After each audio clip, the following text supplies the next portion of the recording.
to Jeff Gordon. We'll find out in the next several hours whether that is the appropriate thing to do. A lot of stories to tell you. Randy Pemberton is standing by on pit road for us today with a driver who many thought had a great chance to win here this evening. Well, there's no doubt about it. It's Dale Earnhardt. He'll be starting in the 34th position. Now, all through the last 2 weeks, it's been hot and humid here. That's what these drivers have been practicing in those conditions. Today, cloudy and overcast, cool. It's changed the way these guys are going to set up these race cars. Now, yesterday, the final practice session was rained out. Dale, educated guess as to the chassis without that last practice session and the weather. Well, an educated guess, really, but we found some things on the car that we really didn't like, and we were in bad shape Saturday morning, but then it got rained out, so we was sort of questioning about Saturday afternoon how we were going to be today. But I think we'll be okay. We've adjusted the car, and maybe a little on the safe side, but we got some things we can change to go the other way, so we're comfortable with going the way we are. Okay, good luck today in the 600. Steve? Well, from 34th starting spot, we'll get to Steve Burns in just a moment. Dale Earnhardt will have his work cut out for him today, but we've seen him come from the back many, many times, and not just here at the Charlotte Motor Speedway. He's a back-to-back winner of this event not long ago at all, and I think he's going to have a very, very strong run here today. A lot of folks wondering if anybody will have anything for Jeff Gordon. Gordon almost 2 miles an hour quicker than the rest of the field. Now, the driver who has sustained a real problem here this week, he was injured last Saturday night. A lot of folks think he's got a very, very strong car. Steve Burns on pit road with Darrell Waltrip. Thank you, Rick. I'm with Darrell Waltrip. Darrell has won this race 5 times, but as you mentioned, he was hurt during the Winston Select last Saturday night. You look pretty racy out there, but I know you're hurting. Yeah, I got the injuries I got, they hurt the worst in the car, and our plan right now is to hopefully run to the caution. I may not even be able to do that. I haven't had but 1 lap in the car since last Saturday night, and that was qualifying. Every time I go out, it hurts so bad I have to come back in, and if I can't do it, we'll just have to come in and put Jimmy in under green and take our, take our licks. Darrell, it's kind of a shame because you looked so good last Saturday night. We've had a lot of momentum leading up to Charlotte, and we felt this was our weekend to come over here and really do a lot of good things. And of course, we were doing that in the Winston, but now this sets us back a little bit. But we'll just deal with it. I told the guys this is not a setback; it's just an obstacle, and we'll deal with it. I've got to get myself healed up. If I mean doing this again next week, then we'll have to do it. But we'll do whatever we got to do. Thanks, Darrell. By the way, I love your new TV show. No, I do too. Thanks. Okay, folks, stay with us because we're about to drop the green flag on the Coca-Cola 600 from here at the Charlotte Motor Speedway. The Coca-Cola 600 is brought to you by cold-filtered Miller Genuine Draft, by Texaco Haviland Formula 3 Motor Oil, by AutoZone, the best parts in auto parts, by Ford and your Ford dealer, and by Goodyear, #1 in racing, #1 in tires.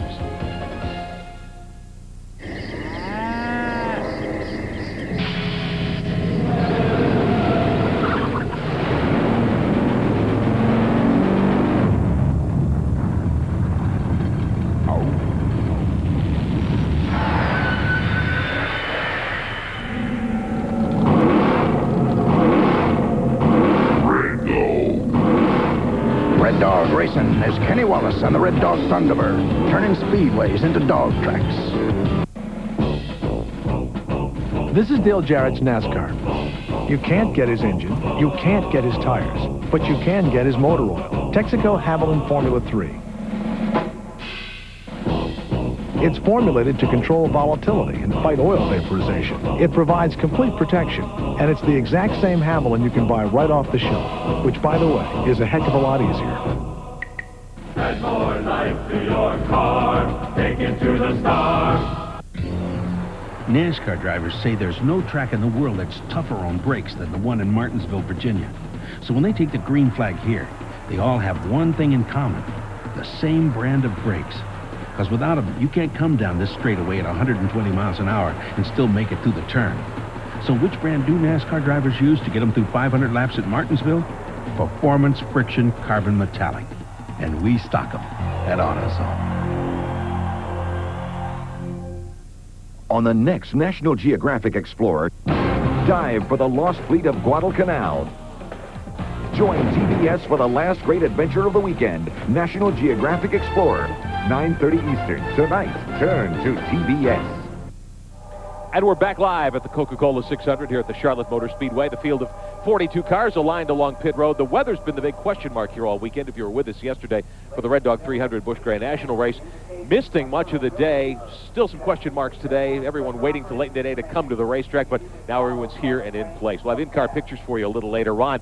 Let me introduce you now to the gentleman who will call today's event, the Dean of American Racecasters, our own Ken Squire. Well, thank you very much, Rick Benjamin. Memorial Day is always a day when we remember common Americans who did uncommon deeds. And I can't think of a better marriage than the sport of American stock car racing with this particular holiday. And who better to tell us more about it than a two-time winner of this event and the greatest stock car driver of them all, who's going to join us in the booth. Richard, all those years you cinched up down here, what were your thoughts when you were ready to start a 600? Well, we always looked at it that Memorial Day is always a very, very special day to everybody in America. And then from the racing standpoint, it was our big day, too. So everybody was able to get together with another 120,000 people that thought the same way you did, enjoy one more heck of a race here in the 600. Now, it starts in the daylight. It ends tonight under the lights, and the giant fireworks go off. Ernie Irvin, when the fireworks go off here today, can anyone stop this number 24, Jeff Gordon?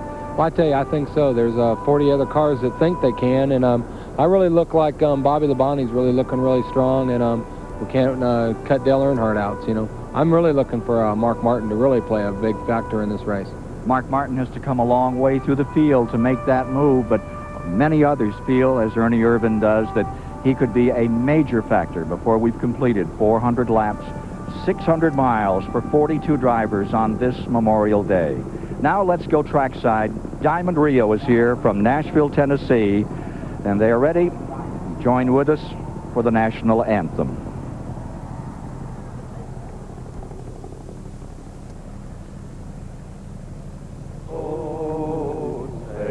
Can you see by the dawn's early light what so proudly we hailed at the twilight's last gleam, whose broad stripes and bright stars through the perilous fight for the land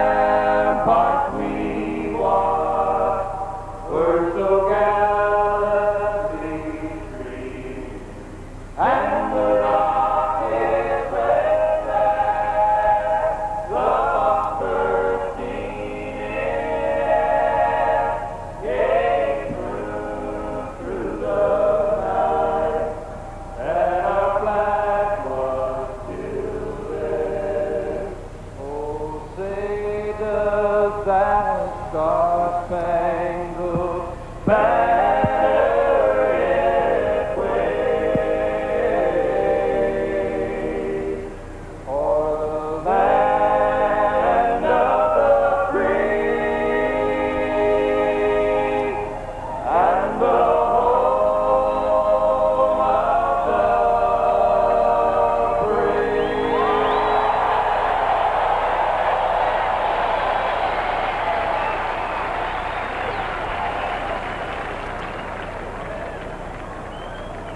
Seldom has there been such a strong favorite to win a Winston Cup stock car race as Jeff Gordon today at Charlotte. And why not? Last week in the Winston Select, he won all three legs of it. Then he won the pole with this same car, this same setup. Jeff, what's on your mind with all this pressure? You know, it is a lot of pressure. I mean, you see all these people, fans, cameras everywhere, but this is a long race. This is 600 miles, and you know, if it's our day, then it's our day, and if it's not, it's not. I mean, we still going to go to Dover next weekend no matter what happens here today. So, you know, I'm just going to try to keep the car straight all day long. I know it's going to be a good car because it's been a great car all week. And we just, you know, pray to God that everything's underneath us all day long, have great pit stops. It takes a total team effort. It's not just one person doing this, and we just really appreciate everything that everybody's done for us, and hope we have a good day. He's all smiles now, Randy Pemberton. Another young competitor on the front row, Bobby Labonte. He'll start on the outside of row one. He has a couple of front row starts this year and a couple of second-place finishes, but he's never been to victory lane in a Winston Cup race. Bobby, what about it? Can you win here today? This is a big race. Well, I tell you what, this is a great big race, and, you know, I feel very fortunate the Interstate Battery Show Chevrolets up front. You know, we had a great qualifying run. You know, Jeff's been the man to beat for a few races this year, and those Fords are coming on strong. So it's going to be a long, exciting race, and I'm sure that the fastest car probably won't win the race. It's just going to be the guy that's going to be there at the end. So we'll just have to wait and see, but we'll give it our best shot, and we hope that everybody has a safe race. Okay, now let's go to Rick Benjamin. Rick? All right, thanks, Randy. Certainly hoping for a safe start and a safe event today. If you were with us yesterday for the Red Dog 300 Busch Grand National event here on TBS Sports, you saw a lot of slicing and dicing. The track was slick. The cars were aerodynamically. At some points, we would go 2 and 3 wide into the corners. Some cars got loose. A lot of cars ended up in the concrete. Hopefully, there'll be a lot of excitement, but not nearly as many cars going out on the hook today in the Coca-Cola 600. Great field of competitors.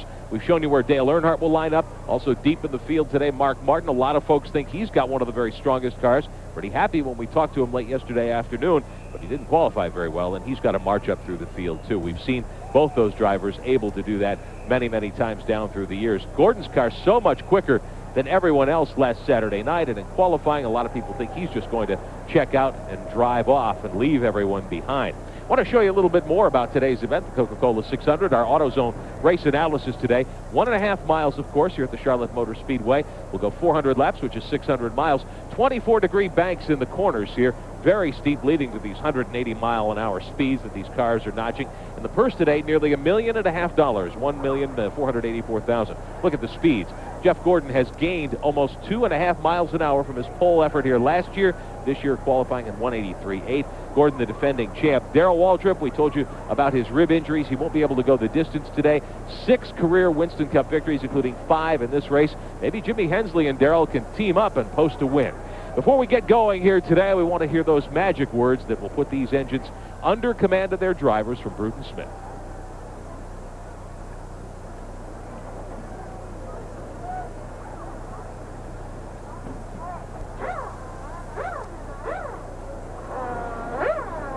And now, ladies and gentlemen, to get the starting command for this 35th running of the Coca-Cola 600, the chairman of the board of the Charlotte Motor Speedway, Bruton Smith.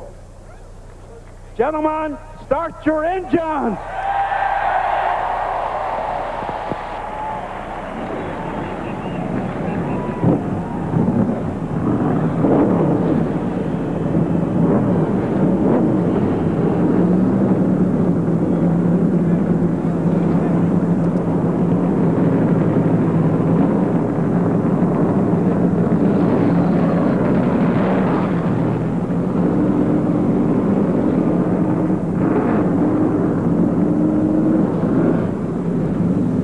The 36th annual Coca-Cola 600.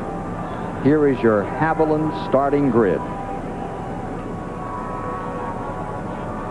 42 cars just about set to be released for 2 preliminary laps. And the man on the pole at 23 years of age will be the defending champion in this race.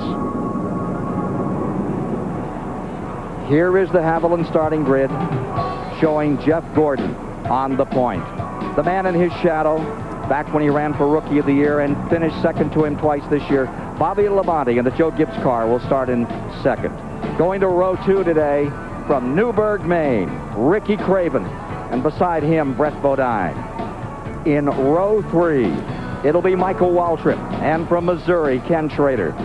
Row 4 today, there you have Sterling Marlin, defending Daytona 500 champion, and Elton Sawyer. For row 5, it's Joe Nemechek from Florida and Morgan Shepherd and the Wood Brothers, number 21. Row 6, there's Dick Trickle from Wisconsin and Hut Strickland. Row 7, Terry Labonte and Todd Bodine. Row 8 will be Rick Mast and Lake Speed from Mississippi. In row 9, it's Chad Little, winner yesterday in the Grand National race, and Ricky Rudd. For row 10, Bill Elliott and Jeff Burton from South Boston, Virginia. In row 11, 5-time 600 winner Darrell Waltrip, driving with 3 broken ribs, and Dale Jarrett. Going to row 12, Bobby Hamilton's there in the Petty number 43, and Rusty Wallace alongside. In row 13, rookie Robert Presley and Derek Cope. For row 14 today, Ted Musgrave's there with Jeff Bodine. Row 15, Mike Wallace and Ward Burton. Row 16 is Loy Allen and Mark Martin well back in the field. Row 17, Chuck Bound and Dale Earnhardt. For row 18, Dave Marcus and John Andretti. In row 19, Kenny Wallace and Jimmy Spencer. Row 20 for our start will be Steve Grissom and Kyle Petty, a former winner. In the final row, the provisional starters from Connecticut, Randy LaJoy and Jeremy Mayfield round out the field. The field is rolling. Preliminary laps about to be run. We're getting set for the 36th annual 600. Went out to buy a car. Dad said good luck. Saw my new Ford Ranger and said, son, that's a truck. My girlfriend loves the new inside. Now all she wants to do is ride. Mom sees the airbag and takes heart.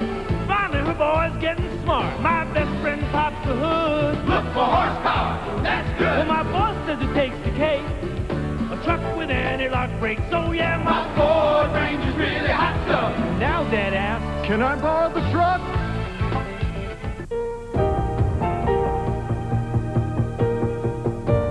It's 31 races, and you've got to believe you're going to win them all. Not one, not two, but every single one. So you better make sure you've got the best crew, the best car, and the best tires. Goodyear Eagles, made by people who want to win just as badly as you do. Goodyear, #1 in racing, #1 in tires. I've won 7 NASCAR championships with Goodyear. That ought to tell you something. Sure, Gold MasterCard has at least a $5,000 credit line, so you can buy all kinds of things, but you can't buy time. Well, I don't know. You could buy plane tickets and fly across 5 time zones, and it'll be even earlier than when you left. But wherever you go, you won't have to waste your time looking for a great exchange rate, because with MasterCard, a great exchange rate is exactly what you'll get. So I guess Gold MasterCard really can buy you time. Just remember to set your watch back. Watch back. Now, how's that for a useful card? Gold MasterCard. It's more than a gold card. It's smart money. Look for your Gold MasterCard application and apply. Leave it to Peerless Faucet to create a shower so smart, it can not only sense when a toilet has been flushed, it can also adjust the water temperature accordingly. Scald Guard technology by Peerless. Get more out of your faucet than just water. Hey, Gwen, could you get more straws, please? Sure, no problem. Uh-oh. Wow! What secret lies beneath McDonald's? The dynamic deals start Tuesday. Welcome back to the Charlotte Motor Speedway. Pace laps on the racetrack right now in advance of the Coca-Cola 600. Very overcast today. Temperature in the low 70s, extremely humid. The ceiling is very low, and that's causing us to not be able to put our in-car helicopter up for you today, our steel aerial platform. We have 5 terrific in-car cameras. We want to take you for a ride today with Bill Elliott and Mark Martin and Ted Musgrave and Bobby Hamilton, and we'll do all that hopefully a little bit later on this afternoon, but for the moment at least, they're telling us from the airport that it's too low a ceiling to safely put the helicopter up, so we're going to skip that for now. Field ready to get going, Ken Squire. 600 miles of racing action to begin our afternoon. We're 1 lap away for 24 Fords, 14 Chevrolets, and 4 Pontiacs. Pace car brings them by. 1 to go. Those that failed to qualify, Johnny Chapman, Jimmy Hensley, Bobby Hillen, there's the pole sitter. Davy Jones didn't make it. Okay. Jeff Purvis, Greg Sachs. Pretty anxious pit road down there today. A lot of work for those folks. Everybody knows it's a long way, though, and all they want to do is get there to the end. DW's release driver is right there. That's Jimmy Hensley. Darrell told me that he looked at a lot of Grand National drivers, and then he decided he wanted somebody with a lot of Winston Cup experience, Ernie, to carry him into this thing, and he thought Hensley was the right guy. Well, there's definitely, Hensley's had a lot of time in a Winston Cup car, and, you know, there's not a matter of the Winston Cup or the Busch Grand National guys are really eligible, but Jimmy Hensley's the one that's been there and been doing this stuff before. That front row and the 3rd position together, just 27 years of age is the average for those 3, with that 23-year-old and the 27-year-old beside him and the 29-year-old back there, and Ricky Craven is they get ready to bring them down and get this race underway. The youth movement has moved to the front in Winston Cup stock car racing. Brett Bodine bringing Junior Johnson's number 11 up. What a beautiful start. 120,000 sold-out seats. Everyone standing. Infield, another 40 or 50,000 here at this mile-and-a-half facility. Ladies and gentlemen, the Coca-Cola 600 is underway.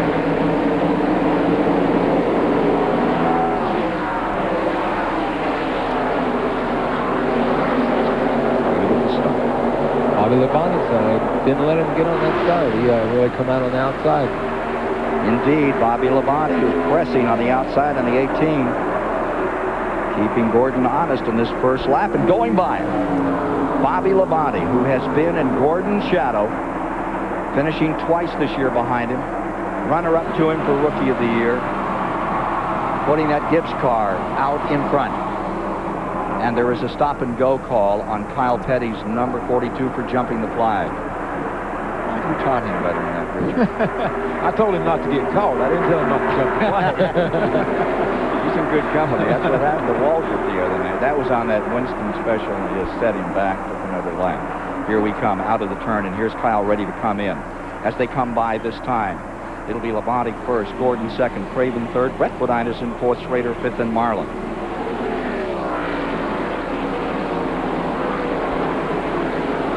Let's go look a little further back in the field. What do you think you want to be doing right here? What are you focusing on as you get this thing underway for 600 miles? I tell you, I think all the guys and the drivers are sitting there and trying to feel the car out, make sure everything isn't rubbing and that sort of stuff. Obviously, they've been sitting for quite a while, and everybody's been thinking. But we really don't know. The man out up front, we really got a good battle with Kenny Schrader and Brett Bodine and Ricky Craven. That's for third.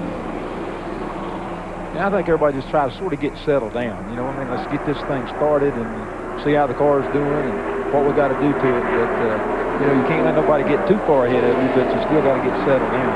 That's what I always try to do. Schrader scooting through in the number 25 from the 6th position. He moves into third.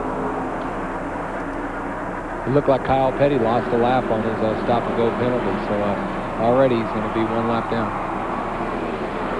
We saw a guy yesterday come out here, that Rich Bickle, and make up the lap. What a show he put on. Oh, definitely. Grand National race, probably the best one ever run here, 300 miles. Dick Berggren has a thought for us. But the downside on that race yesterday, Ken, was all the crashes, and so many of them started when the drivers were running 3 wide. In the drivers' meeting just 2 hours ago, Gary Nelson cautioned the drivers in today's race. He said, do not run 3 wide. Be very careful. Remember what you saw yesterday. Doing that could take the air off a fellow competitor's car. It's a long race. Take it easy at the beginning. Well, I guess somebody didn't hear him. Well, for certain, Mark Martin is not taking it easy. He's rolling out of the back of the field. As you see Rusty Wallace back here in the deuce. He is in 16th position. Back in 22nd position is Mark Martin. And there you see him trying to work his way up through as he moves under Derek Cope. Sure looked like he was going to be 3 wide right there coming off the corner. Right with him comes the 3-time winner, the man in black, Earnhardt, on a roll. How'd you like that silver car last week? Obviously, it didn't do very good. So no, I was asking you how you like the looks. It looked good, but you know, Earnhardt just looks natural in his black car. He's got that. Here he is getting under Cope. Here comes the front runners. He got tired of running second. He wants to run first now. Jeff Gordon back for the lead. They say he has allergies. Allergic to anything outdoors. Allergic to any position other than first these days. He's doing a good job right now, that's for sure. And they have made a big mark on the rest of the field. Yeah, this early, that quick, they got a really good jump on. They're out there by themselves right now. Take a look at those 2 leaders, and it's a long way back to that 3rd place car. That's Schrader, followed by Bodine and Craven and Sterling Marlin and Michael Waltrip. There are the leaders coming down out of turn 2, and that's the interval. Back to 3rd, Schrader. 4th, Brett Bodine. 5th, Ricky Craven. 6th is Sterling Marlin. 7th in there, Michael Waltrip.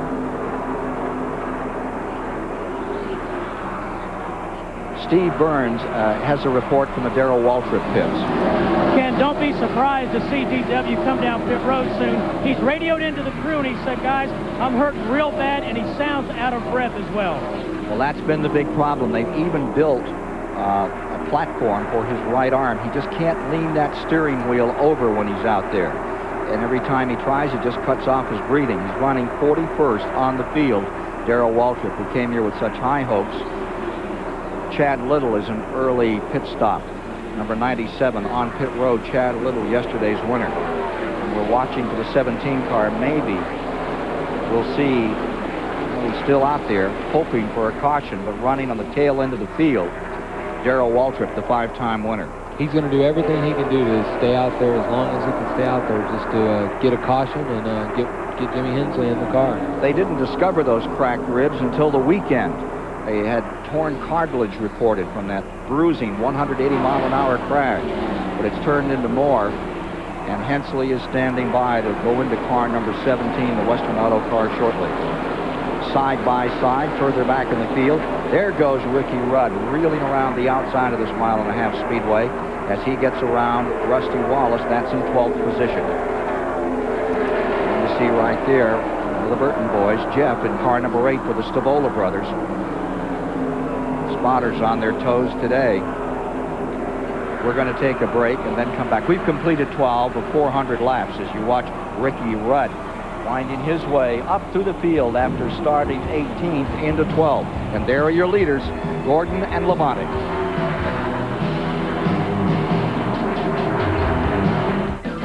TBS presents a world premiere television event.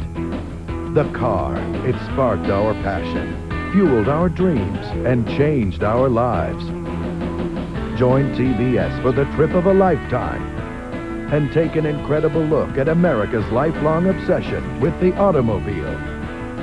Driving Passion, sponsored in part by Midas. Premiering 8:05 Eastern, Tuesday, exclusively on TBS. Start it on up, you're behind the wheel. Move it down the road, now see how it feels, yeah. You got to treat it real good. Ooh, you got to treat it so fine. Put the pedal to the metal, mile after mile. Keep it humming all the time. Add more life to your car. Take it to the star. From Texaco Clean System 3 gasolines to Haviland Formula 3 motor oil and Texaco antifreeze coolant, there's no better place to take your car than to the star. You got to treat it real good. Ooh, you got to treat it so fine. Put the pedal to the metal, mile after mile. Keep it humming all the time. Add more life to your car. Take it to the star. When it comes to roping a steer, folks in Grand Junction, Colorado will tell you that Ron Markin can ride with the best of them. And when it comes to overhauling an engine or rebuilding a carburetor, well, he can do it all.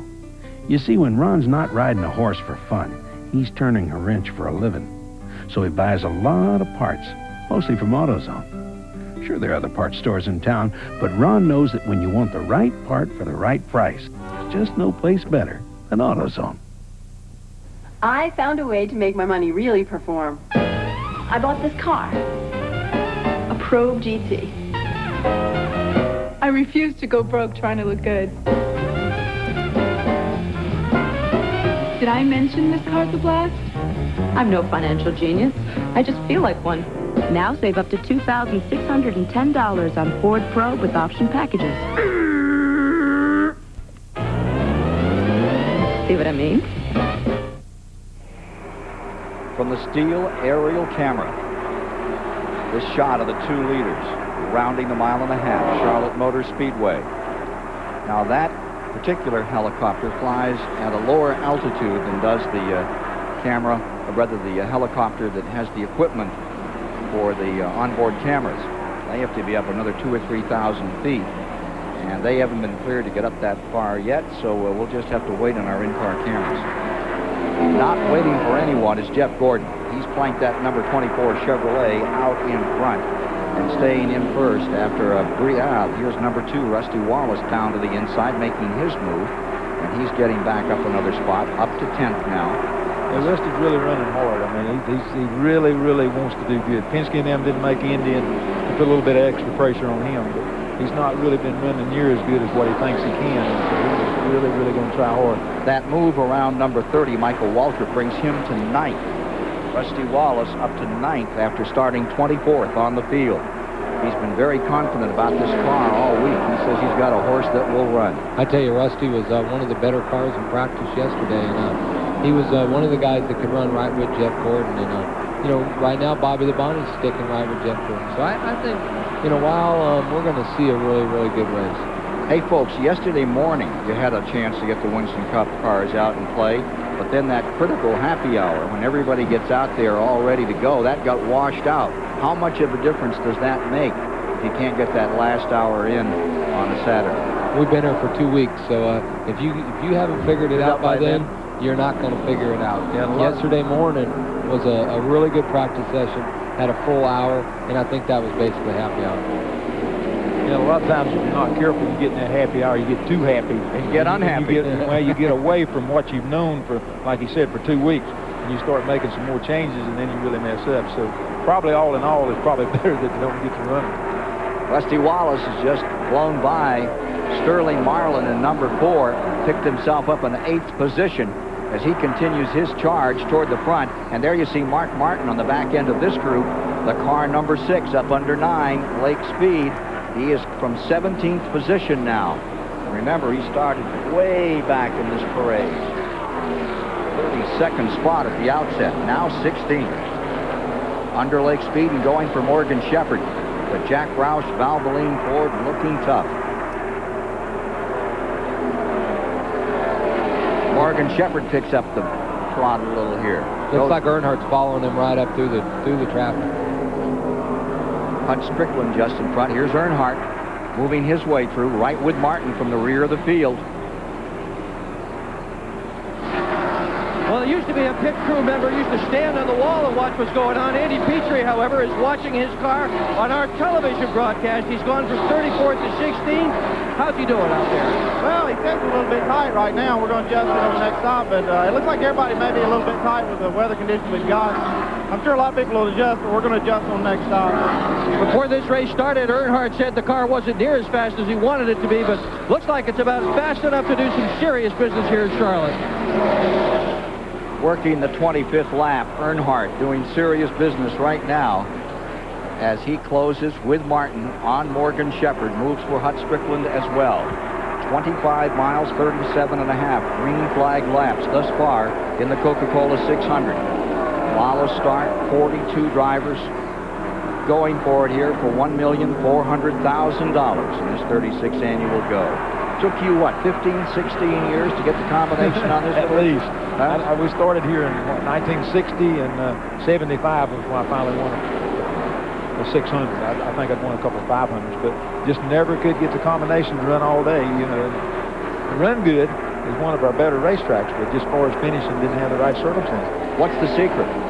Getting the right circumstances. You got to have a good car. You know, I mean, no matter what, you don't win if you don't have a good car, but then you've got to have things happen for your way. And the deal with 600 miles, so much can happen in 600 miles, and it's so long that you get more circumstances than you do in a regular race. So that changed a lot of complexity in the race.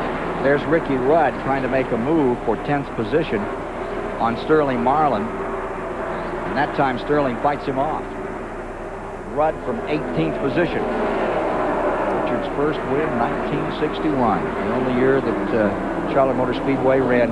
They had a 100-mile qualifying race? Qualifying race. Huh? And, I think all the rest of them run out of gas. I got better gas mileage. I wound up winning the race and started on pole. And other than that, we run good in the race. I think I blew it up after 500 miles, and it was a 600-mile race. That was where our luck run over here. It's starting to lap cars now. Those two leaders are drawing away. They're just flying through the field. Putting a lap right now on the Loy Allen Jr., number 19, as they go into turn 1. And in a class by himself for the moment, Jeff Gordon. There's been a lot of talk this year about body styles, aerodynamics, downforce of the new Chevrolet Monte Carlo possibly having a slight edge on the Pontiac and the Ford. But one other common denominator, and we can see it right now, Hendrick power plants, the Hendrick engines. They're running first, second, third, and fifth, and that is pretty impressive. Darrell Waltrip up to 38th position. He was in 14th. He stays in the lead lap as he hopes for a caution and a chance to put Jimmy Hensley in the cockpit of car number 17. Back with more in a moment as we come to lap 30.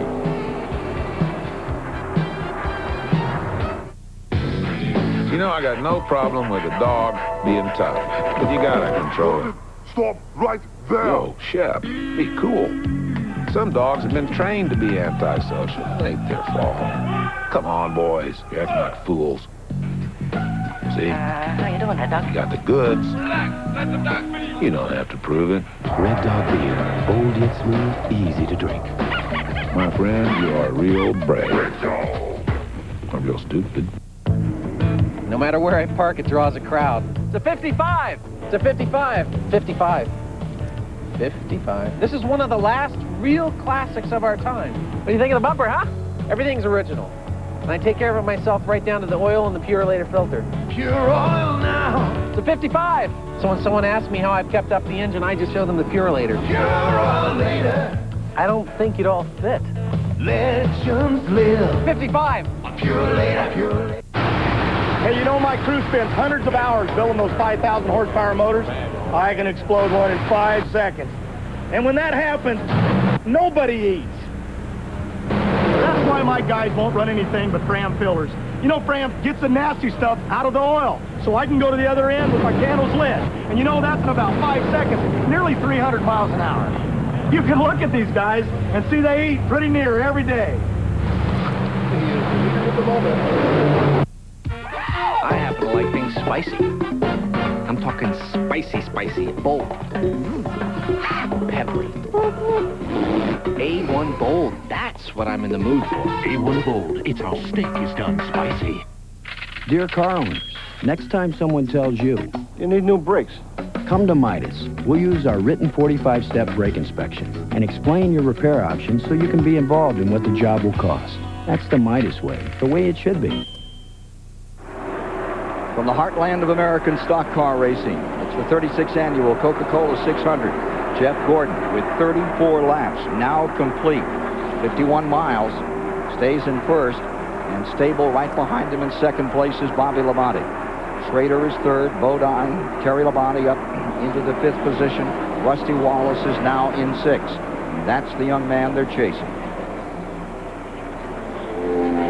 Get a Napa scoreboard here, take you down through the field as you watch Jeff Gordon negotiating the third and fourth corner, looking further back through the field. One car slipping off the pace a little there, dropping back to the end as they go into the corner. I wonder if that's Jeremy Mayfield's car. It's a black machine. Here it comes out of the corner. It's down on the inside. Not Pitty. It was up about 5 spots and just slipped back.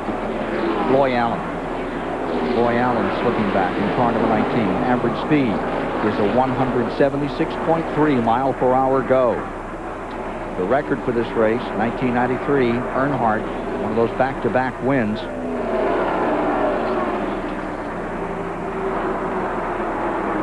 Earnhardt's mark was 145 and a half. Now here's Earnhardt looking for Sterling Marlin.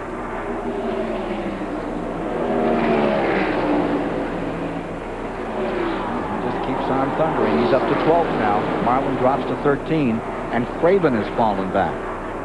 And look at car number 6. Earnhardt had moved around, had taken Martin. Now Martin's trying to take him back in the back straightaway. Good fight.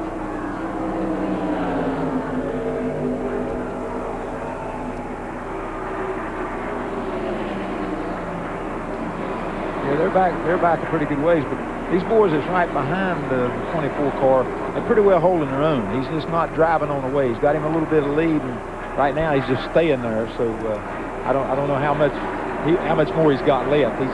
He's running longer, but Schrader's catching him a little bit. 75's car catching. the Bonnie's catching up, and even the number 2 car's catching up a little bit now. So he's just sort of settled down on a certain speed right now, just seeing what the rest of them's got probably. The Thunderbat, Bill Elliott, back there in 9th, the black number 94. To make him a move on this race. Mark Martin continues to battle for 13th. How do you deal with a situation where contact is made between 2 cars in this tight 1.5-mile track, Mark? Well, if you're right on the edge, I mean, if you're really driving it hard and it touches it all, you lose traction. You know, car slides. Sometimes it's a front, sometimes it's a back. Usually it's whichever end is the weakest, you know, for being hooked up. See a lot of that around here.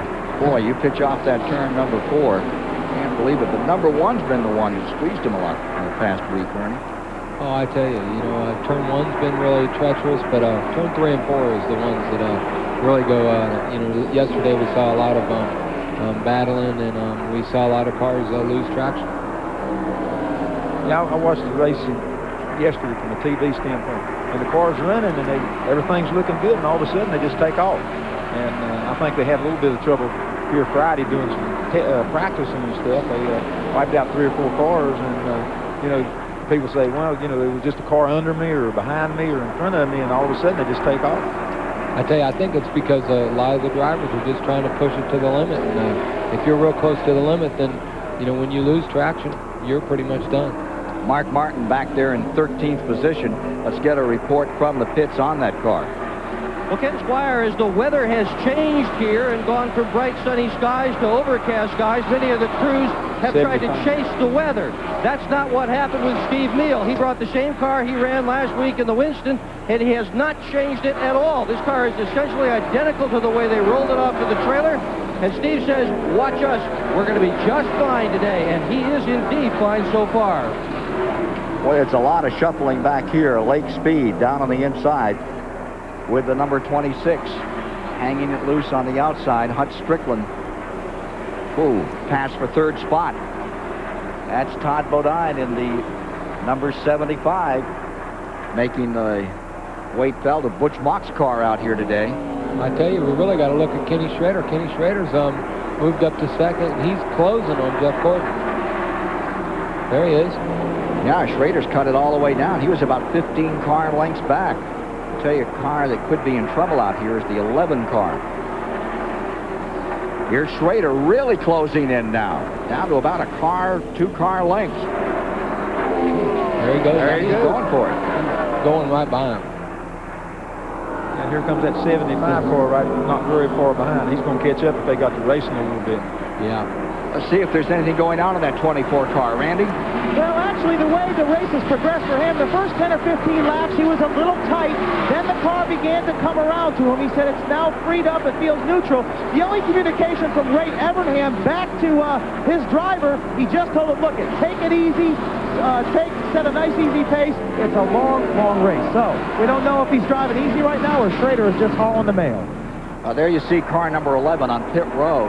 He just grazed the wall coming off turn 4 a moment ago. Brett Bodine back underway in that Sylvania number 11. And we have a new leader. It's Schrader in the 25 that's taken the advantage. Schrader was almost 5 seconds behind just 18 laps ago. He has sure made that mark up, Richard. Yeah, he's coming on good. Like I say, I think that 24 got out and set his pace and stuff and got used to running that speed. These other boys hadn't picked up any. Their speed was just a little bit better once the car settled down. So Todd Bodine stays 3rd. As they come by, they're about to put a lap as Rick Hendrick looks on Dave Marcus's number 71. There's David fading to the outside to let him through, making his 27th start here in the 600. Jeremy Mayfield's number 98 on pit road. We can show you perhaps what happened to Brett Bodine here a few moments ago.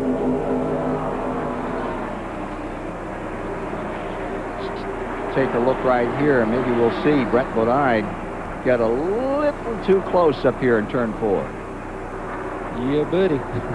You run around there and all of a sudden you say, what's the ball doing in my groove? You know what I mean? I think that's where he got caught because the cars wasn't close enough there to to really push it into the wall or anything. Is that a wake-up call? You really hear that thing when it rattles up against that concrete? You don't really hear the sound of it, but you definitely can feel it. Gordon falling back now as Todd Bodine moves around him. More in a moment. The Coca-Cola 600 is brought to you by Texaco Avalon Formula 3 Motor Oil and by McDonald's. Have you had your break today?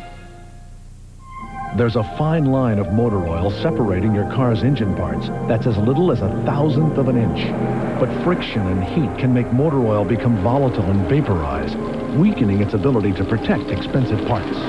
Texaco Avalon Formula 3 is formulated to control volatility, fight vaporization, and provide complete engine protection, no matter what you drive. Add more life to your car. Take it to the star. Thank you. Come again. Hey, Gwen, could you get more straws, please? Sure, no problem. Uh-oh. Wow!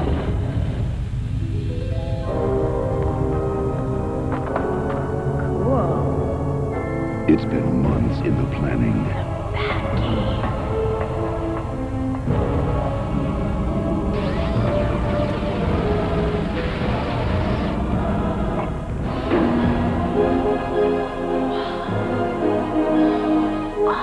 And now, the secret's out. It's the movie Batman Forever.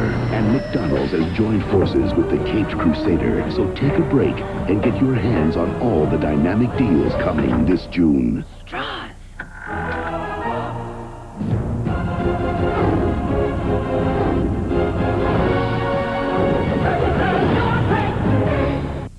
On the next National Geographic Explorer, dive for the lost fleet of Guadalcanal. Join TBS for the last great adventure of the weekend, National Geographic Explorer, 9:30 Eastern. Tonight, turn to TBS. Promotional fees and consideration have been paid by Auto Week, America's only enthusiast weekly. For a 52-week subscription for only $17.95, call now, 1-800-232-1522. And by Liquid Wrench with Teflon, the non-flammable spray lubricant with thousands of uses around your home, shop, and car. And by STP, makers of fuel performance additives like STP Super Concentrated Fuel Injector Cleaner and STP Gas Treatment. So no matter where you drive, go with STP and drive a better car. Welcome back live to the Charlotte Motor Speedway. Rick Benjamin in the STP Pit Communications Center for you today on TBS as we watch race leader Kenny Schrader put Jimmy Spencer a lap down and haul it off into turn number one. Want to update you on something that happened in Indianapolis. Of course, the 79th Indy 500 running earlier today. The race won by Jacques Villeneuve of Canada and only his second start at Indianapolis. Bad injuries to midget veteran Stan Fox from Wisconsin. Fox, in the first lap of the race, apparently something broke on his car. He and Eddie Cheever hit the wall. Fox's car shed its nose piece, and he flipped down the track. A closed head injury for Fox, as well as severe leg injuries. He is out of surgery. We're told he's in intensive care. Serious condition for Stan Fox. Our thoughts and prayers are with you. And our congratulations to Jacques Villeneuve, who won the 500 a couple of hours ago, Ken Squire. Indeed. But they're celebrating up in Quebec right now, big time, after that brilliant victory by the young Canadian. Terry Labonte's number 5 coming on to pit road. Nemechek has pitted. Grissom has been in. Seen Andretti come in as well, and Dick Berggren is right there in the Hendrick pits. Well, Terry Labonte's problem is a bad tire. He felt the vibration. He has come in a bit earlier than he would like to have come in order to make his unscheduled stop. All the rest of the cars will be coming in fairly shortly, but this is a little bit early for a bad tire problem. Labonte on pit road. He is alone here right now. Spencer is also coming on pit road. Pit stop was 21 seconds, 21 and 1/10 for car number 5, Terry Labonte. Now making his way back on the track at lap 55. I'll tell you what, we may get a caution. I don't know if anybody's brave enough to get out there and get this tire that's out in the apron of the racetrack, and we may have to have a caution. Gone 82, 84, caution free. There goes somebody's brave enough to get it. I wasn't going to be quite brave enough, would you? You wouldn't do that job? No. That tire came off Jimmy Spencer, who was just on pit road. Averaging 175 miles an hour. And old DW is sticking it out. Darrell Waldrop still in the lead lap. And Steve has an update on that story. Ken, Jimmy Hensley has had his helmet on since before the race started. Now, Ernie and Richard can elaborate on this. The adrenaline must have really kicked in on Darrell. He just radioed crew chief Pete Peterson and said, hey, it feels pretty good out there. But I don't know if he was talking about himself or the race car. He's about to go a lap down right now. Darrell in the 26th position. Bobby Hamilton on pit road. And Michael Waltrip is on pit road as well. There's Rusty Wallace in, and he's coming back out again. Dick Trickle is making his pit stop now. This is happening at lap 58, 87 miles down. Here comes Dale Earnhardt in. Dick Berggren is going to be there as he comes in. Elton Sawyer is just pitted. Sterling Marlin also pitting. Here's Earnhardt. Well, Earnhardt is making his pit stop, and it couldn't have come at a better time. He has a tire down just as he pitted. The Jackman, the all-pro Jackman we have watched so many times on Earnhardt's car today, is only doing the windshield. Mike Moore has had to replace David Smith, who injured his back this week, practicing to do these pit stops. This is rough work. Earnhardt, attentive left front corner. They pulled it out, and Earnhardt's gone. Ricky Rudd now on pit road. Dale Jarrett, Ricky Craven, leader Schrader on pit road. This at lap 60. Randy Pemberton is standing by. 90 miles are complete. Randy? Well, Ray Everham and the crew waiting for the 24 car to come in. The 18 car follows him in as well. He's pitting right behind him. Ray and the guys go to work on the right side of the DuPont Chevrolet. He's been complaining that the car got real tight in the middle, Jeff Gordon said, but it was loose everywhere else. Bobby Labonte has said little about his chassis. He seems to be quite happy. They're around to the left side of the 24 car, likewise on the 18 machine. Tires are on, 2 cans of fuel, down and away, a chassis adjustment on the 24, 18 away as well. Todd Bodine, who had inherited the lead, now he is pitted. So it's a complete change of the front at 61 laps. I believe Jeff Bodine, number 7, would be given first place. Here's Mark Martin coming back out. Jeff Bodine now pitting. So everyone has been on pit road. There goes the Thunderbat, number 94. Very popular car these days. Darrell Waltrip brings in number 17. Let's see if Hensley will step into that car. Steve Burns? Again, Jimmy Hensley is at the ready, but I don't think he's going to get out of the car. As I said a moment ago, Darrell feels pretty good. The crew goes to work on the car. He is staying in. He will not get out. The break will be a 4-tire stop. He will not get out. 3 ribs broken 8 days ago on the 5-time champion, this 600. And they built him this armrest to help a little, and apparently loosened up, feeling a little better out there. I tell you, there's no better cure than to get to racing. And Darrell right now is 17th spot. I think he's 1 lap down, and he's going to keep digging. Well, right now with all these pit stops, they're going to keep him up in that front group in that lead lap for the moment as he comes back out. He was just being overlapped by Schrader. Very quick stop by the Western Auto Group before they got him back on the track. So looks like the one that really gained on all these pit stops is number 2 car. Rusty's back up. Once they get settled and everybody makes stops, he's going to be in 2nd place. So he is right behind the 25 car. So he really gained a lot on this. 2nd or 3rd, the 75 and the 25. Okay, whatever. But anyhow, he was the one that really gained the ground on the racetrack and got himself to 3rd. Got him way on up in there, right? Really a lot closer than what he was.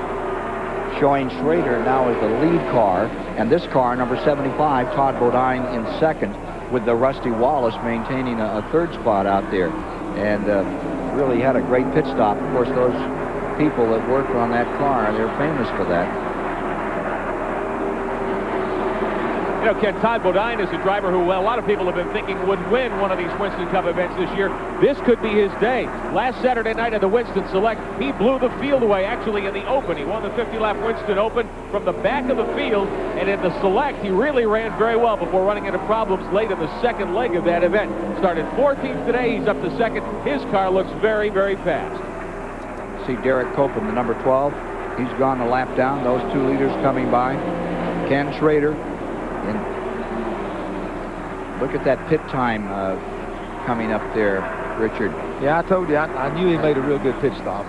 He's really good at getting in, getting out. I think he always runs a little bit quicker than some of the rest of them. But anyhow, they don't stay set still very long either. And he picked up 4 or 5 spots on the racetrack. The 2 leaders, nose to tail. The 25 of Schrader, and right with him comes Todd Bodine. Ooh. Almost too close for comfort right there.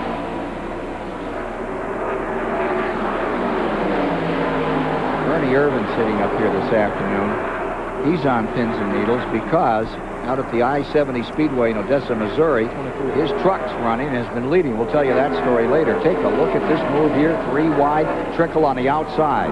Okay, check on the 24. Something's happened to him. Looks like he has a tire down or something. He went real high in 1 and 2 there, and he's slowing down coming into the pits this time. Jeff Gordon on his way in. Something amiss on car number 24. Indeed, he is on pit road. Here he comes down pit road. I would say it's an unusual problem, maybe here at Charlotte. Richard, Ernie, you can answer this, but he says he's lost his front brakes. Now, yes, you can see the car wiggle as he comes in. I don't know. If they going under the hood, it looks like they're going to the air duct, but he said he lost his front brakes. That's all. The hood goes up. He said, I'm coming in. So Ray and the guys are going to take a look at it. He's going to go a lap down. Wow. I wouldn't be real worried about my front brakes right now. Would you, Richard? Well, I don't know. I did the same thing 3 or 4 races before I quit running anyway. I was over here to run real good, and the front brakes went out. And you don't use brakes. You use the racetrack and you don't use brakes. But I wound up, somebody spun in front of me, and I hit them brakes, and I went around and around and around. So it's very, very unsafe deal. He's doing the right thing, but trying to work on the thing. But I see they're going back out now. Maybe they just told him to go out and be careful. Ray Everham walking back. We'll try to get a word from him in a moment. They were running 7th when they had this problem and have gone a lap down. Well, they're discussing it over here. There was a time that they thought they may have even broken a rotor in the front, but I don't believe that's the case. We're going to try and get a word with Ray here in just a second. We'll let you know. So the discussion is going on in the Hendrick pits. Well, car number 24, the defending champion. 5 straight finishes of 3rd or better. Will that end today? We'll see. He's being lapped right now as the 75 and 25 roll by with Todd Bodine now in front. Ken Schrader in 2nd spot. Rusty Wallace 3rd. Dale Jarrett 4th. And Bobby Labonte 5th. In Normal, Illinois, Gene Goebel is popular with folks who need their car fixed. He does good work, and he doesn't charge an arm and a leg. Because when he needs auto parts, Gene buys a lot of them at AutoZone. You see, the prices are low every day at AutoZone. So a lot of good mechanics like Gene just pass the savings on to their customers. Plus, they can still get the best quality parts. Sure, they know how to do the work right, but they also know how to save money doing it at AutoZone. Some credit card companies act like you just touch their cards and suddenly you're transported to a magical fantasy land where everyone speaks French and has 1% body fat. I mean, come on. You use MasterCard at the gas station. Some wonderland, huh? Actually, it is a wonderland. I mean, where else can you fill the tank, get directions, and microwave a burrito all at the same time? And it's smart to use MasterCard because you can keep track of all your spending with one useful monthly statement, which really is ideal. So I guess the gas station is Nirvana, only a lot easier to get to. MasterCard, it's more than a credit card, it's smart money.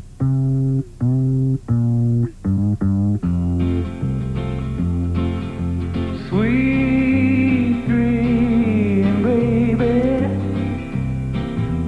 Sweet dream, baby. Sweet dream, baby. How long must I dream? Sweet dreams from Doubletree. Peerless Faucet didn't come up with the idea for a spout long and high enough to reach over and into large objects. We merely adapted it for the kitchen. High-rise faucet designs by Peerless. Get more out of your faucet than just water. Every morning I wake up starving. I must feel that dreaming. So I go to Burger King for a croissant sandwich with ham, egg, and cheese, plus hash browns and coffee, all for just $1.99. $1.99? I must still be dreaming. Breakfast at Burger King. Lap 72, caution is on the track for the leader at 108 miles. Todd Bodine crashes out of turn number 2. Ward Burton apparently involved as well. Parts and pieces lying all around the 1.5 mile Charlotte Motor Speedway. Crowd on its feet. Dramatic change. We expect to see Darrell Waltrip make a driver change here. Here's what happened.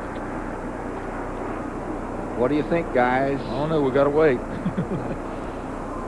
Suck the back end out of the 75. You see him make that little bit of bobble, and when he did hit the 31, and that's the way it happens.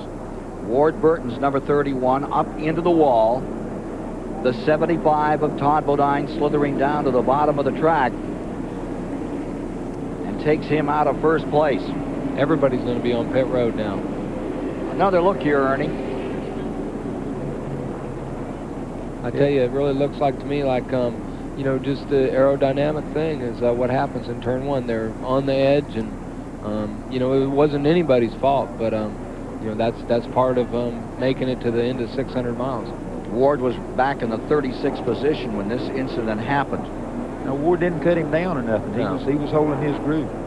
Now, a lot of folks watching would wonder how air could move around like that on these cars and get you so loose. Well, talk about the that. air doesn't move around. What happened? You got a car and all the air is on it, and then the other man's got a car with all the air on it, and all of a sudden, like when you seen here, Ward got just about a half a car length on him, and that meant there was no wind right behind the 31 car. So the 75 is trying to catch some wind. There's no wind there, so it just sucks it in behind the 31 car, and there it's gone. Turned him loose. I tell you, that was one of the best explanations I've heard about it. It's a lot of fans ask me, says, well, how does a car suck the air off your spoiler? It doesn't really, but it eliminates the air off your spoiler. We've got another replay, and we can see parts and pieces flying, they say here. There's Bodine's number 75. Richard, you were making the point that this isn't quite as serious in the old days. You had those big metal bumpers. No, that's one thing about it. He drags this bumper all the way around to the fourth turn, and then it comes loose. But that's plastic now, or fiberglass, or whatever. And you can run across it now and can get by a little bit. Used to, if you hit something like that, it would take all the goodies out from under the car. I mean, from the front end of the oil pan, and then it'd go back and get the gas tank. It'd just wipe you out, so there was no chance. Gordon and them are working on them the brakes, and it looked like they were kind of on fire. So obviously they're having a problem on them. Two laps down. Yeah. Go up. Well, he's definitely got a problem. Yeah. You know, sometimes the bleeder valve comes loose in those things, and you know, we've had some trouble all during the years. Randy can give us an update on this barbecue. Well, Ray Evernham's putting the juice to it from the fire extinguisher. That'll be a temporary fix. That certainly won't fix it. Hey, guys, not only that, he's got an engine problem. It is flat. It was missing. They tried to fix ignition boxes. Just a multitude of problems over the last couple laps for Jeff Gordon. Unreal. Do you remember they had a problem up there at Richmond, I think, the last time we were working together. They had a problem with some sort of fuel or ignition or something. It looks like they've got the same problem somewhat today. Here they are back on the track, and we're following Darrell Waltrip, the five-time champion, the 600, bringing that car down. And I think we're just about ready for this stop, and I believe we're maybe a lap away from getting this back underway. Here, it looks like Jimmy Hensley Steve Burns is there. Darrell Waltrip is being pulled out of the car, and this is very painful for him with those broken ribs. Jimmy Hensley now jumping in to try not to lose too much time. Darrell is walking very gingerly. He sits down on pit wall while Jimmy Hensley gets strapped in. Obviously, they're losing a lot of time here in the pits. Darrell Waltrip is in a lot of pain. You know how hard it is, how badly it must hurt if he took himself out of this car. You saw the Reverend Max Helton there with him for just a moment, and there's Stevie Waltrip, his wife, as well. I tell you what, I've had a lot of accidents with broken legs and feet and necks and everything else, but nothing will hurt you in a race car as bad as messed up ribs. And they'll last you all day long, and there's nothing you can do. You can't put them around. You can't make them any better. Hensley out there. We'll try to get a word with Darrell after a bit. Let's go to Dick Berger. Well, you were right when you said that just about everybody pitted, Ken, but one of the cars that did not pit was 25. Ken Schrader, the leader. Here's his crew chief, Ken House. How come? Why'd you stay out? I might have blown it again, but no, the car's pretty good right now, and it's a long day. Let's rather just stay up front, stay out of trouble, and just keep working at it. Long way to go. Schrader working at first place now with Rusty Wallace in second, Bobby Labonte in third. Ricky Rudd is in fourth, Todd Bodine fifth, Michael Waltrip sixth, Labonte seventh, and Hut Strickland back there in eighth. I tell you, the bad part about staying out, not pitting, is you know, he's not going to be able to go as long with fuel. That'll just put them out of sequence with everybody else. It may be the winning deal, though. Yeah, sometimes it works for you rather than against you. That green came out at lap 77, folks. Getting racy. There's Randy LaJoy down on the inside, working with Ricky Rudd. Right there with Todd Bodine that just got through spinning out with them. You know, Todd's car's not bad. It's only missing the rear bumper is all. And it's running fifth. In fourth is that Rudd car. So after that altercation out there that tore that number 75 up, Todd Bodine's right back out with the program. I tell you, I don't know how you do that. You spin out, come in, pit, take your rear bumper off, and still. Oh, we got a car with a wheel off going down the back straightaway. Let's see who that belongs to. That's off Gordon's car, the number 24, they say. Oh. Uh-oh. Here it is, going into turn 3. Going into turn 3. Jeff Gordon, caution is out. We've obviously had a wheel bearing problem, it looks like, with Jeff Gordon, because there's no other way that front tire can come off. The hub and everything, I think, still hooked to it, Richard. That's just the wheel. They didn't get the lugs on the way it looks right there. Yeah. Anyhow, they got deep troubles. That's one of them things. No matter how good you run, no matter how things are going, you got to have the right brakes. And he's just getting all the wrong brakes today. Randy? Well, you got that right, Richard. He had no idea it was coming. They evidently left the lugs loose on the right front. He just came over the radio and said, guys, I got a bad vibration, and that's what happened. We'll try and get a word with Ray Everham, the crew chief, but they're going to be a little busy here for just a moment. Yeah, they may not want to be too conversational at this point. So, we now have completed 80 laps. 80 completed of the 400 to be run, and we'll be back with more. Ken Schrader up in front, Wallace in second. TBS presents a world premiere television event. The car. It sparked our passion, fueled our dreams, and changed our lives. Join TBS for the trip of a lifetime and take an incredible look at America's lifelong obsession with the automobile. Driving Passion, America's love affair with the car, premiering 8:05 Eastern, Tuesday, exclusively on TBS. I don't get it. Why would you let yourself be led around by the neck? It's a bad scene. Gotta have some respect. Knock it off! Otherwise, you're gonna get jerked around. See, they say that every dog has his day. Well, I ain't got time for that. Come on, bud. As far as I'm concerned, Red Dog beer. Bold yet smooth, easy to drink. Red Dog. Every day's a Red Dog day. We made history on the American road. Now we're looking to the future. Introducing the new Ford Explorer. The top-selling compact sport utility that has standard dual airbags, as well as the roomiest interior, plus the one with the highest quality of any American compact sport utility. The new Ford Explorer. Far and away, the best the world has to offer.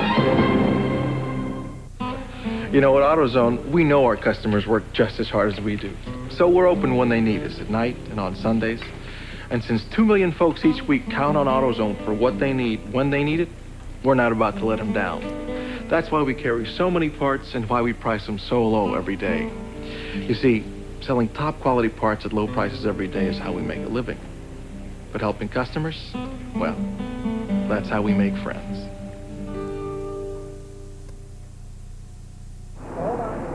Welcome back to the Coca-Cola 600. Jeff Gordon, the early leader behind the wall. A broken hub on the right front. Speculation is possibly heat buildup from a brake problem, and that possibly could have broken the hub. Ray Everham and about 9 guys working on. They've also broken a couple of suspension pieces as well, but they're going to replace it. But just a bad day for Jeff Gordon after running so well early on. NASCAR wants to take a look at that wheel that came off. They've asked it to take it over to the inspection area there. Remember, he's third in points going into this race. They've just picked up that tire, and they're bringing that in. 17, Waltrip is back in another time with Jimmy Hensley now in the car. Here's Steve Burns. They decided to come in and change 4 tires. Jimmy Hensley said on the radio, I just need to calm down a little bit. Darrell Waltrip is standing by, actually calling the shots, so to speak.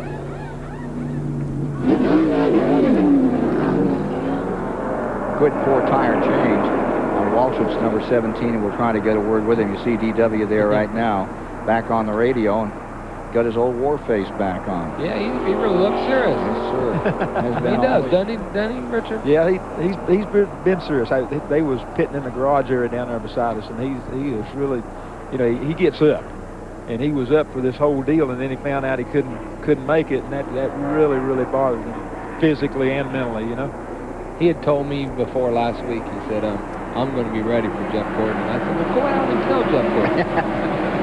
He did the other day on his TV show. He got in there, and then they both were. He said he tried to psych him a little on the start of the Winston Select. Gordon didn't buy it, and neither did NASCAR. NASCAR didn't buy it either. I tell you, we've had the start of this race again, and man, who knows what's going to happen next. 84 laps, and they come by this time, Ernie Irvin, and out in front is your old buddy Schrader with Wallace there, Bobby Labonte third, Ricky Rudd fourth, Todd Bodine fifth, Michael is sixth, seventh is Terry, Hut Strickland eighth, Earnhardt up to ninth, and Mark Martin is in 10th. Morgan Shepherd just outside the top 10. And Dick Trickle's getting a lap back, plus Rusty Wallace is passing Schrader for the lead. There goes number 2, and there goes the 18, Labonte approved. I wonder why Schrader didn't pit this last time, too. Well, it felt so good the last time. You decided to stay with it. Getting a Napa field update here for you, taking you back through the field. I'll tell you, we also had the 28 car pitted the last pit stop. They must have knocked something off in the valence or something. They were working on a right front. Me and Richard were looking at that, and going to make them in the back. Here goes Rusty Wallace by the lap car of Dick Trickle, it looks like. And Bobby Labonte staying right there with him. It's a Ford in front, a Chevy in second place at lap 85. Dick Trickle trying hard to keep that Bud Moore car up in there in that lead lap, and not successful. That leaves 21 cars in the lead lap, and there's Bobby Labonte trying to shoot the gap, coming down the main straightaway. Got him.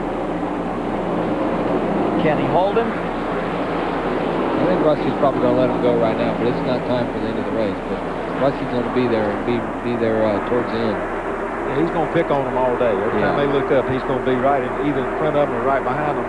They don't have any problem. I tell you, I haven't seen Rusty Wallace this pumped up in a long time. You know, he's ready, and he kept saying, said, "I've got more motor this week than I've ever had before, and I'm ready to do something to him." The 1990 winner, Rusty Wallace, fighting with Bobby Labonte, the youngster. And for sure, the defending champion has been KO'd from this one. Jeff Gordon knocked out early on the 80 lap mark. Ooh. Got Earnhardt right there. He's 9th. Gets down to the inside of Todd Bodine. Look at him. Shoot the drag. Todd Bodine comes right with him. Car that got a little shaky up in front of them, I think, was LaJoy. In the 22 car coming down. That's that one right there, that black car. Just a couple of cars up from Earnhardt. Looked like he had a handful out of turn 2. Up to 6th spot. Moves Earnhardt. Todd Bodine. He started 34th, it sounds like, but Todd Bodine's going right by him and trying to go back to the lead here, it looks like, in a little bit.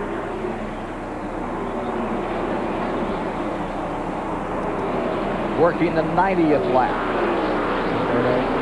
Got back by him. Leaving us with 21 cars. Rick Mast is on the tail end of this lead lap. Look at Todd Bodine putting on the strap with Earnhardt and allowing some others to get collected into this group here. Mark Martin coming along very nicely, thank you. That's kind of how Todd got into trouble last time, is scrapping it with somebody else. Didn't learn, did he? I didn't learn, I guess. Maybe he figured he just got caught last time. He can try it again. Yeah. But he's young. You know, Todd Bodine's young, and he's aggressive. He wants to win really bad. And, you know, me and Richard are sitting here, and we've been through that, done that, and usually didn't do very good at it. So, yeah, and you want to do it again, right? Oh, I want to do it It's not that I don't want to do it. I just can't do it. Dick Bergeron's down there with the crew chief on car 75. Well, the whoop-de-doo that Todd Bodine did just a little while ago that took him out of the lead was the second accident he's had here in Charlotte so far. The first was in practice, and he called that one his own fault. And if you'd gone into the garage on Thursday, you'd have found Todd Bodine hammering away at the fenders, working on that car. Troy Silver, crew chief for that car, number 75. How's it going? Can he overcome this accident? Oh, yeah, that's without a doubt. Todd, with the experience that he's got in the Busch Series and the way they wham and bam there, he's probably the only driver out here that can drive that car in the conditions it's in right now. Well, the back bumper's missing off that car, but Bodine has given it a great ride. He's a comer, this guy, Todd Bodine, in 7th place, driving for Butch Mock. And Butch Mock won this race back in 1983 with the great Neil Bonner. Here he is right after Earnhardt. Earnhardt up to 6th position. Remember that we saw him start 34th in that Chevy today. Car 75 really getting loose that time as it came down the main straightaway and bounced. Ooh, that car, now it is, it looks like it's in bigger trouble than it was before. Yeah, he's got some trouble right now. There was some smoke coming out of the back, and it wasn't tire smoke, it didn't look like. Car 75. He'll have to bring that in. There's Marlin scooting under him, and Morgan Shepherd clobbered the 4th turn wall just as he came out. You can see it's bent up some more over there. Obviously, he couldn't drive it like it was. And he's need to be getting in his pits pretty soon because the problem is sooner or later a tire will blow out here. You see, it probably hit the wall with the outside. It knocked the housing over just a little bit. All it knocks the 1/8 of an inch, and then it starts rubbing on the left side. That's what it looks like what it's doing now. Looks like it's running crooked down the straightaway, too. Hut Strickland, there's Rick Mass going beneath him. Down to the tail end of that lap. Joe Nemechek's 87, the Burger King car right there. Wild racing here as we get through 95 laps. Let's take a look. Maybe we can see what happened to the 75 up here in turn 4 on this 1.5-mile track. Looks like he's too high right there. Yeah, he hit pretty hard.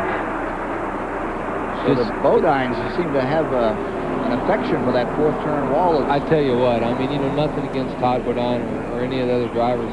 The intensity of this race just takes effect, and that's the problem. You're so psyched up. Dick Berggren's down there. Well, the crew is going to work on the right-hand side of the car, Ken. That's where the majority of damage is at. The rear bumper is missing. There's a little bit of damage to the left rear. One of the crew members now pulling the fender away from the left rear tire. Todd Bodine going down a lap here in the pits.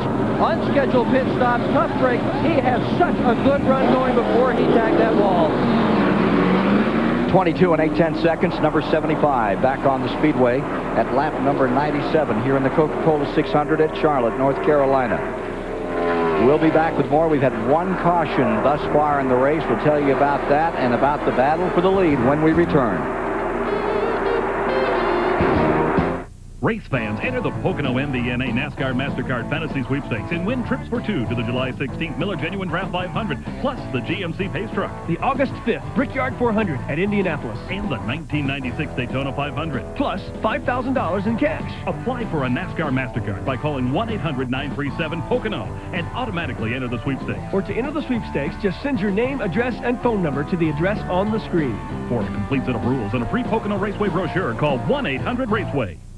I get here early to stock up on Texaco Haviland Formula 3 motor oil because it gives my engine complete protection. Me too. Michael Andretti. Texaco Haviland Formula 3 is formulated to control volatility and fight vaporization. And it's the same oil used by championship racing teams. Empty. Tough track, huh? Take it to the star. Buy a case of Haviland and get this Texaco Haviland number 28 die-cast race car model free. Have you had your break today? We all need to get away. There's one place that's on your way. McDonald's is your break today. Have you had your break today? Easy Sunday, McDonald's way. Taste the place of smiling day. Oh yeah, yeah, yeah, yeah. Have you had your break today?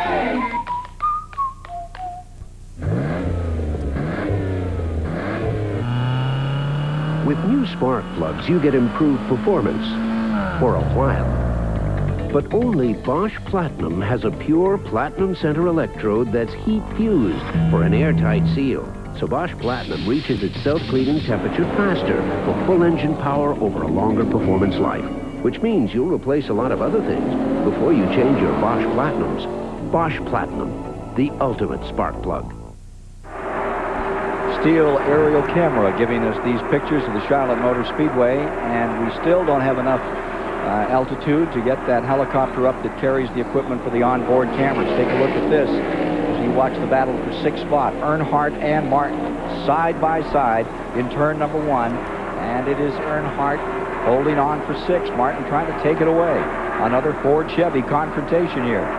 You could see Earnhardt having to work a little there off turn 2. I tell you what, when Mark Martin went into turn 1 and he went into turn 3 right then, Mark is going in there real gingerly, and he knows that if he goes in there side by side, his car is going to get real loose. And the master at that, to make somebody loose, is Dale Earnhardt. And he knows that that's what's going to happen. So Mark's going in there and making sure he's really stable, then he's getting back on the throttle. Is there anybody you would rather race with than Mark Martin? Oh, I mean, you know, Mark's going to give you every amount of track you need, and you know, he's a real considerate person, and he wants to win just as much as anybody does. Ernie Irvin won't tell you how considerate Mark is, but when Ernie was so hurt, every night there was a Winston Cup race, the following day Mark would fly down to the hospital and tell Ernie, who at that point he was still unconscious, and he'd just sit there and tell you about the race. That's how much he got him. Yeah, I tell you, it's nice to have a friend like that. He spent a lot of time at the hospital, and you know, our friendships goes on more than that. So you know, I'm going to remember that for the rest of my life. Well, here he is, Mark Martin, fighting to get himself another victory and turn Ford to turn their luck around this year as he comes after Dale. That's the 6th place battle. Bobby Labonte stays up in front with Ricky Rudd right there in 2nd, and Wallace in 3rd. We'll give you an interval on those top runners in a moment so you get a sense of where they are on the speedway. Earnhardt beginning to draw off just a little. There's the group just behind.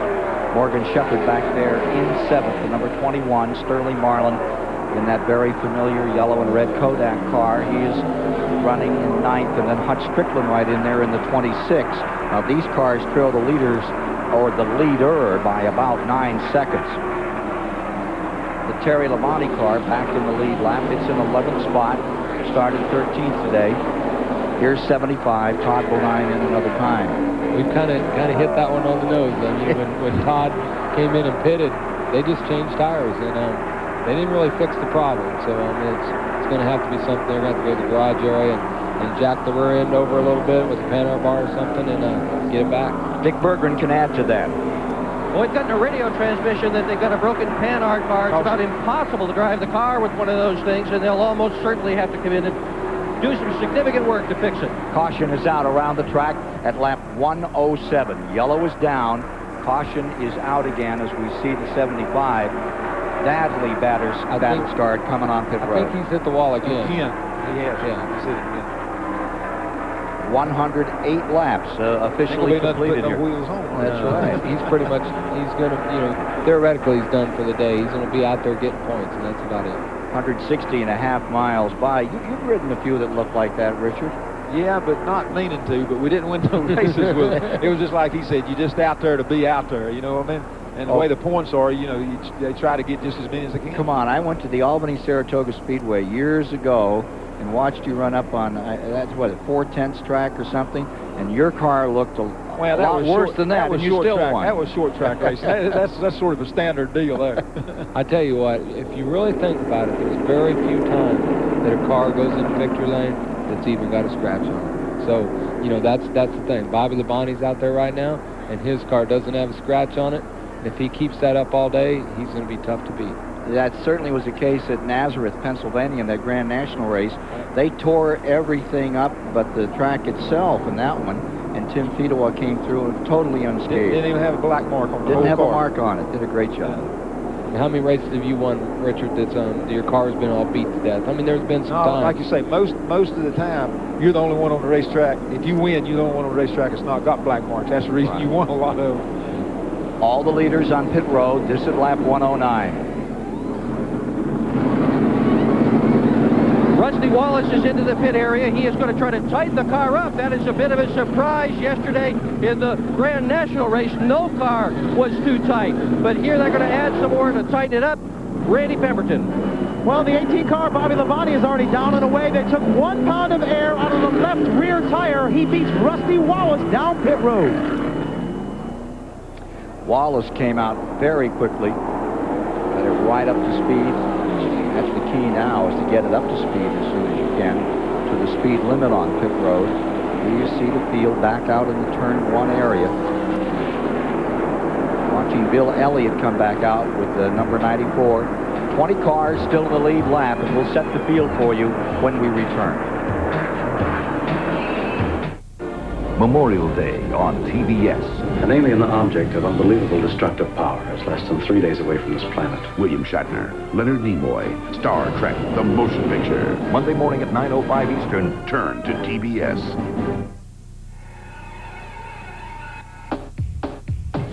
No matter if you like it mild and sweet, or if your favorite foods are hot and spicy, Coca-Cola Classic fits every mood.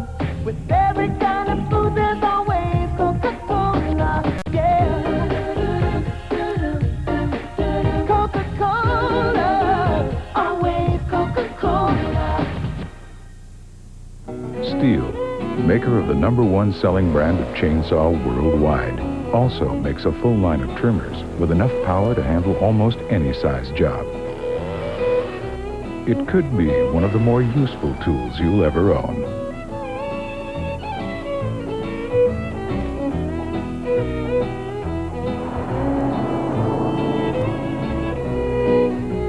Available in Steel territory, starting at $79.95. Dear car owners, next time someone tells you need new brakes, come to Midas. We'll use our written 45-step brake inspection and explain your repair options so you can be involved in what the job will cost. That's the Midas way, the way it should be. We thought you'd like to know that Lamborghini insists on Meguiar's to create brilliant high gloss and protect the finish on their cars. Meguiar's Cleaner Wax, rated #1 for product quality, performance, and brand loyalty. I should paint the shed. No hurry. I ought to paint the front door. No rush. I could paint the fence. Whenever. It's True Values Can't Wait for Summertime Memorial Day sale. Starting May 25th, find big savings like Exo Rust Spray Paint Bonus Twin Pack, only $4.99. True Test Easy Color Flat Interior, only $8.99. And Premium Weatherall Flat Exterior, only $13.99. But hurry, sale ends Monday. It's True. Help is just around the corner. In the third caution of the day at lap 111 with Bobby Labonte in front, or Rusty Wallace in second. All the leaders have pitted, and we can get more on the complexion of the race by going down and talking. Oh, they're going to wave that out. We're going to Randy Pemberton right now. Yeah, that was a tremendous break for Kenny Schrader. He was going to have to pit around lap 120 anyway, so kind of gave him a free stop. He's back out there running fifth. Pretty good race from our standpoint down here in the pits. Indeed. So the #2 car finds itself right up in here, and they continue to massage that thing. Are you surprised? No, I tell you, Rusty was just, one round of bite and a little bit of air, and Rusty's one of the best in the business right now to make his car better. One lap when they come by this time and they'll start. You see Earnhardt in 6th. Let me take you a little further back.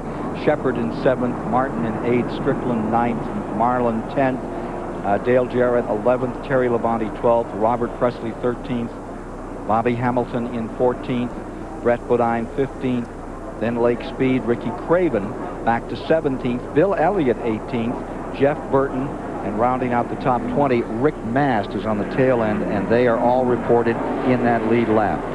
One lap to green, and here's Dick Bergen. Interesting strategy working out down here on pit road, Ken Squire. Remember, Goodyear has brought a new, more conservative tire here. This is not a tire war tire, and we are discovering today it does not fall off very much. In fact, it falls off less than a second a lap in an entire fuel stop. So on that last round, Michael Waltrip just took 2.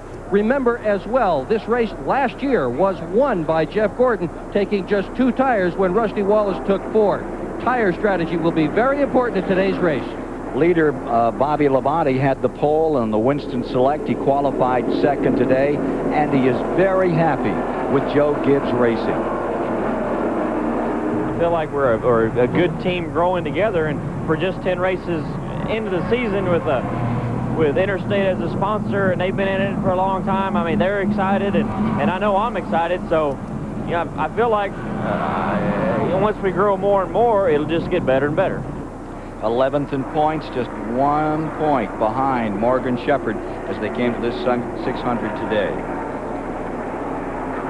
Jeff Gordon is back out. He was in the garage area, 23 minutes, 18 seconds. Jeff Gordon back on the track, 35 laps down. We're at lap 113 as we resume action after the third caution of the day in the Coca-Cola 600. Labonte up to speed, and Wallace coming after him, and Michael Waltrip having a good day so far, still looking for that first win. Sandwiched in between them a couple of lap cars. There's Dick Trickle and Jimmy Hensley, and I saw a little smoke out of 17. Did you see that? I didn't get to see that, but it could be. Might have been Trickle. Yeah, Hensley in the number 17. Take a gander here. Trickle going high.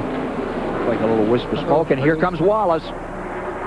Wallace on the march, tears down the warpath in the back straightaway, and he's in the first place. I tell you what, you know, NASCAR did some changes in the last week on the spoilers. You know, right now the Chevrolets have got a 1/4 inch less spoiler in the rear and a 1/4 inch higher on the front air dam. And the Fords have got a 1/4 inch more and got a 1/4 inch lower on the front end. And I tell you, it looks like it's made the racing a little better. I don't think there's as lopsided as occurred. Well, as a testament to that, you got a Ford, Chevy, and a Pontiac. 1, 2, 3 out there at the present time. Michael Waltrip sticks it on the bottom, goes under Trickle in the 15. Here comes Schrader in the 25, in 4th place, and along with him comes Ricky Rudd in 5th. Back up in front, Bobby Labonte not willing to give up on car number 2, Wallace.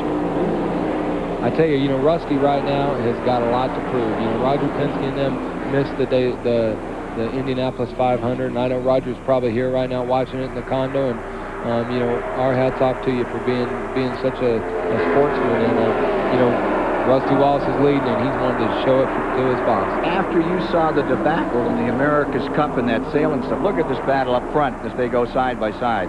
I'll tell you, the dignity and grace with which Roger Penske handled losing to the defending champion of the race, as well as Emerson Fittipaldi. Boy, I thought that said a lot for the entire sport, the way he didn't try to change the rules, didn't try to do anything, just accepted it and went on with his life. And you're right. In fact, he should be here right about now. He's going to be at Indianapolis, taking care of some sponsor commitments, and then he's going to fly right down here to see if the number 2 car out of the Penske stock car stable could win this 36th annual $1,400,000 600-mile race. Right now, Rusty Wallace has got his hands full with the 29-year-old Bobby Labonte, who looks terrific out there. I tell you what, I don't think Roger Penske's gonna take that with a grain of salt. He's gonna definitely work a lot harder, and he is gonna be really tough in Indianapolis. And he took total responsibility. He said, "It's my deal. It's my cars. I made the mistake." I can't get over that guy.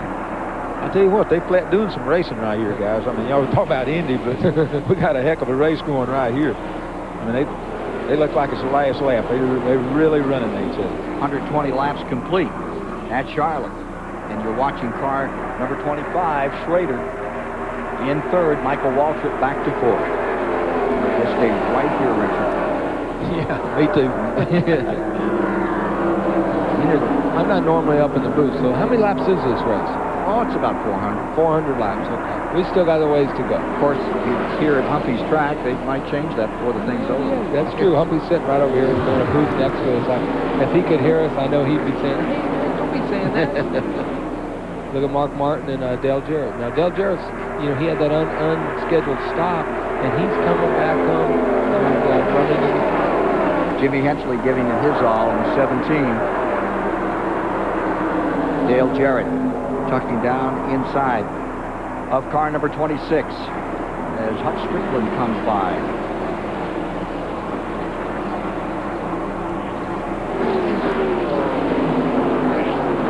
Mark Martin back in 9th position in car number 6. We have our onboard camera. It's up there. All right. How about that? Well, we can really take our breath now. That's a great shot. I tell you, it's a great shot to be able to see that. Oh, back up in front. Look at this three-way scrap. Rusty Wallace and Kenny Schrader. Now, they both have a hangar together right up here at the Concord Airport. So I'm sure Schrader's not going to bump him and Rusty's not going to block him. Oh, so. sure. Yeah, right. We'll hang him right here in turn 4 if he gets a chance. Boy, those two race hard. Here they come. Schrader to the inside. Wallace on the outside. They keep on racing like this. Earnhardt's going to be right up there with them. He's right there back there about 6th right now, right behind these 4 cars. I wonder if Schrader's going to give him the thumbs up. Well, there you see all 6 cars in together. Yeah, no thumb, right? What a terrible joke. That's awful. Yeah, you know. Poor guy. Ken Schrader lost his thumb out at a truck race the other day, and everybody's giving him the needle. He didn't lose his thumb at a truck race. He lost his thumb with his hand underneath the hood where he shouldn't be doing it. He knows that. At a truck race. Yeah, at a truck race. Trying to make him. Had nothing to do with the truck. Okay, there he comes. Well, Earnhardt's then got a couple of them. Here he comes. I told you when they get to running side by side, and he don't slow up. And he'll be 3 wide here in a little bit. To 3rd. Look at him. Look, I mean, it's unbelievable. He's up to 3rd now. Yep. And Wallace back into the lead. Out of 2.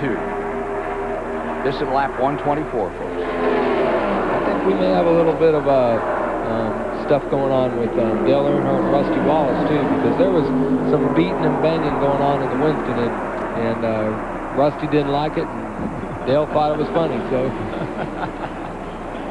Yeah, if you come out on the winning end, it's always funny. Yeah. You come out on the other end when it doesn't do good. Right. Here's Ken Schrader putting the heat on Wallace again. 187.5 miles complete. Wallace, Schrader, Earnhardt. 1, 2, 3. Just behind them, Michael Waltrip, Rudd, Labonte, Bobby Labonte, and Sterling Marlin. All in a single line. Throw a sheet on all of them. That's why stock car racing is so good. It's unbelievable how close the cars are. You know, other times when they first started the race, they all got separated. You said, man, this is going to be dull. And then all of a sudden, here's 8 cars racing for the lead. Yeah, and look where they are at only 126 laps. Back to the inside. Schrader looks inside of Earnhardt. He took off part of that thumb working on his super truck. Kenny Schrader, how bad did that hurt? Wow, it was big. It seemed like about 10 seconds. I'm sure it was just a couple seconds, but it wouldn't go because it was up against the bracket. The belt kept turning over, the pulley kept cutting it from the bottom, and then it was like, okay, I just got to wait a second because it's going to be free, and the scoop popped off. Easy for him to say now. Right. Yeah, like you said, it sounds funny now, but it wasn't funny when it was happening. Look at that. Oh! Whoa! Well, see, now there, I told you there was a little bit of stuff. Now look, Rusty's ball batted the wall there and made a boo-boo there, and the 3 cars get by him. Yeah. Right up to 3rd, and going to 4th, and now into 5th goes Marlin. We got 15 lead changes already today. Yeah, we ain't got started good. No, I think Dale Earnhardt took the lead for the first time today, and Schrader's not going to put up with it. He's going to try to get back to the lead. Here's Schrader looking onto the inside of Dale Earnhardt. Ricky Rudd up in there now. Boy, those rule changes seem to have really made the difference. Everybody's in there pretty good together. Here comes Schrader down to the inside, but take a look at this moment. Wallace leading. Looks like Rusty just got a little bit loose. What he done, he made a little bit of the deal. There again, with a car right that close to him, just loosened his car up. Just so little you can't hardly tell it, but just enough that he moves out that extra foot and runs into the wall. For the lead, it's still Earnhardt, Schrader, Rudd, Michael Waltrip.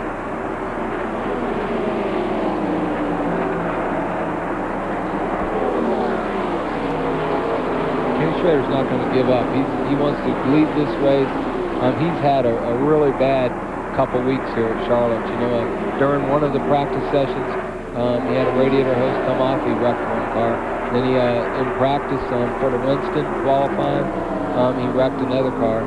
And then he had another car that he was in on the Winston and got in a wreck there too. So 3 cars in 3 weeks, and Kenny Schrader's in a half a thumb. So but he's ready to go. He sure is. He's down there trying it, that's for sure. Yeah. So hungry. He's not going to let him with it. There he goes. Schrader back in at another time. And this time he regains the lead. I tell you, that power plant. There's the old Earnhardt move. The patented move right there. Schrader ain't going to leave it down. Schrader's a lot of power. See, when Earnhardt makes that move, it's not Earnhardt doing it. It's the other man making a mistake, and Earnhardt takes advantage of it. That's exactly what he did right there. Yeah. Earnhardt definitely, when he turns down from the outside to the inside, that just automatically takes the air off the car in the front and gets the car in the front loose and slows it down. And then he just gets on with it. But you don't see that many people ready to stick it back down in there. Earnhardt always is there. Yeah, I tell you, there's all sticking it in there right now. Yeah, there's 4 of them, 5 of them all in one little group. Michael Waltrip on the bottom. Ricky Rudd up on the outside, back there 3rd, 4th. Sterling Marlin 5th. Rusty Wallace 6th. And look at this duel for the lead. All makes of all cars. I mean, a Pontiac before. Yeah, even got a Pontiac in there. Yeah. They're doing good today, man. You're not doing so bad, Richard. You're back there in 17th. Still in the lead lap. The A car looks like they've had a little bit of trouble here. Jeff Burton is slowing down in the back straightaway. I think he may be pitting. We'll stay right here with this battle for the lead. Back to the stripe. Earnhardt in front. Ken Schrader, who's tried so many times to win this race, his 11th start, came to finish 2nd in 1991 behind Davey Allison. The Ricky Rudd story. Steve Burns has it. After the last pit stop, C went off the wall. Hold on just a moment. Car number 94. That's Bill Elliott. And he has socked the wall hard. The Batmobile. Running in 18th position. Bill Elliott's number 94 is going to bring out the 4th caution of the afternoon. Lap 134.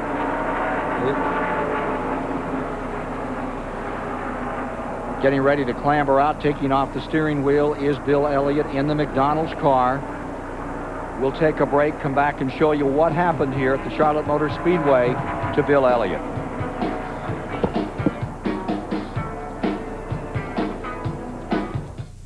The Coca-Cola 600 is brought to you by Burger King, where you can get your burger's worth, and by Allied Signals brand filters.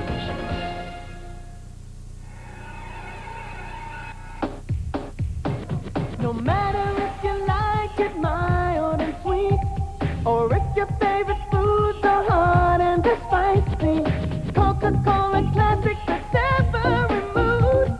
With every kind of food, there's always Coca-Cola, yeah.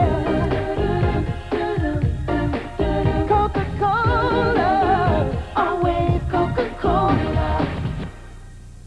Everybody thinks bigger is better, even at Burger King. They just did this taste test where the Whopper beat the Big Mac and Wendy's single.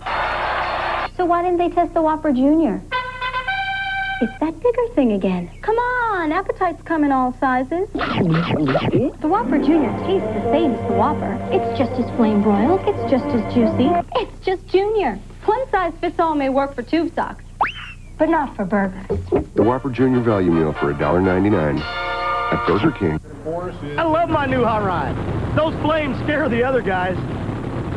5,000 horsepower helps too. And a fat bankroll. You know, we've been running Autolite spark plugs forever, but I could wring more money out of someone else. Money's good. My crew burns it. So I tell the guys we're going to run a different plug. They say no. I say I'm the boss. They say Autolite keeps this monster lit. So I tell them I was just kidding. Join TBS for an incredible look at America's lifelong obsession with the automobile. Driving Passion, America's love affair with the car. Premiering 8:05 Eastern Tuesday, exclusively on TBS. Back at the Charlotte Motor Speedway with 136 laps complete and under a yellow condition again. First man off pit road was Michael Waltrip, and 3 others also beat Earnhardt onto the track, and we'll give you that story in a moment. Ernie Irvin, Richard Petty alongside. Let's look again and see if we can discern what happened to car number 94 here. Ooh, he's already in the wall. I talked to the spotter. I was making a pit stop myself, and I talked to the spotter from Bill Elliott. They said he cut a tire down. could have run something over. Yeah, he got into the wall before he got to the corner. Yeah. Running the tail end of the lead lap. And the Thunderbat has its wings clipped here this afternoon. I tell you, Bill Elliott was one of the cars in practice that looked real good, and hate to see it for him. He's part of racing. First year as an owner-driver, not very auspicious for Bill Elliott. I don't think it's the first year. Well, in the current year. Yeah, current year. That's right. Back when he came back here. First year back. What, 76 is the first time he's here. Now this is. But I'm not so sure about what his dad owned. George, I'm not so sure. Pretty much the same. About the same. So, yeah. I was in that family-owned business deal. Yeah. Brother owned it 1 year, Daddy owned it 1 year, I'd owned it 1 year, my wife had owned it 1 year, but it's still Petty Enterprise owned the whole thing. Yeah. One of them kind of deals. Let's go to Rick Benjamin. Well, Ken, we saw quickly some in-car pictures from Bill Elliott's Thunderbat. As you said so artfully, his wings were clipped. He laid down some special effects sparks down into turn one. Want to show you the other in-car cameras we have for you here tonight in the STP Communication Center. We're on board with Mark Martin and his Valvoline Ford. We had trouble getting our helicopter up in the air because of the weather conditions here today, but we are flying, and that means we can bring you these pictures. So Mark Martin close to the head of the show. Bobby Hamilton and Richard Petty's STP Pontiac. We're on board with Bobby this afternoon as well. Jeff Bodine has taken us along for a high-speed ride in his Exide Ford today. And Jeff is right behind the pace car, so he may have the restart lead as we get ready to go back green here in just a moment.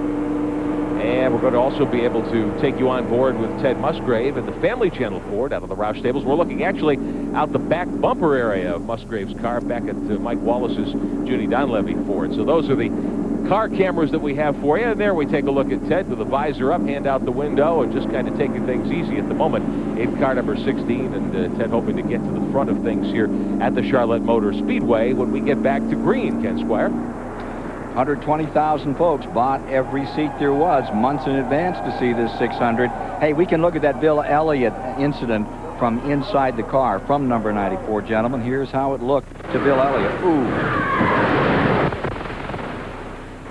Yeah, it happens that quick, too. Yeah, wow. I thought I was in it. Man. It does feel just like that, too. Is that right? I know you've never had that happen to you, but... never happened, right? Probably not in that exact location. No, I'll tell you, the same thing. Somebody throwed a beer can out, and I hit one of them there in one of the 600s. Yeah. Come tearing along. I don't believe I ever hit a wall a whole lot harder. Just run along there all by yourself, and bam, all yourself is in the wall. And of course, I don't think that's what happened there. He just, like you said, it shows there. He just run along, and bam, that's it. That's how quick it happened. Let's go to Dick Bergman. Well, Rusty Wallace just had a terrible pit stop, Ken. 25.5 seconds. The problem, Paul Vanderland's air gun broke. Billy Wilburn right now is working on it. They're trying to get it apart. Even the screws on this thing don't want to come apart so they can try to fix it. Wilburn's going to do the best he can. He's a good sprint car racer. You got to be able to fix anything. Well, the captain will have new guns down there for the next one, you can be sure. I'm telling you, there's probably new guns this time. You just can't know. I mean, Rusty's had a lot of trouble with lug nuts sticking. I mean, they probably make their own lug nuts to try to make them better. They'll get the best that anybody can buy. In 15th is Rusty Wallace, and you're on board with Mark Martin, who is in 5th. The front of the field, Michael Waltrip, Sterling Marlin, Ricky Rudd, Dale Earnhardt, and Mark.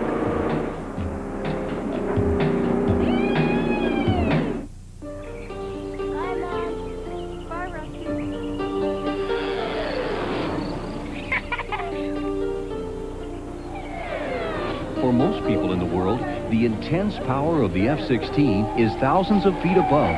For you, it's a phone call away.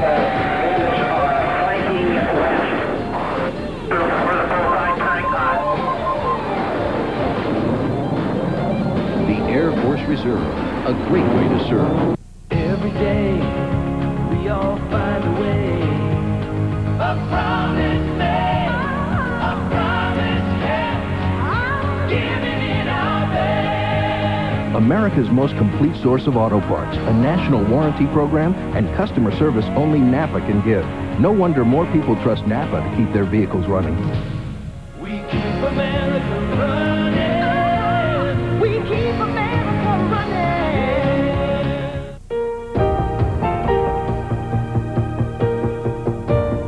It isn't easy winning a championship.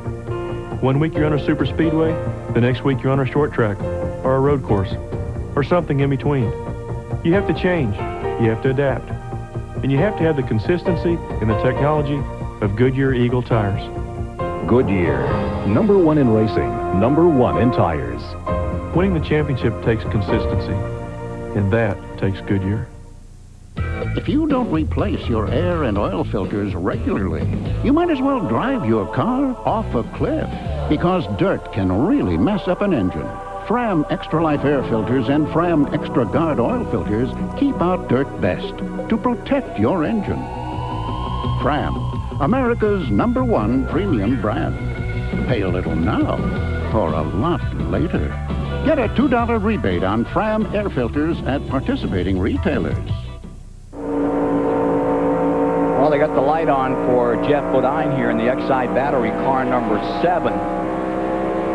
They want him on pit road for a stop and go out there, Ernie. Seems like he was speeding on pit road is what they're saying. I guess he's going to have to complain to Tanya about that one. Nice. 33rd position is where he is right now, and that's where he's been a lot of the year. This has not been a good year for Jeff Bodine, and it's not getting any better here in the 600. Look at this struggle, 30 and 4. By the way, Hensley's Darrell Waltrip, number 17, they're showing it back in the lead lap. Well, he's just leading. He's just that close to being in the lead lap. They pass him back, he's a lap down. He's got him off to a good start then. 30, Michael Waltrip leading. Marlin second, Rudd third, Earnhardt fourth. I tell you, Randy, I know you can probably hear us. I wonder if Michael Waltrip only took 2 tires on this time. Be something to check on. Randy, if you get an opportunity, did Michael only take on a couple of tires, is the question from Ernie Irvin. There's the battle for the lead. Well, Ernie, the answer is this time around, Michael Waltrip took 4 tires. The time before that, he took just 2, so he's on 4 fresh ones right now. And it doesn't seem to make a whole lot of difference in speed as to whether he's taken 4 or 2. I'll tell you what. He must have had a great pit stop. I mean, you know, that crew's never been the one that normally gets out of pit road first, and Michael's struggled a lot of years, but man, he's really doing it today. Hensley hanging top in the 17, trying to stay in that lead lap. He's been on the outside now for the last 3 laps, and he's getting a little help at the moment from Sterling Marlin. Michael Waltrip down to the bottom, slipping back a spot from the lead, with Ricky Rudd right there, and you see Bobby Labonte moving into it.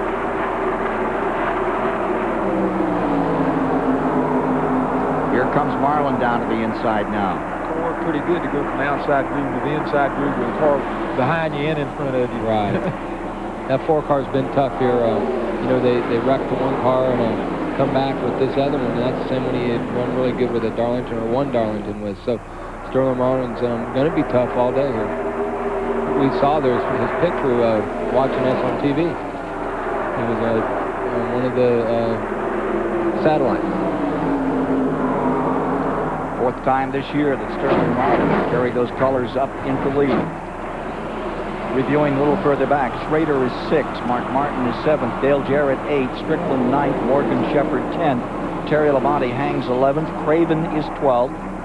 Then in 13th, Robert Presley. So those 2 rookies that are tied at 106 points each are in there, even Steven in the race too. I tell you, here comes Schrader. We just passed up him, but Schrader was really coming right now. Riding with Jeff Bodine here, just in front of him, Steve Grissom in the 29. Grissom in the 30th spot. Back up in front.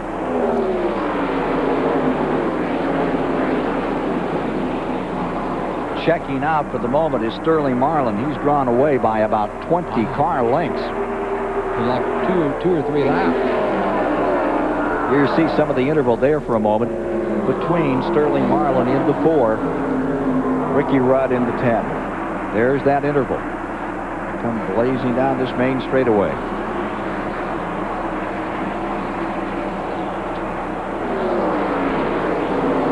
With this tri-oval shape on this track, how many turns do you consider you run around to get around this thing?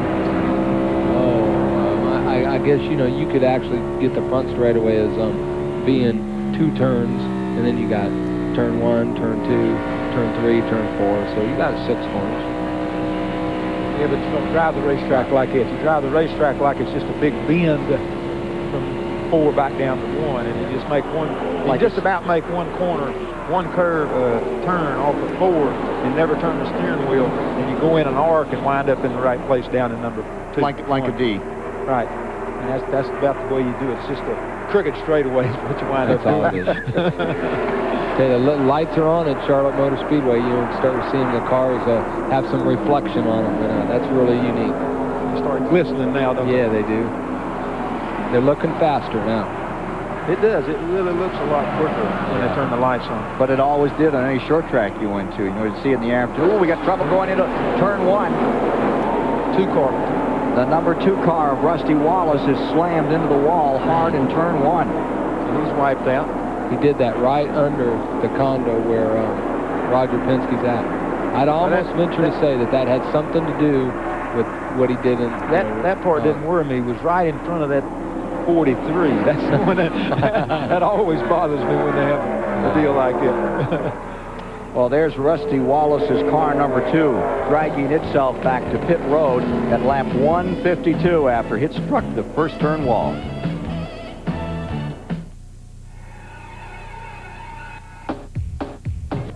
No matter if you like it mild and sweet, or if your favorite foods are hot and spicy, Coca-Cola Classic fits every mood. With every kind of food, there's always Coca-Cola, yeah. Coca-Cola, always Coca-Cola. For cars that can benefit from higher octane, Texaco Clean System 3 Power Plus and Power Premium were formulated to clean your engine's intake valves, fuel injectors, and combustion chambers while you're driving, to give you smooth starts and sure acceleration. Just give us 5 tanks, and we think Power Plus and Power Premium will make quite an impression on you. Add more life to your car. Take it to the star. You know, a lot of people who work on their cars will only shop at AutoZone. They depend on us for the best quality parts and low prices every day. They come in, get what they need, and then get back to work. Because you see, they believe if you want the job done right, you do it yourself. Well, at AutoZone, we couldn't agree more. Because when you take the time and the effort to work on your car yourself, you ought to be choosy about where you shop. We just thank you for choosing AutoZone. Sure, Gold MasterCard has at least a $5,000 credit line, so you can buy all kinds of things, but you can't buy time. Well, I don't know. You could buy plane tickets and fly across 5 time zones, and it'll be even earlier than when you left. But wherever you go, you won't have to waste your time looking for a great exchange rate, because with MasterCard, a great exchange rate is exactly what you'll get. So I guess Gold MasterCard really can buy you time. Just remember to set your watch back. Watch back. Now, how's that for a useful card? Gold MasterCard. It's more than a gold card. It's smart money. Look for your Gold MasterCard application and apply. 5th caution of the day after Rusty Wallace socks the wall going into turn number 1. How fast do you go in there, Ernie? Oh, you know, probably about 195 miles an hour. Well, here he is. Oh, see? Oh, he got tagged. Yeah. Big time. That's what I was telling you. The way that car was wrecked, I told you on the break, I said, something else has happened, you know. It wasn't just that Rusty hit the wall. I don't really know what car it was that got with him. Oh, okay. Looked like Rusty had to let off the throttle for the 15, and looks like wasn't that Craven's car? No, right? No, it looks like the Presley. 33 car. It's Run Robert into the back Presley. of him. Caught him just right. Presley's 33 car. Let's go to Dick Berggren. What happened? Got hit in the rear end coming through the tribal. Car was really running good. Running great, as a matter of fact. We had an air gun broke on us in that last pit stop. It got me way in the back. Charging back to the front, and all of a sudden, I'm coming through the tribal. Next thing you know, I'm in the rear. I got hit in the rear end and flying down the straightaway backwards. So that's just racing. Car's torn up badly. It's in the garage. Tough one for Rusty Wallace. Out of this race. It almost looked like Rusty had to lift because the 15 car had another problem or something, and Rusty had slowed down, and you know, the 33 car run into the back. All you do is bobble when everybody's running the same speed. Let's take a moment now and look forward to another Winston Cup race upcoming this year here on TBS. Our next Winston Cup event on TBS will be at the Pocono Raceway July 16th for the Miller Genuine Draft 500. Pocono is a unique triangular-shaped track that has 3 turns, each with a different radius. Even the 3 straights are of different lengths. This uniqueness produces some of the most competitive and exciting racing in the Winston Cup Series.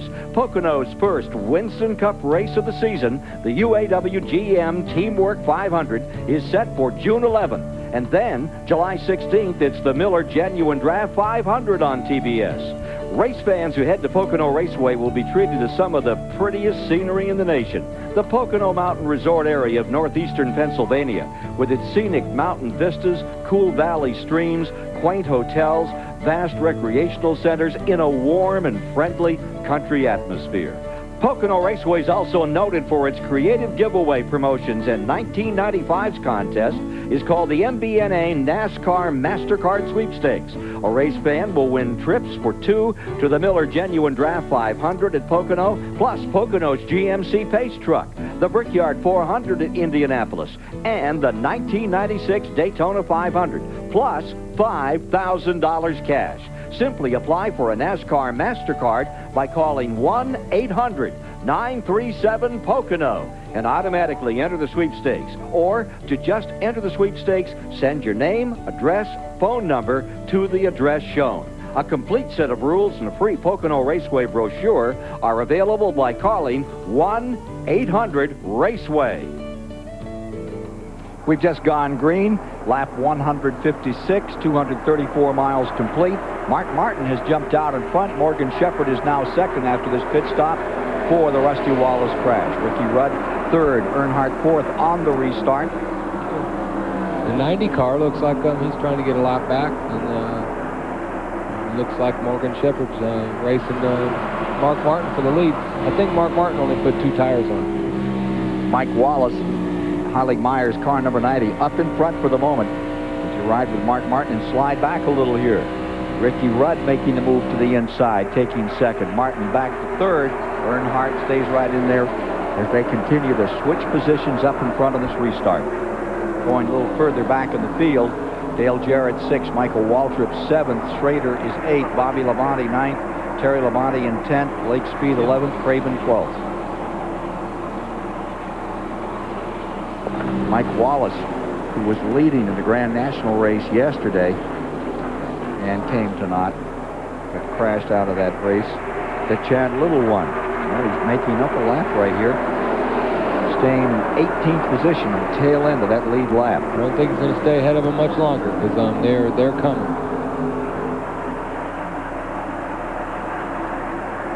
Morgan Shepherd now in the lead, and Mark Martin. They each took 2 tires. 10 different leaders so far in the race. The 600 record is 16 different leaders in this event, back in '88. You ain't even run halfway yet, then. You got a long way to go. This is a real competitive race. I mean, it's probably the most competitive Winston Cup race we've had. Ricky Rudd getting hung out to dry on the inside. Here comes Dale Earnhardt on the outside, and that's his groove. With Marlin. And here comes Dale Jarrett beginning to move. Yep. 28 car.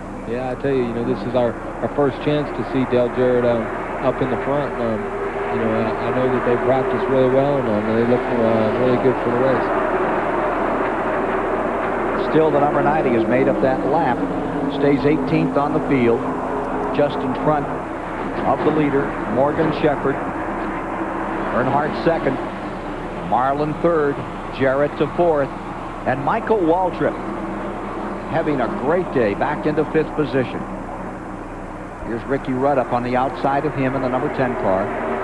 And just outside of that group comes Mark Martin in 7th, Schrader in 8th, Bobby Labonte 9th.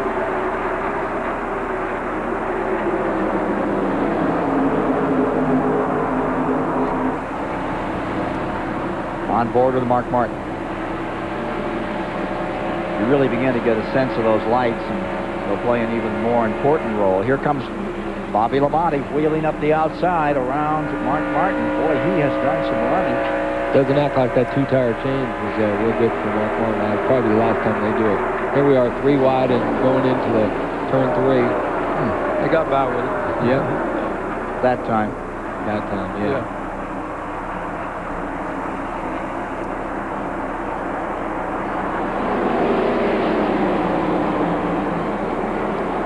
So Shepard has put the Wood Brothers Ford back in the lead. He had started 10th on the day.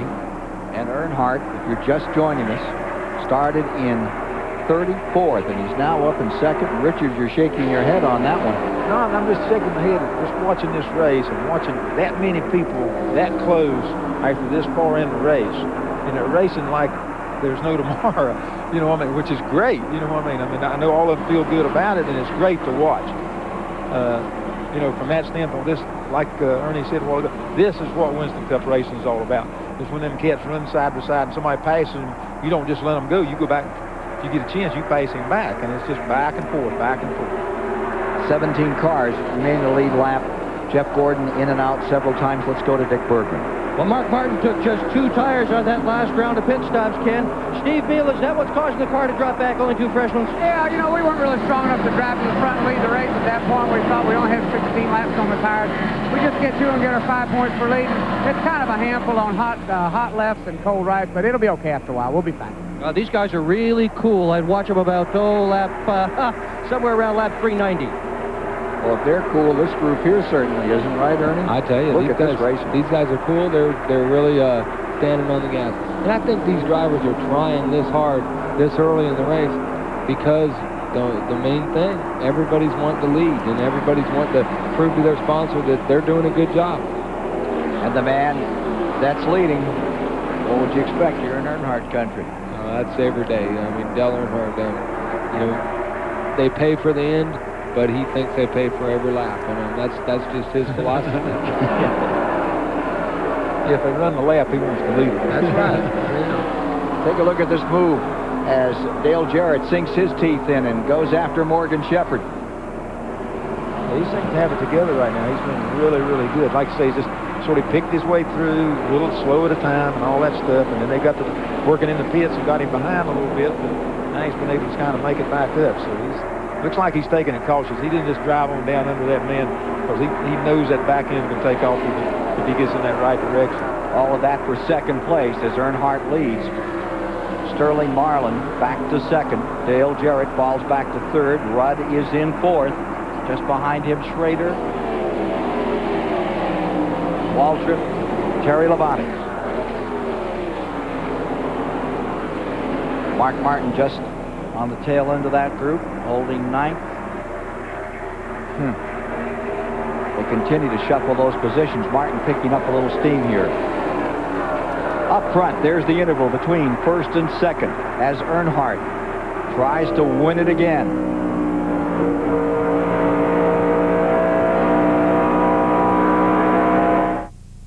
Join TBS for an incredible look at America's lifelong obsession with the automobile. Driving Passion, America's love affair with the car. Premiering 8:05 Eastern Tuesday, exclusively on TBS. No matter if you like it mild and sweet, or if your favorite foods are hot and they're spicy, Coca-Cola Classic fits every mood. With every kind of food, there's always Coca-Cola, yeah. Coca-Cola, always Coca-Cola. Some people can't afford to worry about the fuel in their tank. And when it comes to consistency and quality, their demands are among the toughest in the world. That's why most major domestic and international airlines depend on Citgo. And with more than 13,000 locations across America, you can depend on Citgo too. Citgo, the sign of quality. You know, working at AutoZone is more than just looking up parts or ringing up sales. Most of all is listening. Because my customers know more about their cars than I'll ever know. They know every rattle by heart. I mean, that car is their baby. So when they got a problem they're going to fix themselves, I'm going to do my best to help them get whatever they need, no matter what it takes. Because people like that, they don't deserve anything less than the best I can give them. Monday, historic Wrigley Field. The Braves spend an afternoon in the park when they head to Chicago. It's the Braves and the Cubs. 2:15 Eastern Monday. Best seat in the house is on TBS. Earnhardt first, Marlin second, Ricky Rudd the third, Ken Schrader right after him in fourth position. And the 28 that had been running in fourth position at lap 170, we're now at 173, going behind the wall. Here's where it began to slow down. You can see it smoking there. It looks like something like a right rear hub, or it's really hard to say, you know what I mean? But they got some kind of bad problem with it. Dick Berggren can tell us more. The problem, Ken, is a right rear hub that has apparently almost completely seized up.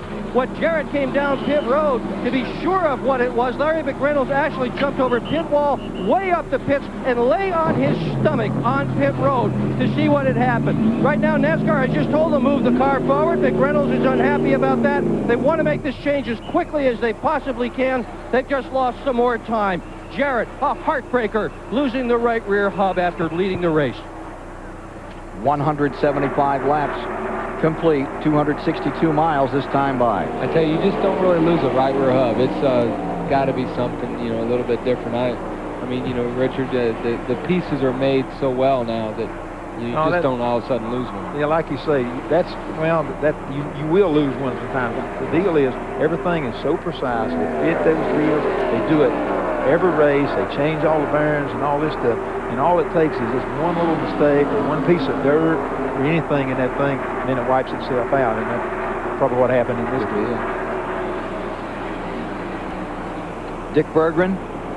Well, I got a question for Ernie Irvin. Ernie, this is the same car you drove in the fall of 1993 here, led all but 6 laps, went on to win the race. Remember that day here at Charlotte? Yeah, I tell you, I remember that day. I told Jeff Gordon, I bet him the other night that he couldn't lead as much in 600 miles that I led in 500 miles. So obviously he's not going to do it. No, he's back on your bid, right? Right. He's 35 laps down. He's back out on the track, and Gordon is being shown in 37th position right now.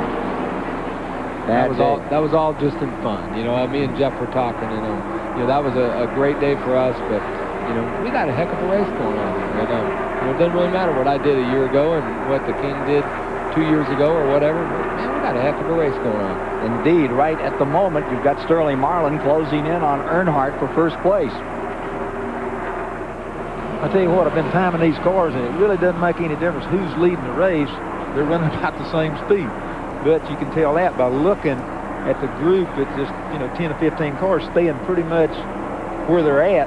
The deal is just that they all run in the same speed, and it's just whoever gets the right tire makes a better pit stop than another, and that's the position they are on the track. I tell you, that's what I saw yesterday in practice. I mean, you know, clocking cars.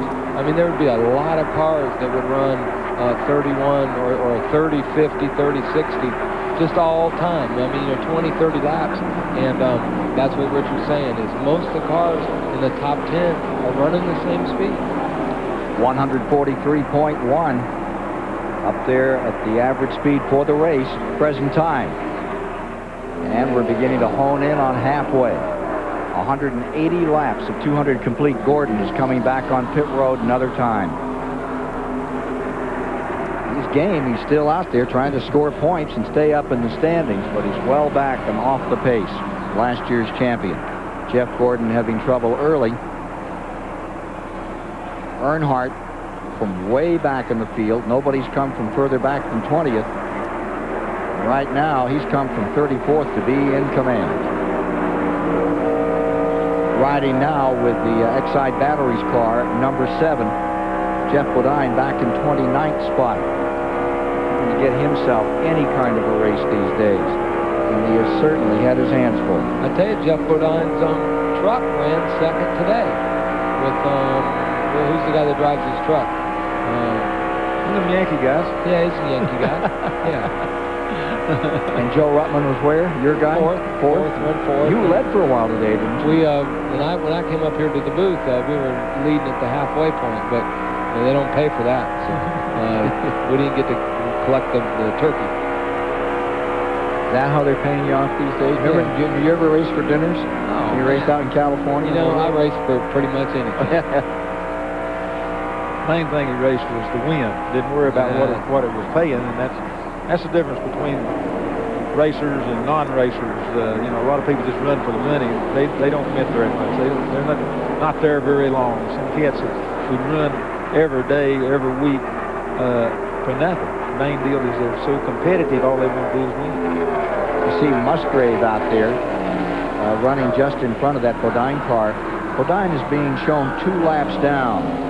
Musgrave up there, side by side again up in front. Here's Schrader at it with Rudd for 3rd spot.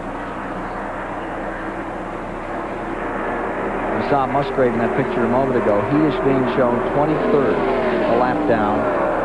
And Jeff Bodine is being shown well back, let's see, 29th. Also in there with the 11 car. And it is not in the lead lap. It is back. We were talking about racing. Doesn't matter what it pays. I mean, Kenny Schrader's one of them. And we're sitting here showing him right now. And he's one of them that'll race for whatever. I mean, whether they're paying turkeys or anything, Kenny Schrader likes to race. It shows that when he runs 4 or 5 races a week. That's right. And then he runs the weekend with Winston Cup. I mean, if they got a racetrack, he's like Bobby Allison used to be. If they got a racetrack, he's going to be there. If he's got a car, he'll borrow a car and then make sure he gets in the race. The Brett Bodine car stays just on the tail end of the lead lap. It is in 15th position for Schrader, 2nd spot. Going to 2nd. Schrader back to 2nd. He must have heard me tell him that they was going to pay for turkeys or something. he gave me the thumbs up going by. I don't know. Whatever that means. Yeah. I know it's got a little bit of lead. That's about as big a lead as they've had all day, I think. Well, Gordon had a lead like that in the first 20 or 30 laps. Didn't hold on. Didn't hold on. Somebody else come on. And Schrader was one of the guys that I think passed Gordon for the lead. Schrader, whose last win was back in '91 at Dover. Long time between is that wins. right? Yeah. I mean, as good as he runs, you know, day in and day out, he's just a pretty regular deal. This is one of the places he really runs good at, and it's one of the, I think it's before Dover, this is one of the places he won at. And that 30 car, Michael Waltrip, still looking for that first win. He's really giving her a good go today. I tell you, the way his year is, he's just looking for a good finish. Yeah, you know what I mean? Do you guys believe in numbers? If you believe in numbers, Sterling Marlin won his first race in number 279 down there at Daytona that time. This is race number 279 for Michael Waltrip in car 30. Oh, really? Yeah. Huh. You know, if you're one of those numbers guys. I think I won mine in like 70-something, 79 maybe or something like that. That a year, or was that the number? Well, that was that when we're talking about Petty now. I'm not that old. I'm further back than that, man. Try 1959 or 1960. Richard won his first race in 1959, we say, and that was the year I was born. So we're talking about numbers. Talk about Jeff Bodine here for a moment. He tries to move under Brett Bodine, who was running 15th with car number 11. We've seen them two before. Yeah, right. Hello, Indy. We're going to take a break and be back. We're at lap 189, folks, in the Coca-Cola 600, as Earnhardt is where he so often is, right out in front. Every day, we all find a way. A promise made, a promise kept, giving it our best. America's most complete source of auto parts, a national warranty program, and customer service only Napa can give. No wonder more people trust Napa to keep their vehicles running. We keep America running. We keep America running. This is Red Dog beer. It's not ice brewed, fire brewed, and it's not some nursing sipping red. It's just genuinely good beer. Okay, there is one thing unusual about Red Dog. It's unusually easy to drink. Because it's bold yet smooth. Because it's made with the finest natural ingredients. Are you gonna like Red Dog? Yeah, we think so. But hey, it's your call. Ford Contour brings you a world of innovative performance ideas, like the powerful yet efficient Z-Tech engine, and the Duratec that can go 100,000 miles before its first recommended tune-up. which is a long way down the road. Ideas like the Quadrolink suspension, so smart, it allows your rear wheels to adjust in sync with the front for more precise control, and that's a turn for the better. The totally new Ford Contour, a world car for the 21st century, well equipped for just $14,670. People ask me to endorse the strangest things. A green recliner? Not much of a sitter. I like going fast. 68 Shelby, and there's only about 300 and some odd made. This car rips. Pure oil now. Keeping them up's half the fun. They all get Pure Later filters. Pure oil later. I snag them from the track. Legends live. Pure Later, Pure Later. We're back with you at the 600, and Ken Schrader has just assumed the lead. He swept around Earnhardt in number 3 to go back up in front. The Chevys are running first and second. Take a look at this pass that made the difference. Give Schrader that lead. Just motored on by. He's motored on by, motored right down in the corner, and then moved up in front of, watch, they didn't show it all, but anyhow, he moved up in front of Earnhardt, so Earnhardt couldn't get a running start back at him. Full Earnhardt deal on him. Yeah, but he cut off Earnhardt's traditional move to come back down. He held him right in there. And that's where they stay right now, and Rudd closes up in third. Coming to halfway.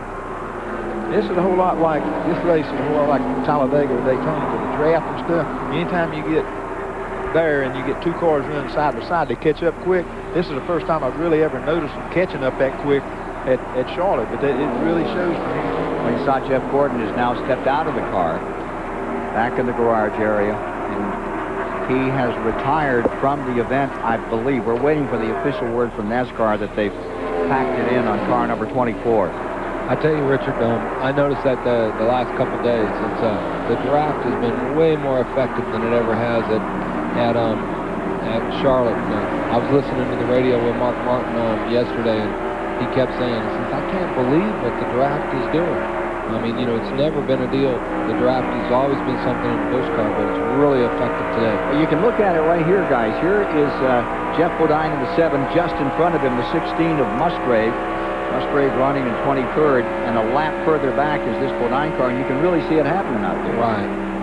He's really coming on him. You know, when they come off the corner, here he comes. And he's probably going to pull out and try to pass him right now. Guys, I hate to say it, but I think I had a little trouble with my 43 car there. I see he's slowed down and running around there a little slow now. He's been running pretty good, you know, 12th, 15th all day long, but it looks like he's coming in for some kind of difficulty, and I doubt if they can fix it. 13th is the position he was in as he brings it on to pit road. Bobby Hamilton bringing in number 43. Everything looks all right, Richard. Yeah, but it doesn't slow down. They say it's got a bad vibration. Oh, okay. Maybe there's some put tires on it and go. Maybe they can get lucky with it. But he's been running the same lap with him, and this is going to put him a lap down. That always hurts. I'll just make him have to try and fight harder. 2 laps to halfway.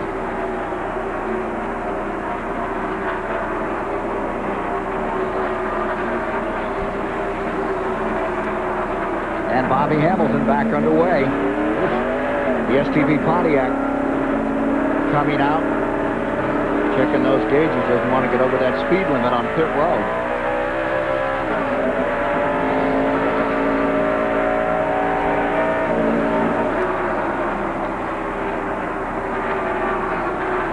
Sterling Marlin, Michael Waltrip,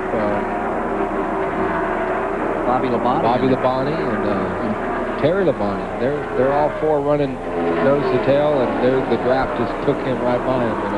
4th, 5th, 6th in that group. Yeah.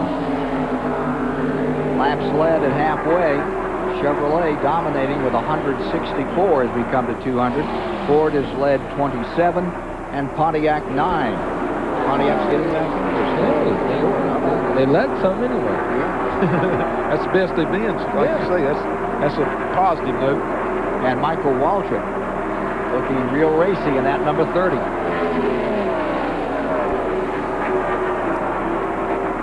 It's still Schrader with the lead. Ken Schrader out in front at halfway. In the second spot, it is Earnhardt. And look at Bobby Labonte making that move inside of Sterling Marlin.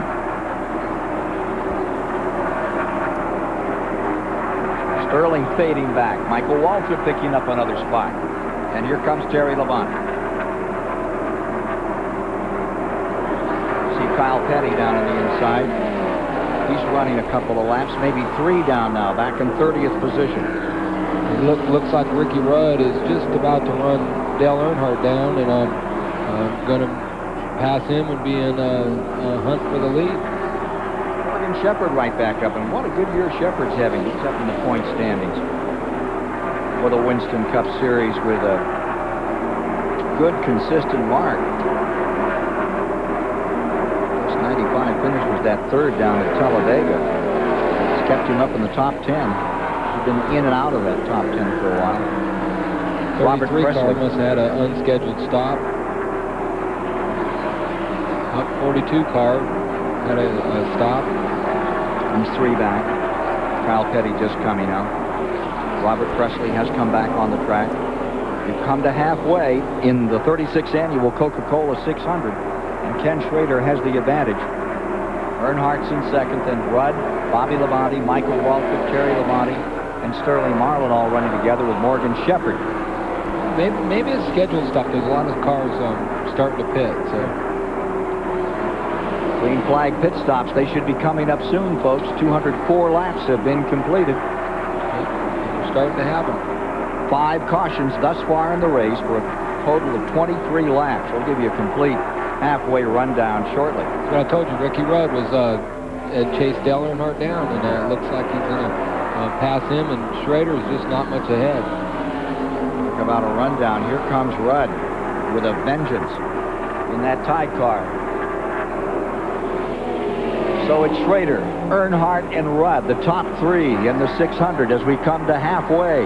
Back with the second half after this. Hey, race fans, Budweiser asks who won May 28, 1989 at the Charlotte Motor Speedway. Series championship contender Rusty Wallace in his Pontiac, the 27. And car number 7, the Ford pole sitter Alan Kulwicki, showed plenty of early muscle in the 600-miler. Gerald Waltrip came to Charlotte as the defending race champion, but a broken sway bar bracket threatened to knock the 17 car, very colorful this year, out of contention. Other drivers fighting for the victory included the 5 car of Jeff Bodine and the Budweiser car driven by Terry Labonte. But who won? Here's the list of contenders. The answer after the break. TBS presents a world premiere television event. The car. It sparked our passion, fueled our dreams, and changed our lives. Join TBS for the trip of a lifetime and take an incredible look at America's lifelong obsession with the automobile. Driving Passion, sponsored in part by Midas, premiering 8:05 Eastern Tuesday exclusively on TBS.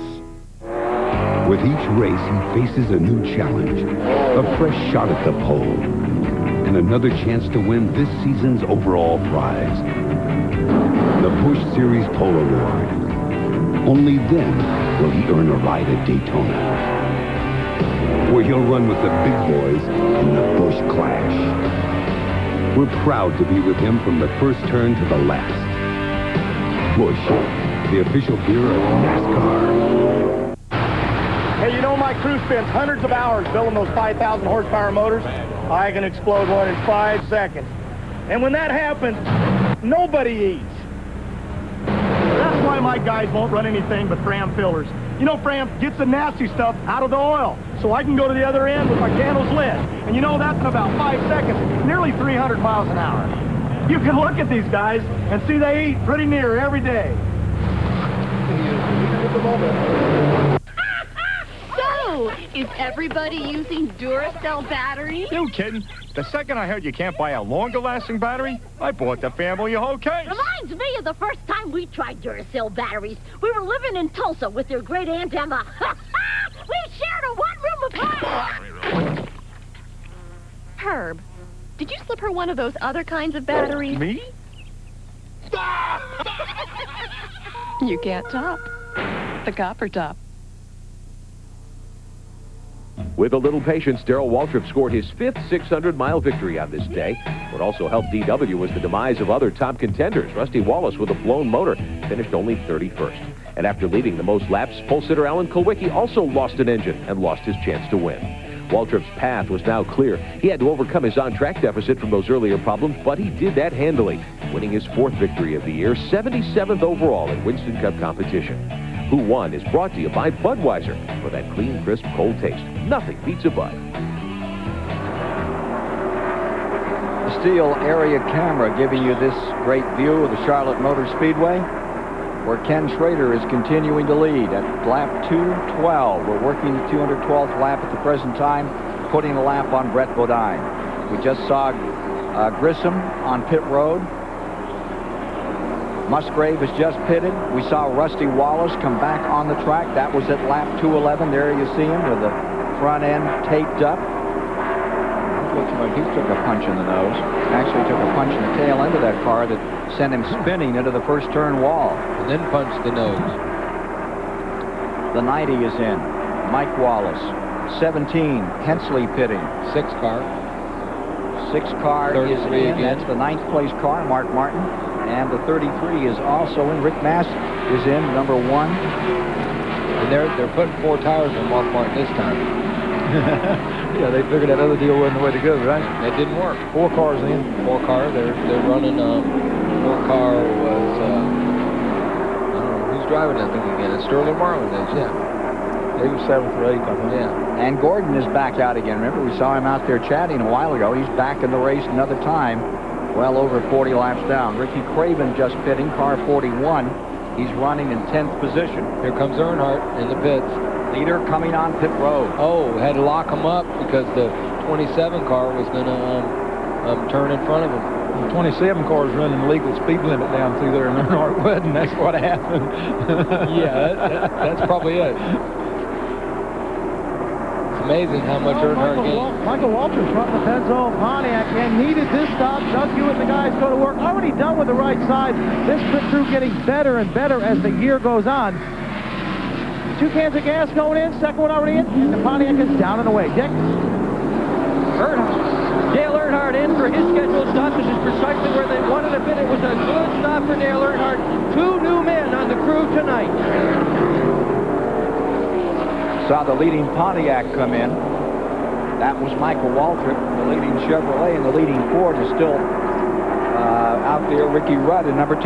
Now here's Schrader, overall leader in the race. That will push Rudd up into the lead. He had been in second. Ricky Rudd and Rudd's pitting. Rudd almost spun coming off pit road. Come on so hard. Yeah. Well, Ken Howes and the guys go to work on the Budweiser Chevy. They're going to make a track bar adjustment on this car. He's trying to get this car tightened up just a little bit right now. Already around to the left-hand side. There goes the wrench goes in to make the track bar adjustment. 2 turns around. Already done. Good stop for Schrader's team. Steve?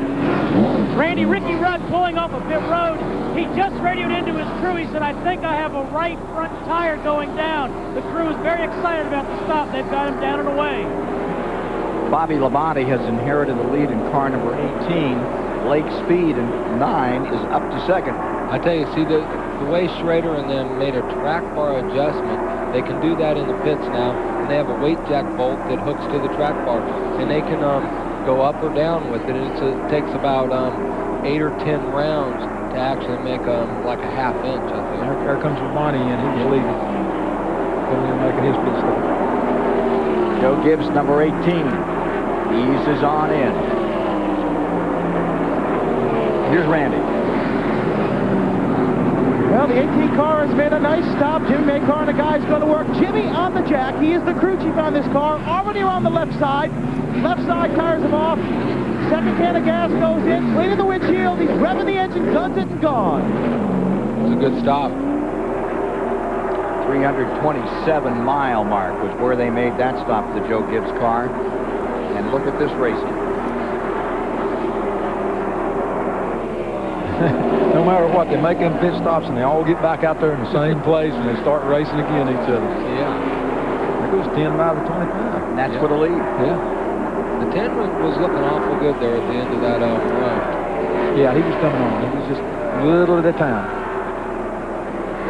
Rudd around Schrader. And you see the bruised number 2 back on the track. Rusty Wallace trying to stay in that point hunt. I see the 28 cars back out on the racetrack. I wonder if Randy could talk to them to find out what was the problem. Good idea. We'll get to that story. See what the story is on car number 28. Lapping Loy Allen. The leaders, Rudd and Schrader. It's a Ford and a Chevrolet, and you know, I think the playing field has got a lot equaler this week. Green flag pit stops have been completed. We'll get ready to take a break here, then come back and sort out the field for you. But suffice it to say, Rudd, Schrader, Labonte, and Earnhardt are the front four, and Terry Labonte fifth.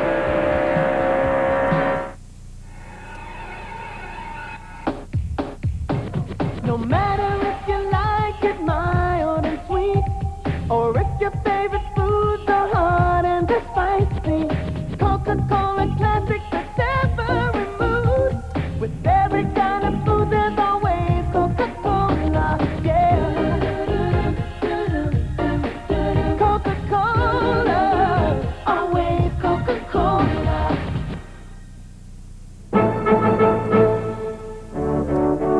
Someday in the future, every car will be maintained by Precision Tune.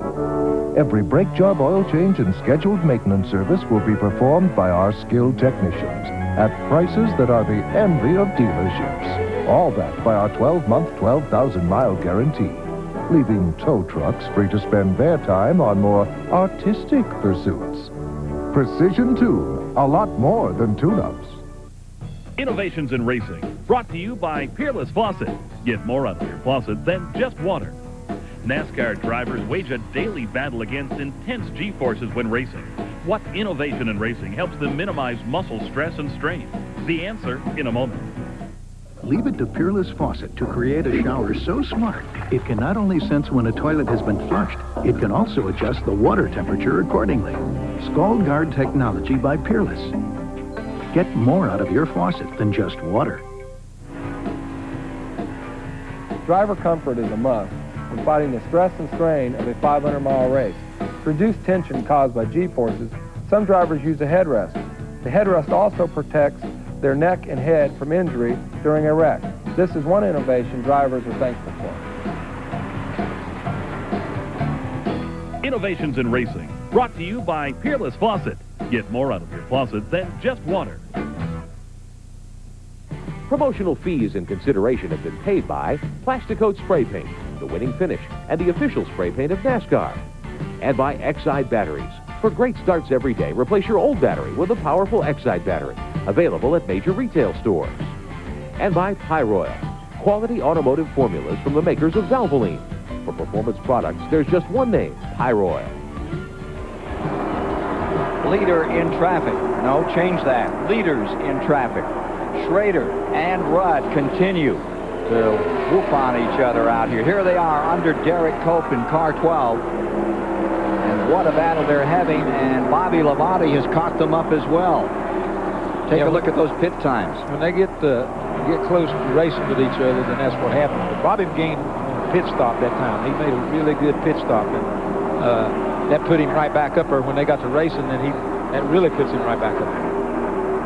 There you see the front two, and we'll show you Bobby Labonte just right behind them to get an idea of how much he's made up in that 18 car. Right there in third. A little further back, Marlin and Earnhardt in a pretty good war for fourth. I can't remember a 600 last year. The 600 at this point was so stabilized. There wasn't any of this kind of thing going on there. I tell you, I was a part of it. I wish I would have been able to stink up the show at the 600. Drive off. But, it was competitive, but nowhere near this competitive. And I think that's what makes Winston Cup racing get better and better, because we're seeing that type of racing. And nobody's checking out on nobody, that's for sure. Right. Terry Labonte moving in on Earnhardt, 5th and 6th there. Just behind them, Michael Waltrip, 7th. There's Ricky Rudd holding on to 2nd. Ford driver Rudd still a bit frustrated with that new Ford and Chevy spoiler adjustment rule. Here's what he told us about it. you got to be careful. Everyone wants to do good, but just being really careful not to over-engineer. And the only thing we can hope for is NASCAR will step up here and give us that little bit of spoiler back that we had before. That's about 0.2 of a second right there. Then we can go race. Looks like they're pretty racy right now. Well, they seem awful racy, you know, and there's so much going through the garage area. You know, guys are going to switch to Pontiac, and there's people that's going to switch to Chevrolet, and people are going to switch to Ford. Who knows what's going to happen? Well, now that you've widened out that trunk lid on the Pontiac, Richard, it looks like things are better for you, at least certainly with Michael Waltrip tonight. Yeah, Michael's having a real good run. You know, he qualified real well, 5th, I guess, and you know, he's been just regular steady. He qualified good for the Winston, but the car went all to pieces. I think it was really, really loose, and they learned from that. It looks like they've made their adjustments and doing a pretty good job with it. 230 laps, 345 miles have been completed with 5 cautions. 23 laps under yellow. It's been a while since we've had a caution out here. Back at lap 156 was when they turned them back to green the last time, and we've had great racing through 2 green flag stops. They keep on coming on and giving us this great show up in front. Oh, we got trouble in turn 4. Big time. Come on, Bobby. There you go. Brett Bodine getting spun around, and Bobby Hamilton made the move of the day to get through that one. Boy, he looked like he was going to get caught up, and then some. Coming on to pit road. A couple of bruised cars. Brett Bodine won. We had 2 of the Bodines in the same wreck. And Loy Allen, I think, is part of that as well. Todd Bodine? Yeah, I think Todd was right in there. I don't know how much he got into it, but he's in the pits also. Well, the caution's out, too. Caution number 6. Lap 232. Loy Allen. To Rick Benjamin. Rick Benjamin down at the STP pits in. Ken, as we work toward the second half of the race, let's take a quick look at our Autolite race recap. Already 24 lead changes. Richard Petty mentioned there'd be a lot more. That's what we've seen. 11 different cars have been out in front, averaging just under 150 miles an hour so far, with 5 cautions to this point, 23 laps under yellow, and 5 cars out of the chase at this point. Here are the cars who've fallen out. Chad Little and Ward Jeff Burton, both Burton brothers. Bill Elliott, we saw whack the wall hard. Dave Marcus out of the hunt. Leaders look like this. Bobby Labonte led off the start. Then Jeff Gordon and Kenny Schrader. Todd Bodine headed the show for a while. Schrader again. Todd Bodine again briefly before his problems developed. Schrader, Rusty before his trouble developed. Bobby Labonte, Rusty again. Bobby, and it's been Rusty in front for 1 additional lap on lap 122. And at this point, Schrader took command again. Rusty. Dale Earnhardt showed the way for a while. Michael Waltrip had a good run at the front. Sterling Marlin, Mark Martin briefly, a few laps under caution. Morgan Shepherd, Dale Earnhardt. We're back to Kenny Schrader out in front. Schrader, your leader, is on pit road. Randy Pemberton is there. Well, I'll tell you what, this is not a pretty sight. Brett Bodine has walked from the Lowe's Ford. He walked over to pit road and has passed out on pit wall. Kenny Schrader, the leader, is in the pits. It's a 1 can of fuel, 4 tires. He's gone and away, but Brett Bodine needs some attention. Dick, you're with Earnhardt? With Earnhardt, he is taking a 4-tire change, Randy. He's just gotten it done in right around 18 seconds, but they watched both Earnhardt and Rudd go by them. Now they have adjusted Earnhardt's car with tire pressure. They're trying to tighten his car up. Recall in the last round of pit stops when he went out, he was not as fast as he had previously been. So they have adjusted this car with tire pressure. No wrench at the back end, but it's going to be a different car. Richard Petty, Ernie Irvin, let's take a look at what happened here. Loy Allen crashing into the back of Brett Bodine. Well, where's Todd in all of this? He gets Ricky Craven just getting by. Sure looked like something happened to Brett Bodine earlier. When he slowed down, really slowed down quick, because the 19, no way to catch anybody that quick in the middle of the corner. He might going in if he went off, but he really caught him awful quick.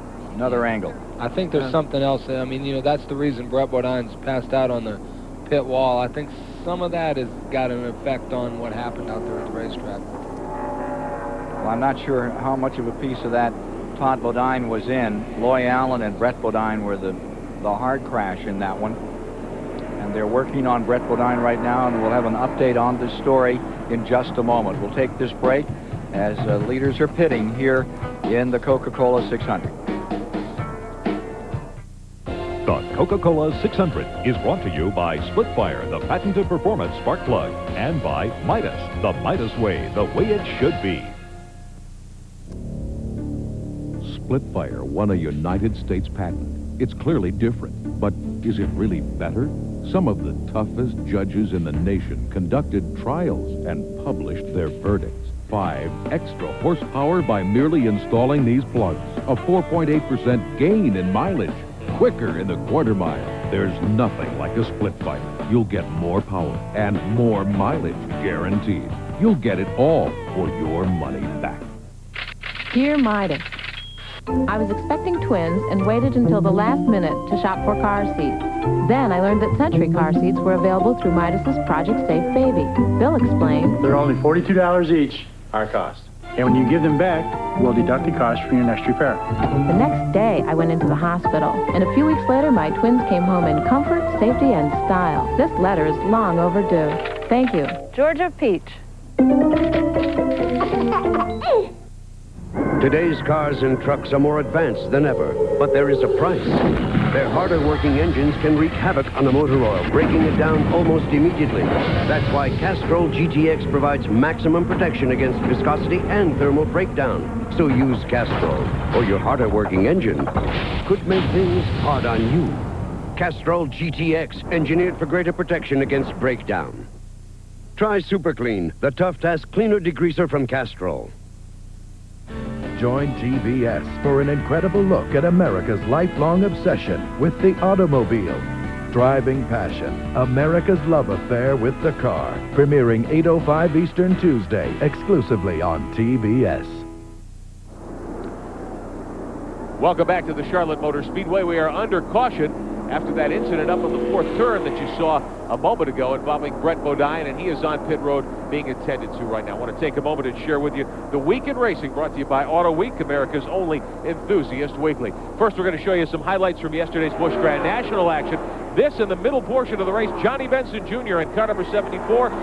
Benson goes crossed up, gets a little help. The car lifts, bounces back onto the track. He hits the wall hard. Kenny Wallace takes a hard lick as well. Several other cars involved in that. Rodney Combe filing in Richard Petty's car. A couple of other cars, they all stopped down in turn 1. The day dominated by Chad Little in his Mark Rippon Ford, car number 23. Little takes the checkered flag 1 year after he was hurt so badly here at Charlotte. Let's show you what happened in the NASCAR Super Truck event, the Western Auto 200 this afternoon at I-70 Speedway in Odessa, Missouri. There you see the 16 automobile. That's Ron Hornaday. Mike Skinner in the Richard Childress number 3. Skinner was the winner, coming down to take the checkered flag. Dave Resendiz and Jeff Bodine's truck finishing in second spot. The victory lane ceremonies there, and the winner, Mike Skinner. Here's the way your Indy 500 finish shaped up. Jacques Villeneuve, controversial finish. Villeneuve gets the win. Christian Fittipaldi, Bobby Rahal, Alicio Salazar, and Robbie Gordon right off the top 5. Scott Goodyear had that race in the bag. There was controversy coming off caution with a few laps to go. He passed the pace car. They stopped scoring him.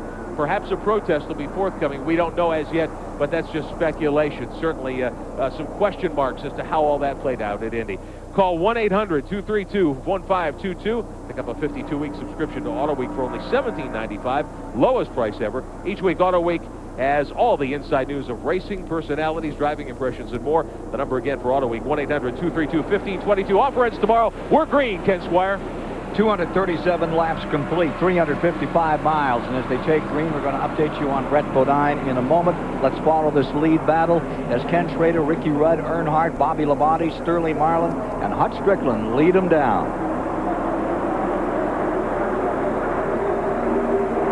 I think it's only fair to add on that Ernie Irvin's truck that Joe Ruttman finished fourth, wasn't it? We did tell him that once. The driver I didn't remember was Dave Resendez. Jeff Bodine's truck. New England guy. Good ride. How about Schrader? Trying to check out, and Rudd trying to reel him in. There's Derek Cope. Boy, he's found a hot set of tires. Look at him come on. He's a lap down, I think, right now. Yeah, showing 22nd, 2 laps down. 2 laps. That patented move around the outside there. He does a lot better in this black car. This thing's know its way around, but right. I mean, you know, he doesn't have any trouble seeing people. From Jeff Bodine's car, looking over at Lake Speed. That was a heck of a shot. You could really see what the side window, how much flex in that thing got. Over here we go 3 wide. Jeremy Mayfield goes a little high. Bodine pulls up on Mayfield. Gets through there.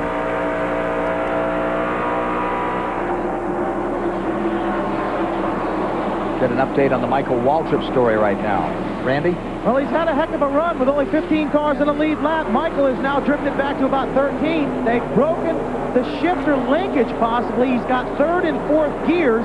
So at lap 240, he's still got a lot of pit stops left, and that certainly is going to hinder him the rest of the afternoon. They're trying to figure out what they can do to help him, but maybe they will not be able to do anything for him. As far as Brett Bodine's condition, they gave him oxygen here in the back of the pits. He finally did get up. He walked away and went back to his trailer with a nice big smile on his face. Brett Bodine okay. That's good news on Brett Bodine, who took a real sock into the wall. Started in turn 3, landed hard in turn 4 after he and Loy Allen were in collision. Now you're getting to see the cars look a little faster now as those lights begin to take their effect here. They're doing. I mean, that's the thing. The lights really play a big effect. I think, because of Bristol, everybody realized how this does with the lights, and Humpy and all them nobody ever thought you could just light up a 1.5 mile racetrack, but we sure have it here. Don't you think some others are going to follow suit? I tell you, I was there at Bristol the other day, and they used to have lights that they brought into the racetrack.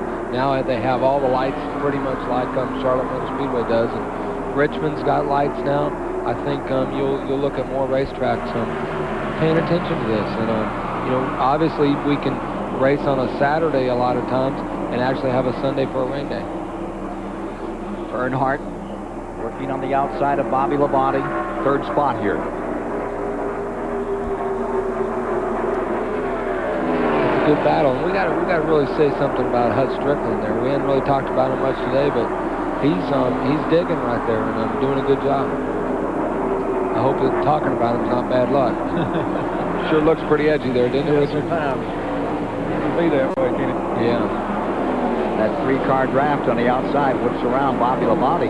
And look at Strickland, come on. Bernard's car must have got loose getting into turn 1 there. Made a little bit of move, and all you do is bobble when they all run the same speed with him. Terry Labonte stays right there with them. Still up in front, coming by. The 25 and the 10, Schrader and Rudd. Strickland into third. Strickland, Marlin, Labonte, Earnhardt, Labonte again.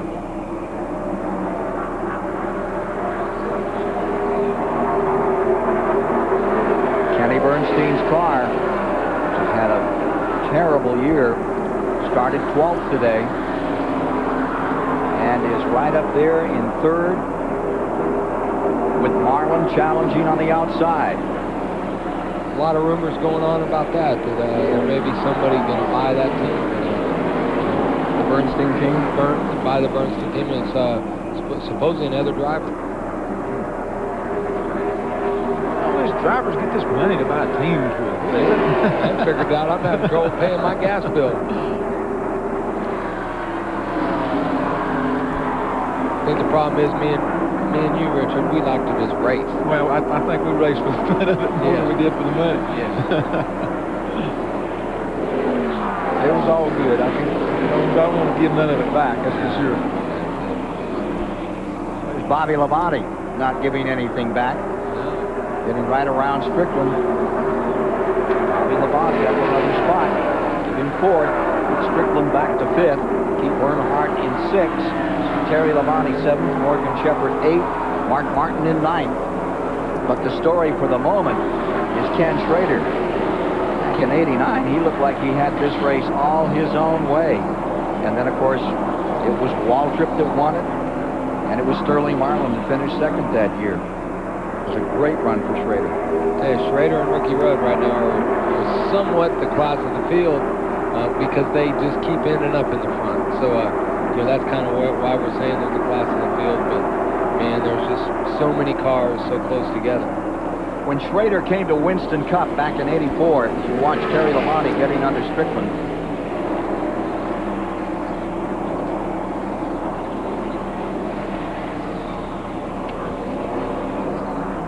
Here's Terry Labonte down on the inside. That is for 6th spot. Morgan Shepherd right there.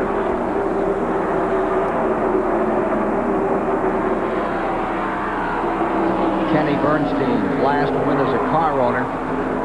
That came back in 1990 with Brett Bodine at North Wilkesboro. He's standing by with Steve Burns right now. Kenny, you guys have had such a tough year. You started the year out with Steve Kinzer. You made the driver change the Hut. He's given it a heck of a run tonight. Yeah, Hut's doing a great job. He has the last 3 or 4 races. Can't say enough for the team themselves doing a great job, too. Everybody stayed happy. Steve Kinzer's a good man, too. We don't want to take anything away from him. Kenny, you guys have really battled a lot of adversity to run well tonight.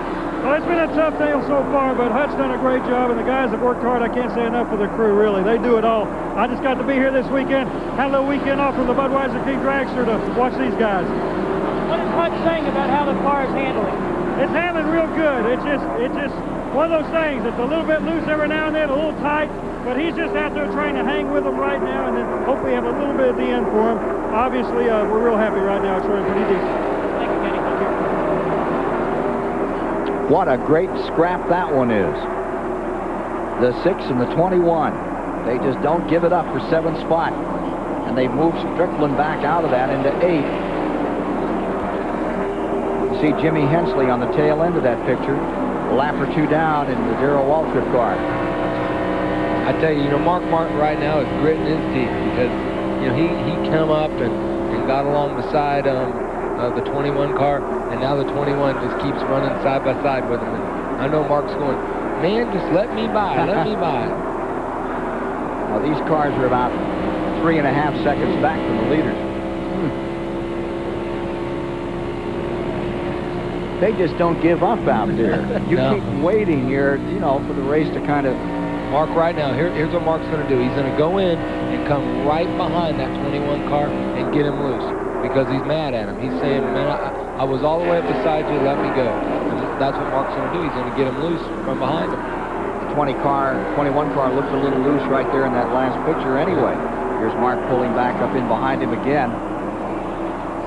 Shepherd line 7th. Mark Martin 8th. Here in the Coca-Cola 600 live on TBS.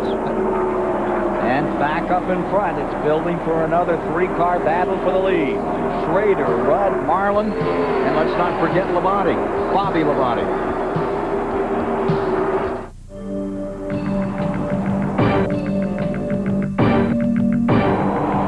Don't wait for this kind of excitement. Get Auto Week. Don't wait for racing news. Get Auto Week. Call 1-800-232-1522 for this TV race weekend special. Get Auto Week at the lowest price ever, $17.95, just 38 cents an issue. Stop waiting. Do it now. Call 1-800-232-1522, Auto Week. On the next National Geographic Explorer, dive for the lost fleet of Guadalcanal. Join TBS for the last great adventure of the weekend, National Geographic Explorer, 9:30 Eastern. Tonight, turn to TBS. No matter if you like it mild and sweet, or if your favorite foods are hot and spicy, Coca-Cola Classic fits every mood. With every kind of food, there's always Coca-Cola, yeah. Coca-Cola, always Coca-Cola. Well, the battery's good, and the starter's brand new, so I figure it's got to be the alternator, right? I go into the auto zone, get a new one. Well, this guy says, well, let's check the old one first. No sense buying something you may not need. Well, turns out it's a voltage regulator. I tell you, I could have spent a lot of time swapping out parts till I got it right. But with AutoZone, piece of cake. Steel, maker of the #1 selling brand of chainsaw worldwide, also makes a full line of trimmers with enough power to handle almost any size job.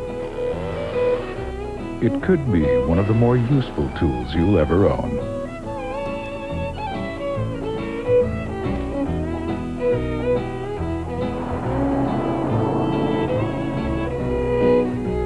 Available in Steel territory, starting at $79.95.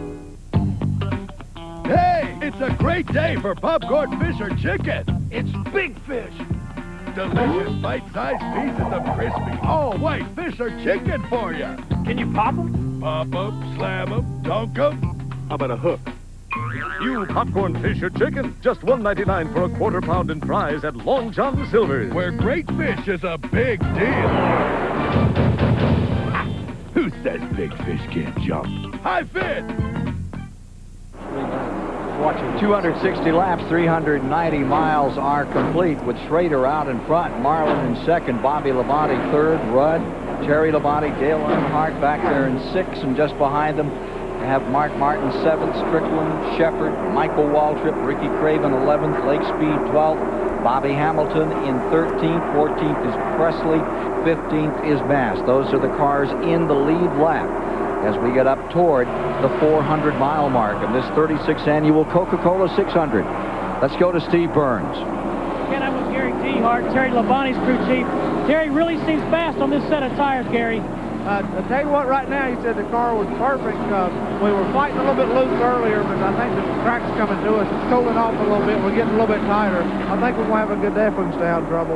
Not have any trouble. Thank you, Gary. That's the story on Terry Labonte, who's right back in it again. The other Labonte right now is getting ready to challenge for the lead. It looked like Bobby was starting to chase Kenny Schrader down. Bobby's second. He's right on Schrader's bumper. Bobby seen Terry coming, figured he better take off, right? I think he heard his interview. You know, everybody's got them satellite dishes in the pits. Yeah. I wonder if they're listening to us. If anybody's listening to us, go ahead and wave.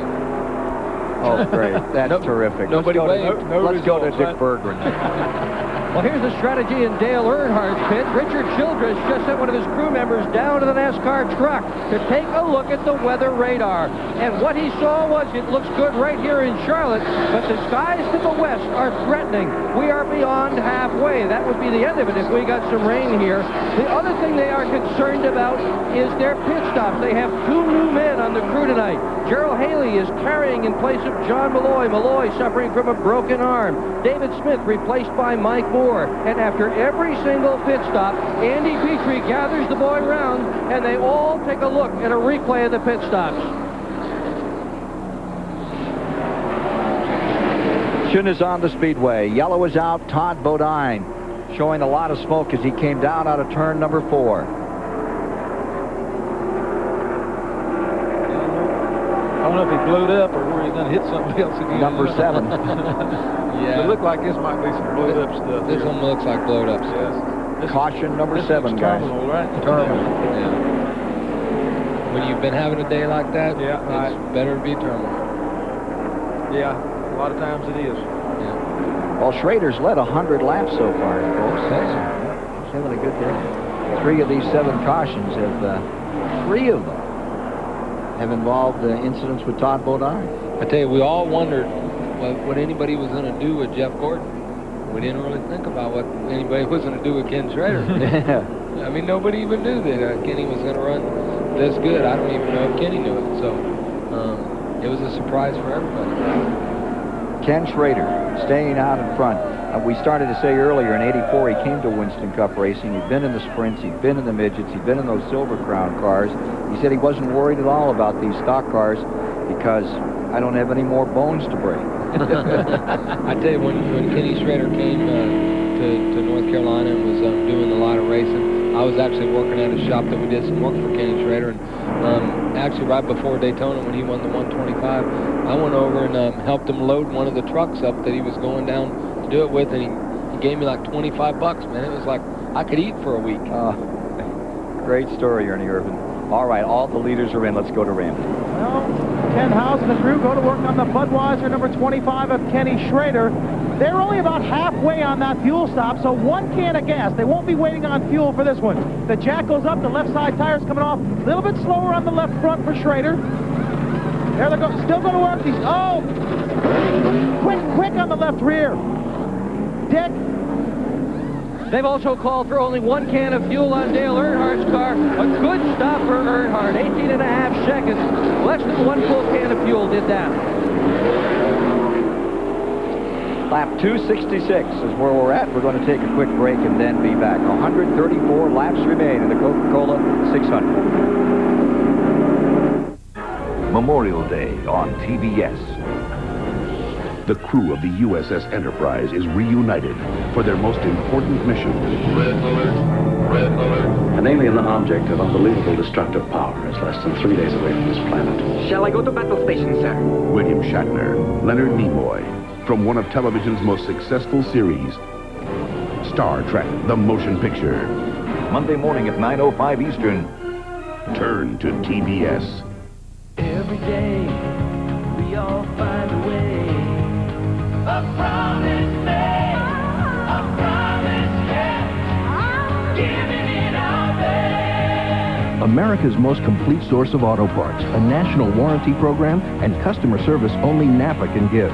No wonder more people trust Napa to keep their vehicles running. We keep America running. We keep America running. Today's cars and trucks are more advanced than ever, but there is a price. Their harder working engines can wreak havoc on the motor oil, breaking it down almost immediately. That's why Castrol GTX provides maximum protection against viscosity and thermal breakdown. So use Castrol, or your harder working engine could make things hard on you. Castrol GTX, engineered for greater protection against breakdown. Try Super Clean, the Tough Task Cleaner Degreaser from Castrol. You know, some credit card companies act like when you get one of their cards, you'll spend your days arranging flowers someplace grand, where everything smells like potpourri. I mean, come on. A credit card is a tool. You pick a hammer based on how well it hammers. You pick a credit card based on how useful it is. And no credit card is more useful than MasterCard, because no card is more accepted on the planet than MasterCard. So you can use it for groceries or drywall or trips to Sweden, and pretty much anything else you need, even flower arrangements. MasterCard, it's more than a credit card. It's smart money.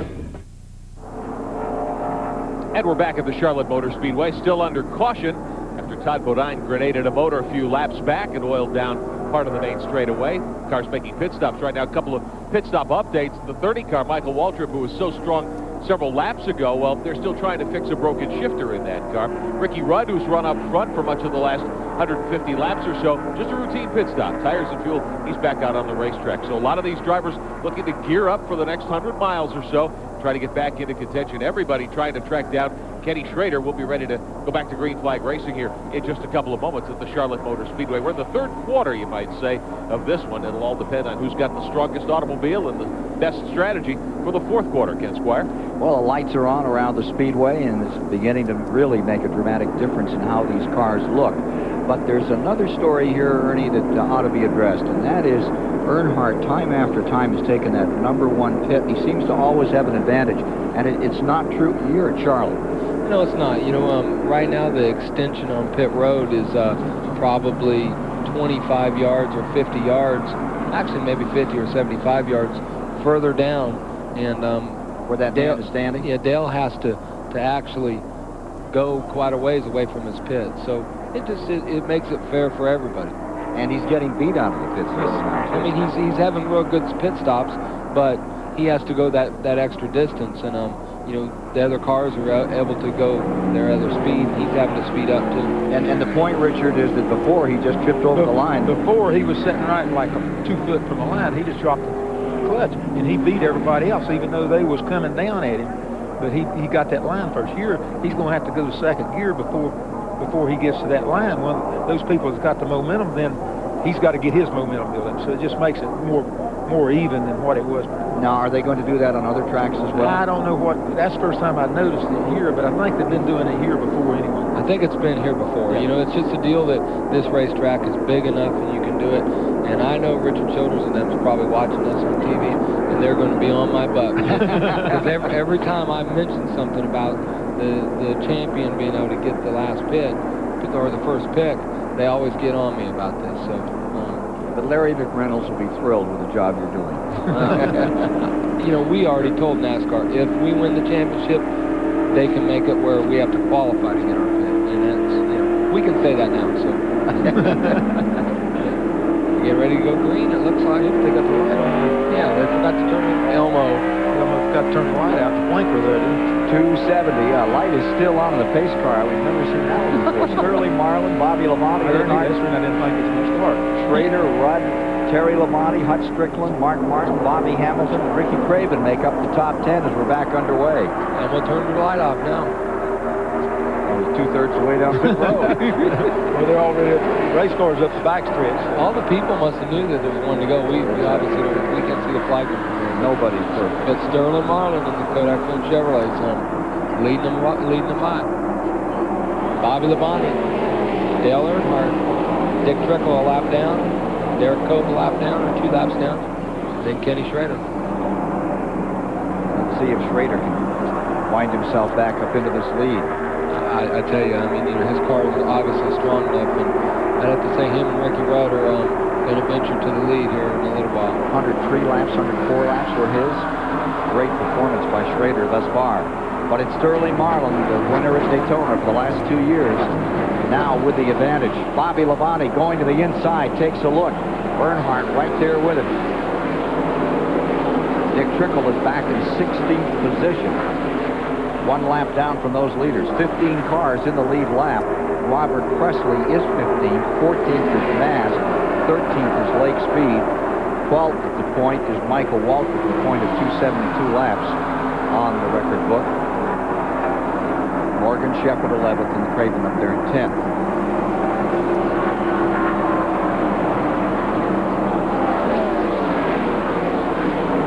Still just digging right along there, guys. Everybody's real racy right now, and they've been real racy all day. Well, they run along and run, and it looks like everybody stays like 2 or 3 car lengths behind somebody, and all of a sudden it's just a little bit of a bobble, and then here comes 2 cars by him. So it's a lot like Daytona and Talladega. The draft is playing such a big effect. Schrader in 4th, but right there with him in 5th. Terry Labonte 6th. And drops onto the inside of Dick Trickle. Jimmy Hensley in the 17 is running in 17th position. Hensley still has, they're suffering from that 1 lap down that they got on. Not for the driver change, but when Darrell wasn't quite up to speed at the beginning of the race. And sandwiched in there is Hut Strickland. You see the 26 car coming back around to make a run. Pulls up to help Trickle and see if he can. Trickle was in the wall the other day in practice. Tore that car up pretty severely. Wouldn't know it now. I don't think it's the same car. I think they had to go to a backup car because I think he had to start in the back of the field. Did they pull him back? John Andretti certainly did. He took the back end off his car in the Thursday practice period. Thursday, 3 cars were torn up in practice. And right there when Dick Trickle got so close to Hut Strickland coming off that corner, I mean, I'd have to say Hut had to lift, and obviously that cost him passing. We're on board with Mark Martin right now. You know, Mark's one of the guys I told everybody that I think he would be good during the day, and he's just been competitive. He hasn't been a dominant car. And as you sit in the passenger seat, you're riding in 8th position. Yep, 3-1. Yep. And you're getting up to what, 180, 85 right in here? Yeah, every bit of that. Yeah. Especially now with the new pavement. I haven't actually run on this racetrack since they repaved it. These tracks will all be slowed down a little bit for when I come back. Yeah, sure. Let's go down to Rick Benjamin at the STP Pit Center with a guest. Thanks, Ken. Really happy to see Brett Bodine here. Brett, we were concerned. We saw you on the pit wall. What happened? Well, we come off the second turn over there behind Loyal, and we caught him to lap him, and I pulled out around him to pass him. He got real loose. We got the outside, went down into 3, and he just run into the back or the side of me. I don't know which what it was. And I thought I was going to save it. And then the car, he hit me again, and it turned down around and hit driver's side first, and then it was a mess. Shook you up a little, didn't you? Yeah, I got the wind knocked out of me and just passed out for a second from a lack of air, I guess you might say. But I'm okay now, and I'd like to tell everybody back home up in New York I'm all right. You had a strong horse today. What do you think of these guys running up front? Who's got the best car right now? Well, I'll tell you, I think it flip-flops. Every time they put another set of tires on, it looks like it flip-flops of who's got the best car. You know, right now, Sterling's looking awful good, chasing that extra $100,000. You know, he's going to try awful hard when they lay that kind of money on the line. Among the 4 teams, you got a little additional help from NASCAR. Recently, Ricky Rudd's been awfully good today. Yeah, he is. He's running real well, and You know, I think he's probably about the only Ford that's got anything left for him. You know, early in the race, I thought I was going to be in good shape. I come off the second turn, or the fourth turn, I slapped the wall. It was my fault. It knocked the front end out of alignment. We just kept adjusting on the car, but we just never got it up to speed again. I appreciate you picking me last night for the win, but unfortunately, we let you down. Well, I know you'll get one before the year's out. What's changed in your program? You've been running a lot better of late. Well, you know, we had some team members leave, crew chief and shop foreman and some other key members, and Junior and I have kind of taken the program over, and we're going to work hard to get it back up to speed. Good. As we watch Kenny Schrader make a move inside for second spot, getting by Bobby Labonte. Schrader has had some tough luck lately, losing part of a finger, part of his thumb, but he's been awfully tough for that. Yeah, his car is really good. Look how well he sticks right on the bottom. That's the key. You know, you don't want to push up down there in the middle of 3 and 4. The guy that can get through the center of that corner, get the throttle wide open the soonest, he's the guy that you want to have to outrun. We saw a lot of wrecks yesterday in the Busch race where cars were getting together, air was being disturbed. It hasn't been quite so bad today, but what's changed here? This seems a lot different from past trips in Charlotte. Well, you know, we are a little less rear spoiler and that's less downforce on the back. The car's real comfortable by yourself. But like Ernie said earlier, when Hut Strickland was down inside of Dick Trickle, it looked like he had to crack the throttle because the car got light on him. And that's exactly what happens. The car gets light and moves over, so you need to check up when you're side by side because the air's just not getting to the spoiler. Just have to use your head maybe a little. Exactly, but you know, when this thing gets down to the end, these guys are going to start hanging it out more and more, and you're going to see more and more chances taken. Getting inside the 100 lap to go mark here shortly. A lot of cars still with a chance to win this thing, and we watch another battle back there. Morgan Shepherd has been going pretty good today with Michael Waltrip. Yeah, look at the draft work there. Michael got sucked right up with those two cars running side by side. He was able to make up a tremendous amount of ground down the straightaway. The draft is playing a big part in how fast you can get down the straightaway. Well, we're watching these cars draft a little bit further back. Hut Strickland running in 8th spot. That's a car you spent an awful lot of time in, and they've started to get fast all of a sudden. Well, you know, Hut come and help that program, and that's a great car he's got right there. That car was leading the race late in the race last fall. We just made a bad pit call and knocked ourselves back to a 6th place finish, but that car is real capable, and Hut is also. This is a great battle that's taking shape here down the main straightaway as we watch Morgan Shepherd lead Michael Waltrip and Hut Strickland. Derek Cope hanging right in there. And Jimmy Hensley, I think, has to get a call today. They're a lap down, but since he took over from DW, they've been running very well. We take a ride here with Ted Musgrave in the Family Channel Ford as he moves up behind the Ricky Craven car down the back chute into turn 3. Is it special to run here at Charlotte Motor Speedway at night under the lights? Oh, it is. It's really nice, and you know, the crowd really enjoys the night racing, and you know, it puts us on primetime TV with you folks, and you know, it just expands our audience. We love having it on primetime television too as we watch Musgrave try to make his way to the front of the pack.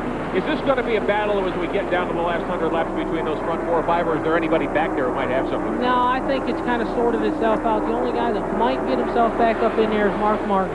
You know, he's kind of hanging around in between the 2 packs, and I think he's capable of getting up to the front as we ride with him off the 4th turn. His car looks awfully good, you know, and Mark's a savvy driver. He's probably saving something for the end. He's very smooth, hardly moving the wheel at all. Now, that would mean he's handling pretty well on that main. Yeah, he is. He turns it, right now he's turning it down into the 1st turn and going through the middle of 1 and 2, and he'll start releasing up on the wheel as he comes off the 2nd turn up on the back straightaway. And we understand that it looks like the car of Robert Presley is going to take a black flag from NASCAR. Some car laying down some smoke on the racetrack. We take a look on the backstretch as we watch Bobby Hamilton and Rick Mast and Joe Nemechek pound down into turn 3. Hamilton's been tough today, and Rick Mast is running in the top 15. Yeah, that's the group of cars I was running with most of the time. If we could have just ever got the front end worked out, I think we could have worked ourselves back up through there a little bit better. But, you know, driver error early in the race cost us the fall back in the field. Well, that'll happen every once in a while. It doesn't happen with you very often. We're happy to have you here and happy to hear you tell us that as well. Bobby Hamilton leading this pack of cars down the back straightaway. And Ken Squire, this is going to be quite a shootout as we ride down into 3 with Mr. Hamilton. Yeah, it sure is. Bobby Hamilton up in the 13th position, still holding that lead lap. 287 complete, 430 miles. You heard Brett Bodine allude to that $100,000 bonus. Both Sterling Marlin and Mark Martin are eligible because Sterling won at Daytona, Mark Martin at Talladega. If one of them wins here, all they've got to do to pay it off to get an extra $1 million. The win here is worth $100,000, but the $1 million if they can win on Labor Day at Darlington. So it's a lot at stake for both Sterling Marlin and Mark Martin here this evening. And that's where Sterling Marlin's one of his wins has come. Wasn't the one that gave the bonus. But boy, here we got a good battle. This is almost just like what happened in the Winston. You know, Dale Earnhardt, I thought he was going to make a 3-wide, get into turn 3. That's for the lead. And Sterling Marlin getting tapped, had to pick it up. No, he never got tapped. He never tapped him. Real close. Just air? He drove in there so close, he took all the air off the back of that 4 car, and he had to go. So Schrader has the lead, and now it is Dale Earnhardt in second, and Bobby Labonte comes to third, and here comes Earnhardt after Schrader. I'm telling you, Dale Earnhardt's he's the most savvy race car driver we have right now, and he knows more about what goes on with aerodynamics, chassis-wise and stuff. This is what he's doing, and he's going to probably take the lead in a little while. But Schrader ain't going to give up. There he goes. How close do you have to get to pull that off on somebody where they really have to reach for it to get it back? Is that close? Well, you hear Schrader did it, see? Schrader done it right back to him. Yeah, see, Schrader learned. But he ain't going to give up. You watch, Earnhardt's going to turn left on him right now. There he goes. Why they do that? I don't know. You know me, Richard. I'd never do that. Yeah, but it looked like he'd learned. You know what I mean? After 2 or 3 times, he said, wait a minute, guys, I got to do something different. Yeah, you know why? Because all them people were just, shaking their fist and going happy, and that's what Winston Cup racing is about. I've seen a couple of deals like that. What happened is you go in there like that, and then the fellow that didn't go on in hard and didn't go high, he lets off, and this cat turns and just runs right in the back of you and knocks both of you out. So maybe it's safer to go on and get out of the way. Yeah, it is. Here's Bobby Labonte ready to try Earnhardt. And there's Bobby going to try to do the same thing to Earnhardt that he's been doing to everybody else. Oh, he got him loose straight away. Yep. He hit him that time because it wasn't just an arrow deal. And probably arrow to begin with when he moved, and then he probably hit him. Yeah. This with 100 laps to go. We've still got a total of 14 cars. Wow. Bobby got him real good that time. Big time. I don't think that was a meant deal, but it did happen. Schrader pops back into second. Terry Labonte down the inside with her. You'd think there were 3 laps to go out here. I tell you, why these guys are racing like this? Because second place is the first loser. And that's why they're racing like this. But the only one they remember for second place is 100 laps down the road. It doesn't matter. I don't think I would have wanted to be Bobby Labonte and done that to Dale Earnhardt and have to race with him the rest of the day, because he ain't going to forget that. There's a 25 back by. Is that right, Richard? Oh, yeah. He ain't going to forget it, is he? But these race car drivers are smart enough that they they remember everything. If it was last week or last month or 10 years ago, they remember so-and-so hit them going in the first corner, Daytona or whatever. They don't forget, man. That's it. You're saying that payback time still exists? I'm not so sure it's a payback deal, but, you're not going to cut the guy a little bit of slack when you could. Let's take a look and replay at that incident just a moment ago. Now there's the 18, Bobby Labonte, tucked right in behind Earnhardt. Earnhardt got a little bit loose right there, and Bobby come up on him. Bobby just miscalculated how close he was to him. I don't think he just did it on purpose. But the 3 didn't go out any either. He come down too, so it was just that combination. Here's Dick Berger. Well, Richard Childress, you watched that move on TV. What you think? Well, he had him sideways on the straightaway, then he turned him sideways on the backstretch. I can see a guy revving you in the corner, but hitting you on the straightaway, maybe you can't see over the steering wheel. I don't know. Randy Pemberton. Well, Bobby Labonte radioed into his crew chief, Jimmy Macar, and said, guys, I didn't mean to do it. I barely bumped him, but I think it really comes down to what you were saying, Ernie. It is the draft, and you can suck up on a guy real quick here. He backed out down the straightaway and let him go. I tell you, I remember something. Maybe he couldn't see him. The lights aren't very good here in Charlotte. Kind of remember what I'm saying? Yeah, I hear you. I know where you're coming from, buddy. You really think they're going to get back out there, don't you, Ernie? For sure. I'm ready to get back out there. Doesn't need to make any enemies while he's doing this. No, I'd like to be swapping some paint. Well, here's Earnhardt ready to swap some right now with Schrader, the leader.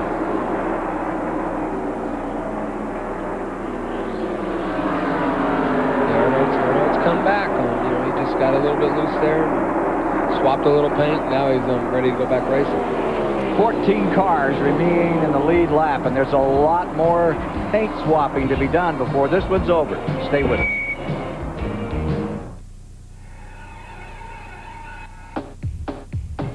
No matter if you like it mild and sweet, or if your favorite foods are hot and they're spicy, Coca-Cola Classic fits every mood. With every kind of food, there's always Coca-Cola, yeah. Coca-Cola, always Coca-Cola. Coast to coast. From small communities to urban America. By building on the success of local independent businesses, this once little-known company has quietly grown surprisingly big. In fact, today it serves you at over 13,000 locations across America. More than any of these companies you already know. Citgo, the sign of quality.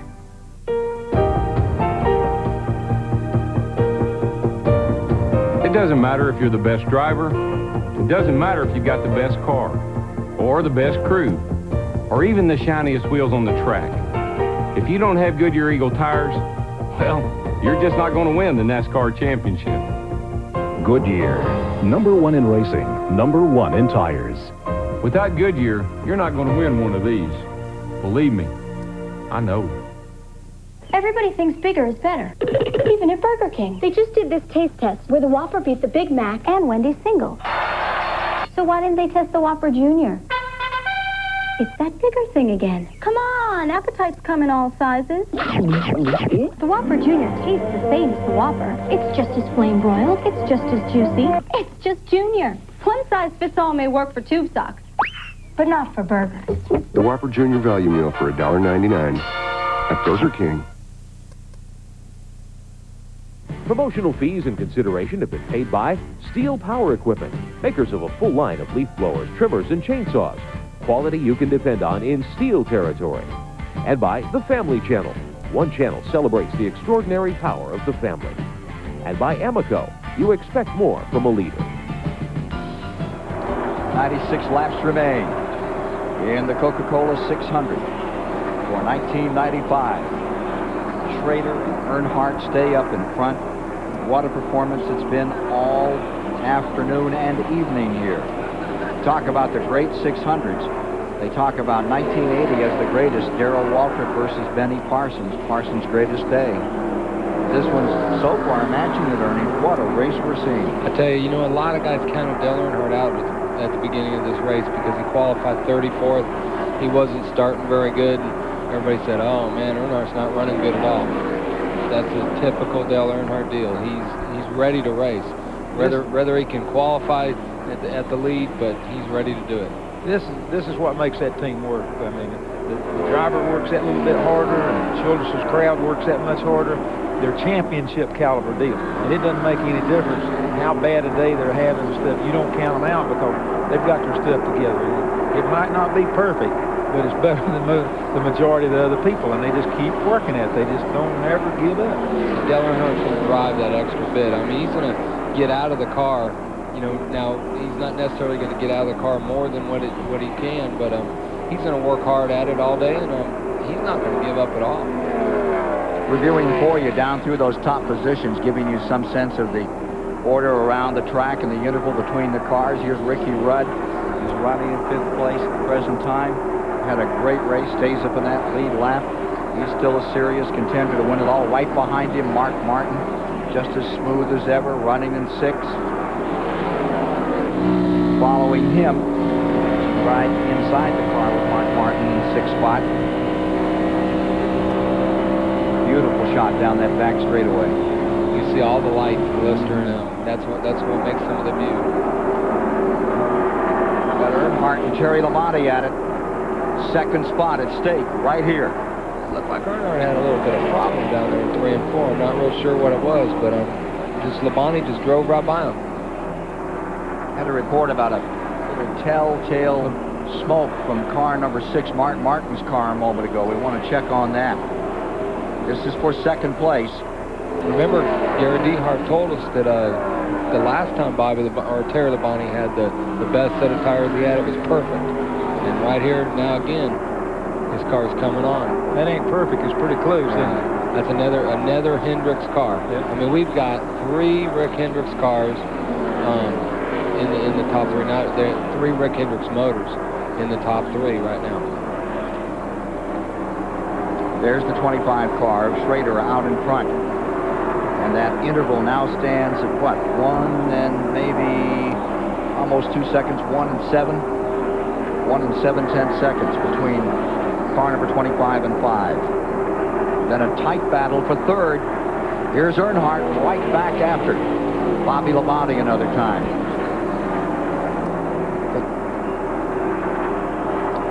Pit strategy updates with 90 laps to go. Randy Pemberton. If this race continues to run green, the pit strategy fuel mileage could play a factor in the outcome. Sterling Marlin, they say, should have to pit between 320 and 325. That would mean he can't make it. Now, the 25 car, they say they'd like to pit on lap 333. That'd be 67 laps. I think they could go for it. The 18 car, they want to pit on lap 335. They are going to go for it, so it's one more stop. I will check in after we go down to Dick Bergen and make sure that the Kodak team has to make only 1 stop or 2 stops. Let's go to Dick first. Dick? Well, Randy, I'm right down in the Earnhardt pit, and they don't think they can do it on just 1 stop. They're going to have to do 2. Right now, they're calculating that they're going to stop somewhere around lap 322. But 2 stops almost certainly for Earnhardt's team. Steve Burns. Dick, we just talked with Gary Dehart, the guys from Terry Labonte's pit. They're in a similar situation. They expect to pit in about 20 laps. So that's the situation on pit road. Will it be 1 or 2 pit stops? 3:12 now complete. And as you see, there's 147-mile-an-hour average we did see a moment ago. That 147 would be a new record for the 600-mile distance. Earnhardt established the old mark at 145 and a half. 1993 was the year he did it. Here's Schrader.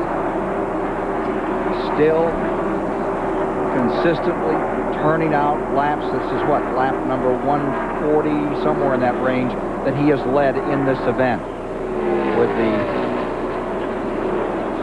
Jeff Gordon situation developing early to put him out of this race, left him laps down. He's been playing in and out, trying to pick up some points.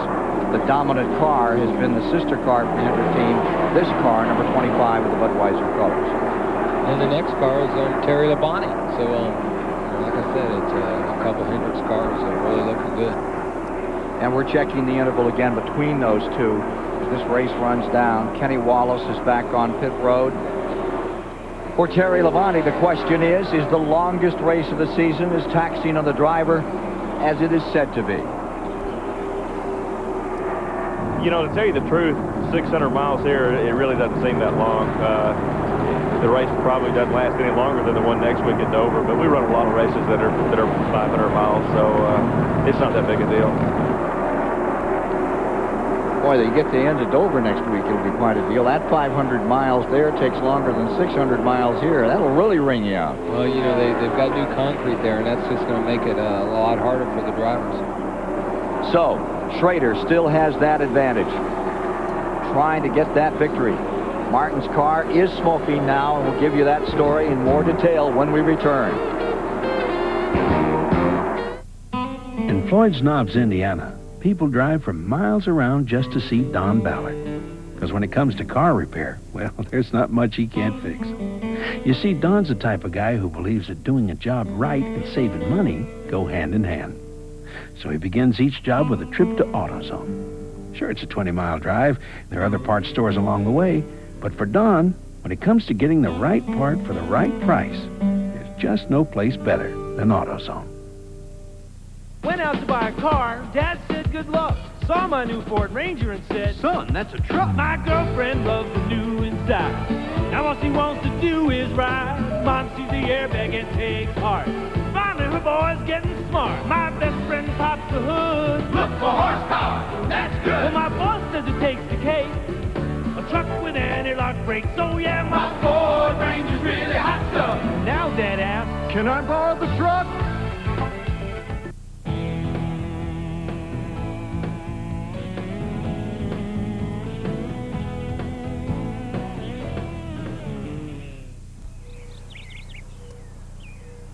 There aren't many things that can stop a 4x4.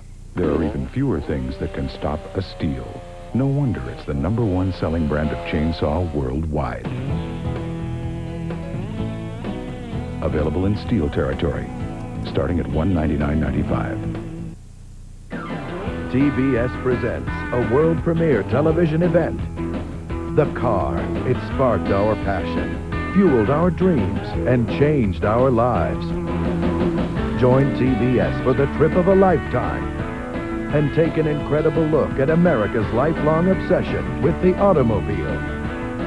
Driving Passion, America's love affair with the car, premiering 8:05 Eastern, Tuesday, exclusively on TBS.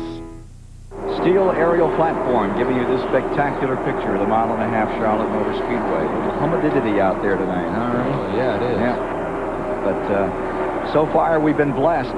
Rained all morning here, rained up into the afternoon. Look at the smoke. It continues to follow the number 6 of Mark Martin.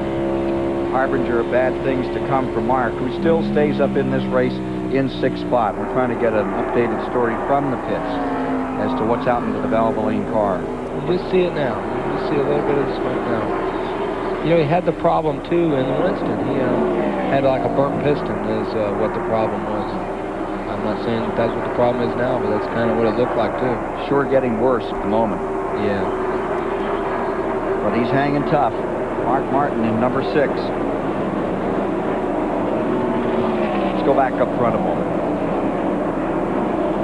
Red lap 322. There is Schrader. What a great race he is having. 88 and 89. You know, he's set on the pole here for this event previously, but he's never tasted victory in this one. And it's been, what, 118, 119 races since he has had a win? 119, I think. Mm-hmm. Right now, it's all his way. Schrader stays first, Terry Labonte second, Bobby Labonte third, Earnhardt is in fourth, Rudd is fifth, Mark Martin sixth, Michael Waltrip seventh, then Sterling Marlin, Lake Speed, Hut Strickland 10th, and Ricky Craven is in 11th. There's Bobby Labonte, and the Labonte brothers are now 2 and 3 on the race record. I can't ever remember a race where they've swapped the lead so much and been usually, all of you folks, you know, I think you're told to kind of bridle a little because it is 600 miles. None of that here. We're going to black flag the number 6 car. Oh, man. I guess he's smoking pretty bad, you know. Man, real bad now. Yeah, it is now. Yeah, that's terminal 2 there, buddy. Pretty blowed up. That's not a leak. More than a leak. In his 12th start, Mark Martin trying to win this one. Keeps getting away from him. And how about this? There's...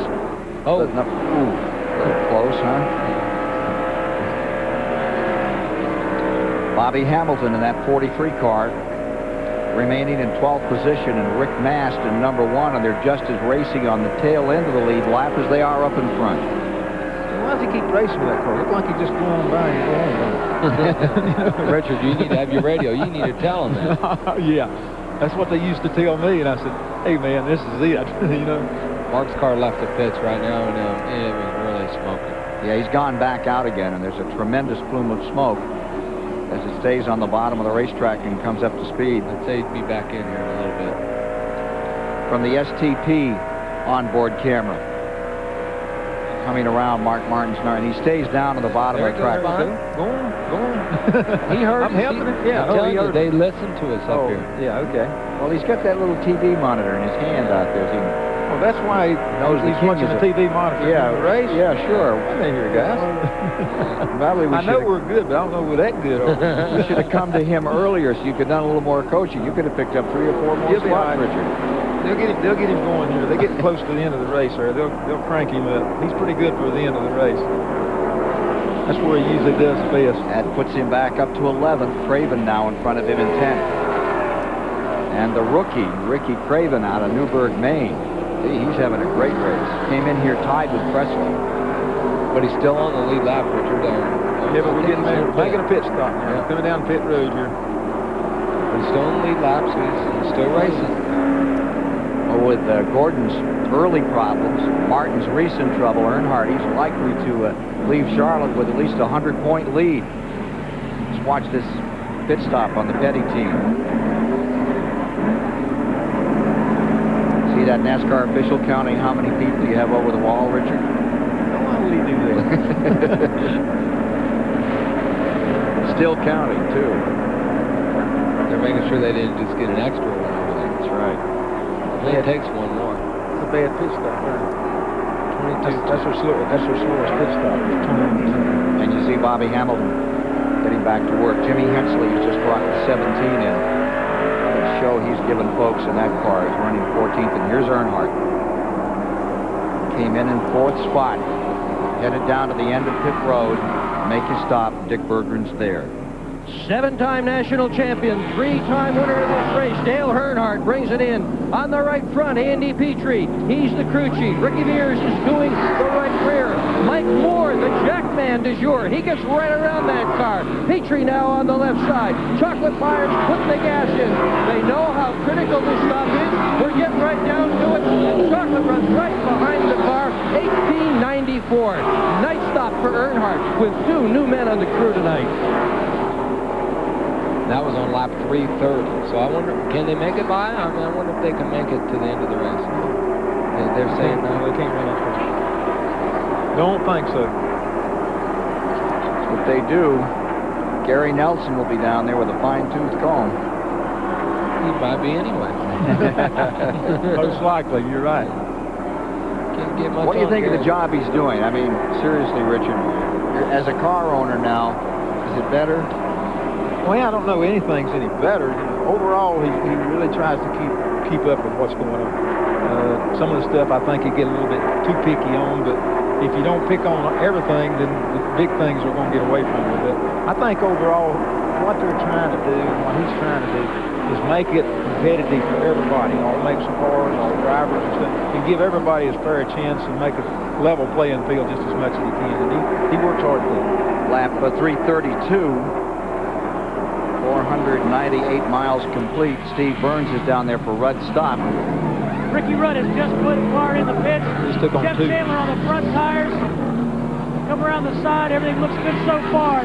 Dick Berggren said they've got to nail these final pit stops. The jack goes under the left side. Jeff Chandler hits the left front tire. They're down and away. Let's go to Randy Pemberton. Well, Sterling Marlin is in. I believe he made it 67 laps on that tank of fuel. Kenny Schrader in. 3 pit stalls behind him. Marlin done with his 4-tire stop. And Schrader, they're around, going around to the left-hand side as of now. Ken Haas crew continues to work on the Budweiser Chevrolet. A good stop so far. 2 cans of gas.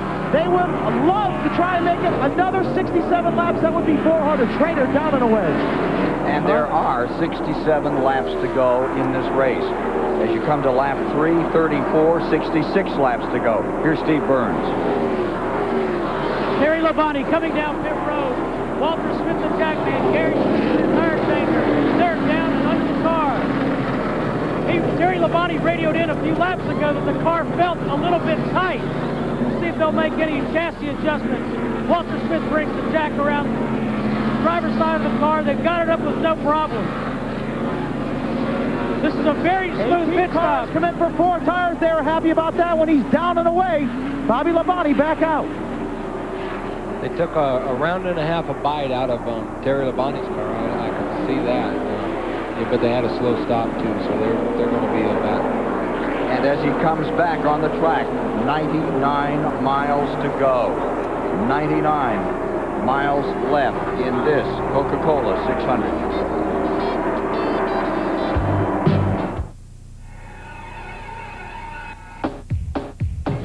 No matter if you like it mild and sweet, or if your favorite foods are hot and they're spicy, Coca-Cola Classic fits every mood. With every kind of food, there's always Coca-Cola, yeah. Coca-Cola, always Coca-Cola. The car on the right was filled with Castrol Syntec, a full synthetic oil, the other with conventional oil. They were then drained and started without oil to prove a point. You see, Syntec has a unique molecular structure that bonds to engine parts. Lab tests show it leaves a layer of protection far stronger than conventional oil. And if Syntec protects this well now, imagine if you leave it in. Castrol Syntec protects in ways other oils can't. Try Castrol Syntec, now also available in a 10W30. I should set up the grill. No hurry. I ought to fix the screen door. No rush. I could paint the fence. Whenever. It's True Values Can't Wait for Summertime Memorial Day sale. 4 big days starting May 25th. 10 to 25% savings on summer's hottest items. From lawn and garden to tools and paint. From electrical to plumbing. Save 10 to 25% all through the store. But hurry, sale ends Monday. It's True. Help is just around the corner. Leave it to Peerless Faucet to create a shower so smart, it can not only sense when a toilet has been flushed, it can also adjust the water temperature accordingly. Scald Guard technology by Peerless. Get more out of your faucet than just water. Steak. Steak is love. Give me a T-bone with a fillet on the side for dessert. You gotta break out the A1, pour it all over the steak. And when the steak is done perfectly, I wanna weep. I've cried at a meal. A1, it's how steak is done. We seem to be on track for a new record unless there's a lengthy caution from here on in. Ken Schrader in front, Earnhardt is second, and how about Lake Speed? The old Spam car up in 6th spot. Great run by Lake Speed thus far in this event. And 11 cars, 12, stay in the lead lap. There's your leader, Schrader. Hey guys, take a look at those pit times. There's Rudd at an 18.6. And when Rudd came back on the track, he was fourth. Schrader first. Bobby Labonte second, and Dale Earnhardt third. Hey, Ricky Rudd's had a lot of good stops all day today. I just saw Dale Earnhardt and Bobby Labonte racing together pretty much wide open. Mark Martin is back on the track, and we can get an update on the story of Car 6 right now. It wasn't much, but it was significant. A broken hose that leads to his oil cooler. That's all it was. They went back behind into the garage, replaced it, Mark's back out. Tough break. 9 laps down. Mark Martin in car number 6 now being shown 29th on the field.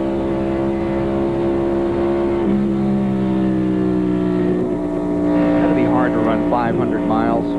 You're right up in it and have something like that. Have to come back out and just grit your teeth and run this last part out for the points. You get used to it. It happens all the time. It grows on you. Yeah. It is hard. It is really, really tough. It's real disheartening to know you're out there, you got a good car, and you're doing everything you can. You know, you're just going to have so many good days anyway, and you're doing everything you can. All of a sudden, you're out there running and know there's no chance of doing good. So that really hurts. Keep seeing the Bobby Allison car number 12 in here.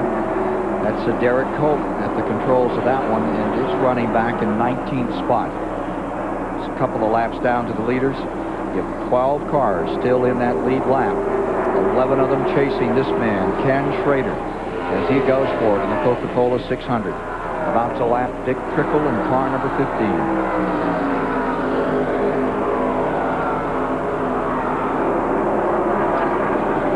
The 18 car, Bobby Labonte, at the moment is actually catching up with his number 25.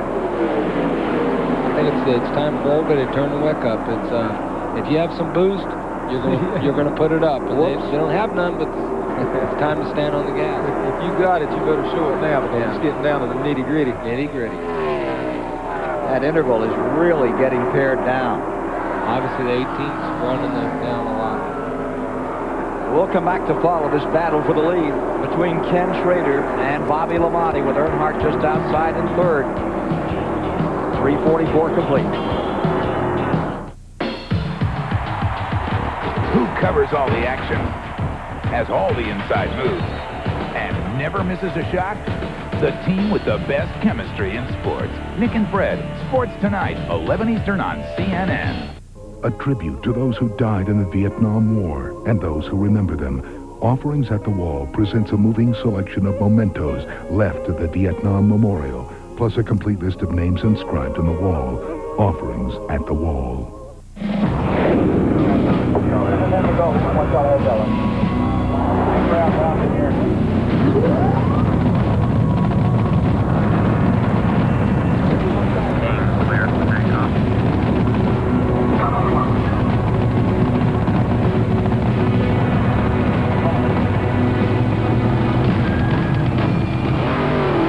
Budweiser King Top Fuel Dragster.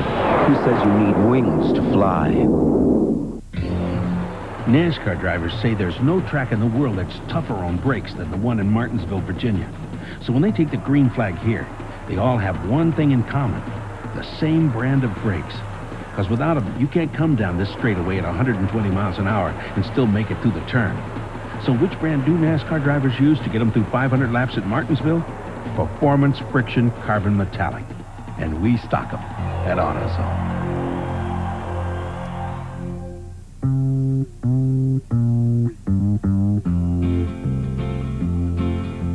Sweet dream, baby.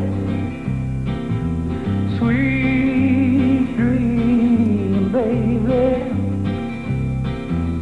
Sweet dream, baby. How long must I dream? Sweet Dreams from Doubletree.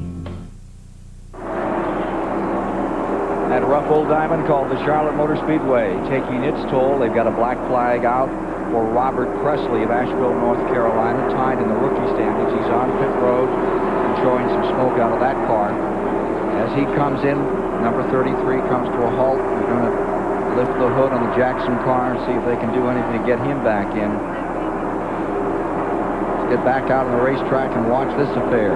There's Hut Strickland in the 26 and 6 spot. Sterling Marlin coming after him another time around Jimmy Spencer.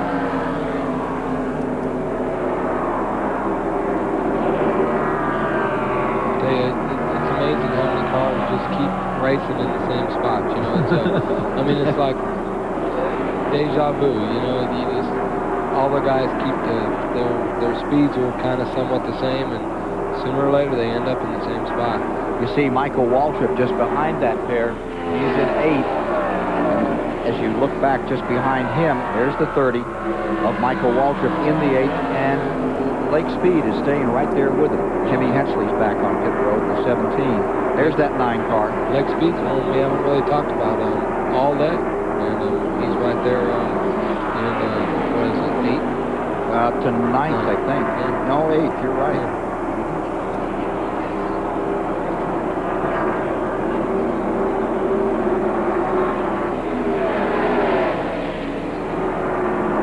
Lake Speed, and they're giving him a nice spot on the NASCAR story. He's just been running regular. He hadn't been running fast. Just a regular deal, making decent pit stops, running decent on the racetrack. It's starting to come to him now, you know. He's right there behind some pretty good cars. And here's 30 and 4, still at it. Waltrip and Marlin. As Jeff Gordon's going back behind the wall another time. He's been in and out of the garage area several times in the course of his 600. I can tell you what they've done. They've looked at pit the monitor, and they couldn't gain any more spots. They're probably going to retire for the night. So it's the 13th if he's officially out. He's headed for the truck. So you can call it the 13th time that the 600 pole sitter has failed to be around to finish this one up. Terry Labonte and Ricky Rudd. That's for 4th. And then Terry Labonte is driving the car that Ricky Rudd drove last year. So, you know, now that's one of the things that you kind of forget about, but because of the paint schemes have changed. As to the number 3, Dick Berggren can tell us about the Earnhardt car right now. We're going to let somebody tell you about the Earnhardt car that really knows. Danny, we're really getting right on down to it now. Around 50 laps to go. What's the strategy? Well, right now, we're trying to get that 25 car. You know, if we have a caution here, we may adjust the car a little bit and try to beat him, but we don't look good right now. Randy Pemberton. Well, we'll check in with Jimmy Maycar. He's watching his driver, Bobby Labonte. Hey, how you doing on the stopwatch with Schrader leading? I believe we can catch them a little bit. We've been in traffic for the last few laps and have been able to close and gain, but now they're in some open traffic. I think let's get a good shot at them. I think we're a little better than him. About a 10th a lap, 500th a lap, but still a little ways to go. We'll have to wait and see. Fuel, no problem? No, we're okay on fuel. Well, there's Bobby Labonte. 2nd spot. Up in front of him, Schrader. And he has been nipping the tenths of a second off lap after lap trying to chase down the Missouri driver in car number 25. We'll take a look at the interval right now as he puts a lap on Bobby Hamilton. And there you see the difference between first and second spot out here tonight as we get down to the finish.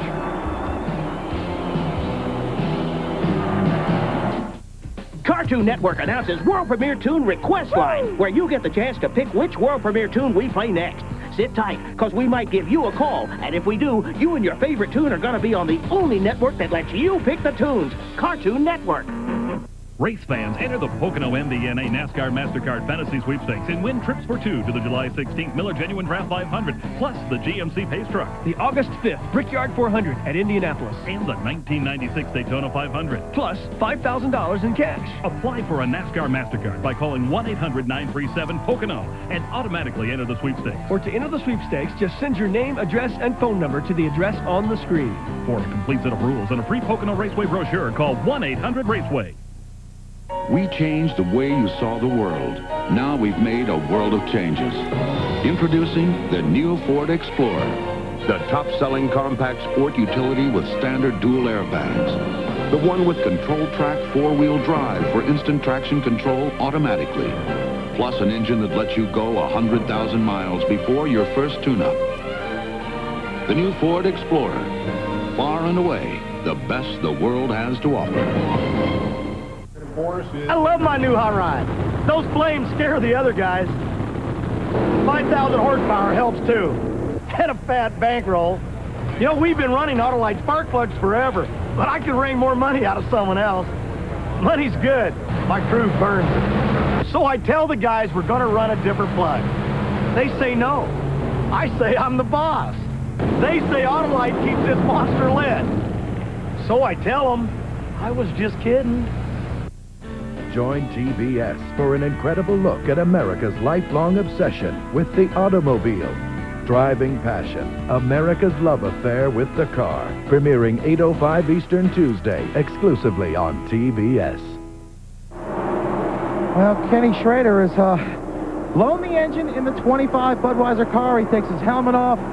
Obviously hot. He's frustrated. We're going to try and get a quick word.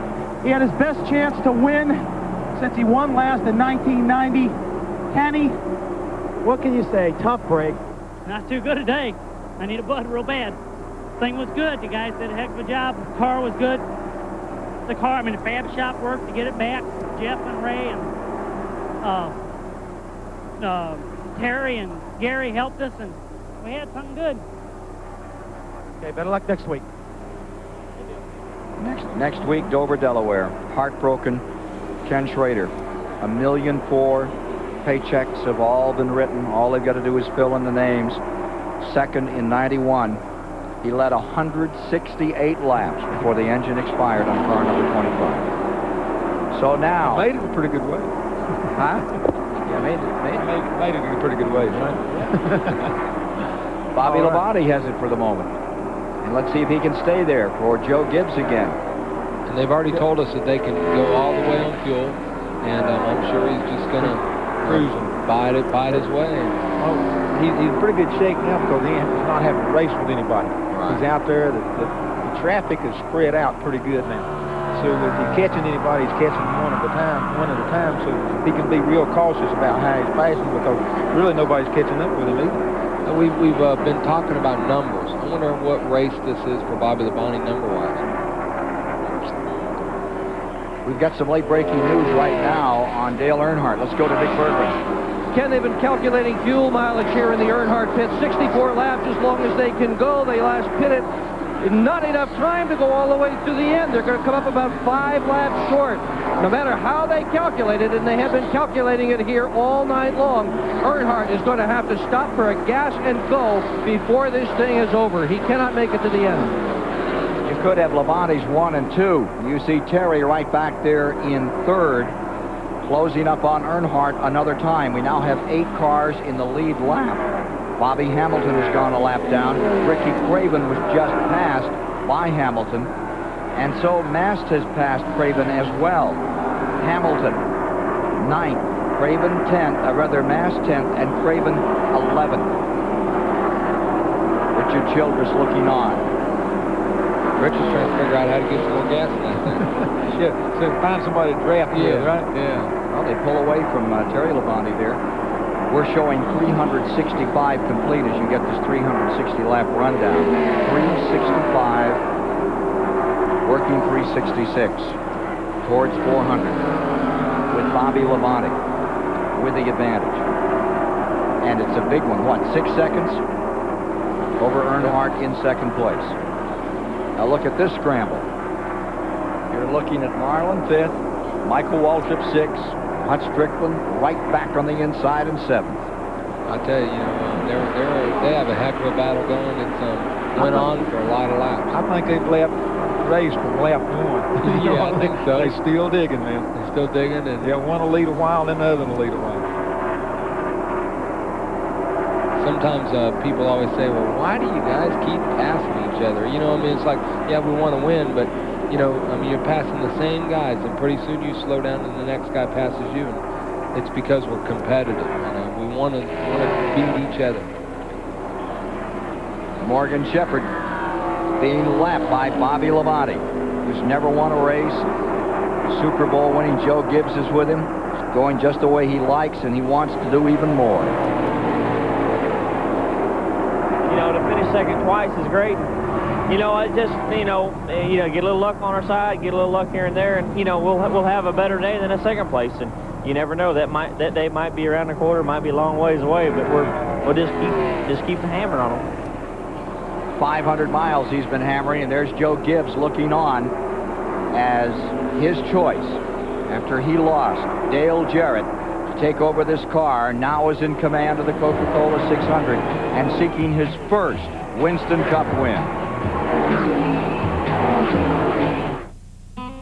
At AutoZone, most of our customers are folks who like to work on their cars themselves. But the ones who come in most often are those who work on cars for a living. Guys like Ed Graven. Now, Ed's garage is in Ogden, Utah, where most of the time you'll find him pulling an engine or sliding under a car. And just about every day, he drives past a half dozen other parts stores on his way to AutoZone. Because Ed knows that when it comes to getting the right part for the right price, there's just no place better than AutoZone.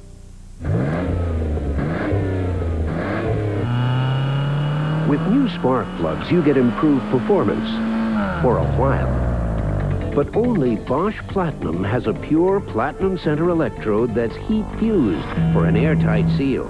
So Bosch Platinum reaches its self-cleaning temperature faster for full engine power over a longer performance life, which means you'll replace a lot of other things before you change your Bosch Platinums. Bosch Platinum, the ultimate spark plug. As I swing the proverbial hash and decant the coffee and witness the results, I am dismayed by the belief that an antacid in a spoon is somehow stronger than a tablet. Au contraire. Dose for Dose Tums Ultra neutralizes more acid than my Lancer regular strength. And while this has aluminum and magnesium, Tums Ultra has calcium. Something my body needs anyway. I like that. So if you must take your antacid in a utensil, may I suggest Ultra. On the road again. I just can't wait to get on the road again. Now, get on the road in this custom racing jacket for just $19.95 when you buy 4 General, Continental, or Hoosier brand tires. And while you're at it, play our winning drive contest for a chance to win a trip to the General Tire Hoosier 500 in Atlanta. Sooner or later, you'll own Generals. Looking into the Charlotte Motor Speedway from the steel aerial cam with 373 of 400 laps complete. The last time we had brothers 1 and 2 in the 600, 1971, Bobby and Donnie Allison. That's what it's shaping up for right now. But there's others out here that can change this story, and Dick Berggren has more. Fuel is the story on pit road, Ken Squire. When Earnhardt came in, it was on lap 329. Recall, he is going to have to stop with 5 to go for a gas and go. Not so for Terry Labonte, who made it all the way to 334. His crew chief, Gary Dehart, says they can go all the way. They won't have to stop.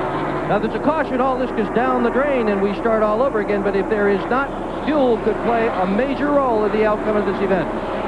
And again, let's review as far as Bobby Labonte's concerned, Ernie. I think what they said, Bobby Labonte's crew chief told us that he could go all the way too. So the first and second cars say they can go all the way. Yeah, I think they stretched it all along to try to do that, and somehow or another Earnhardt just didn't have it to stretch, and they were able to stretch it right now. So it's looking good for them right now, but we'll just have to wait and see.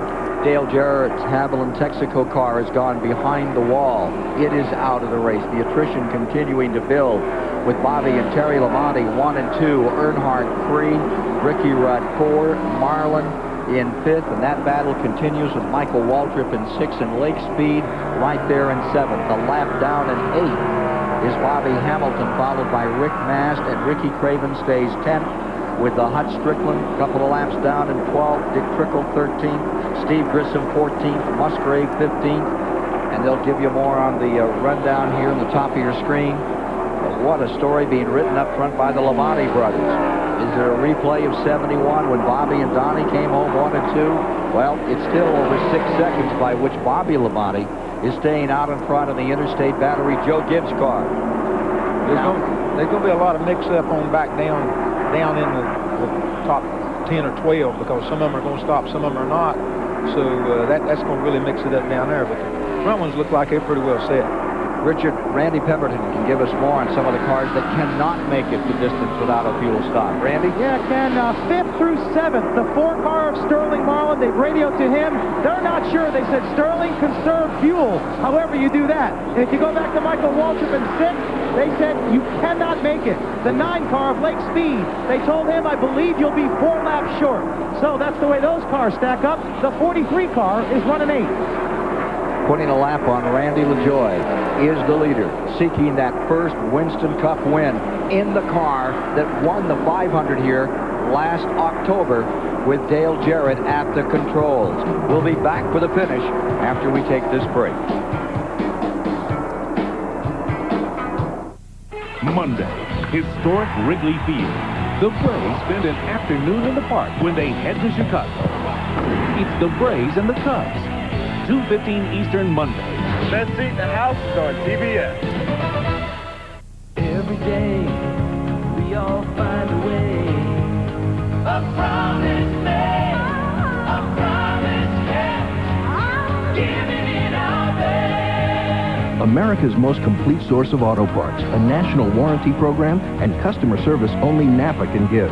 No wonder more people trust Napa to keep their vehicles running. We keep America running. We keep America running. One engine was filled with Castrol Syntec, a full synthetic oil, the rest with conventional oils. They were then drained and started without oil to prove a point. You see, Syntec has a unique molecular structure that bonds to engine parts. Lab tests show it leaves a layer of protection far stronger than conventional oil. And if Syntec protects this well now, imagine if you leave it in. Castrol Syntec protects in ways other oils can't. Try Castrol Syntec, now also available in the 10W30. Excuse me? That's better. Excuse me? That's better. Excuse me?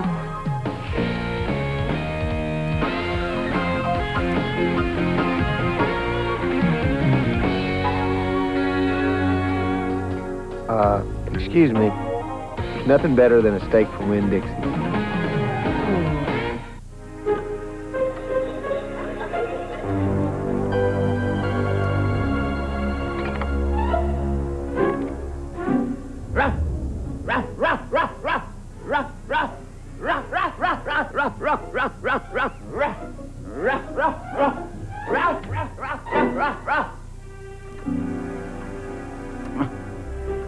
Or you can put in Schlegg locks, the Doberman of locks.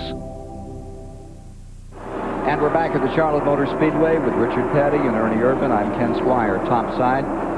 And we're going to be with you right to the finish now, following Bobby Labonte in his quest for his first Winston Cup victory. Now, second place is a long way back. And it's someone he knows well. 6 seconds back is Terry Labonte.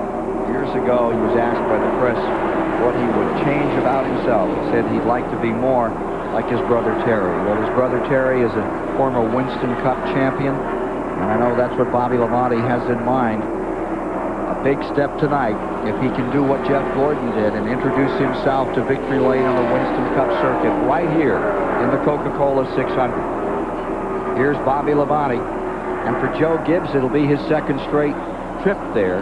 They pulled it off last October with Dale Jarrett. As we mentioned, Dale Jarrett is now retired. There's Joe Gibbs, looking pensive, looking on. There's a guy that loves the sport, huh, Ernie? I tell you, he loves the sport. He loves to win, and you know, most all parts of sports, whether it's football, drag racing, or Winston Cup racing, they're able to put together winners. Bobby Hamilton is now on pit road for his final stop. He's running in 8th position, 1 lap down in the Petty car, number 43. How did that pit stop look, Richard? I don't know. I missed it. I was busy watching it. I missed it. That was a good stop, but they just had to put in 1 can of gas. And the deal is, the reason they change tires, they can change tires as quick as you put in 1 can of gas, so he doesn't lose anything by changing tires. It just makes it that much safer once he gets back out there. Looks like we're on our way to a record. Hey, don't you love that camera up on top of the 43 car? That really shows you racing like in... That's amazing, that shot. Yeah, when you got a deal like that, you get the panoramic view of everything. You can just sort of see everything. Now, when you're out there driving that car, it's more like you're in with binders on as far as...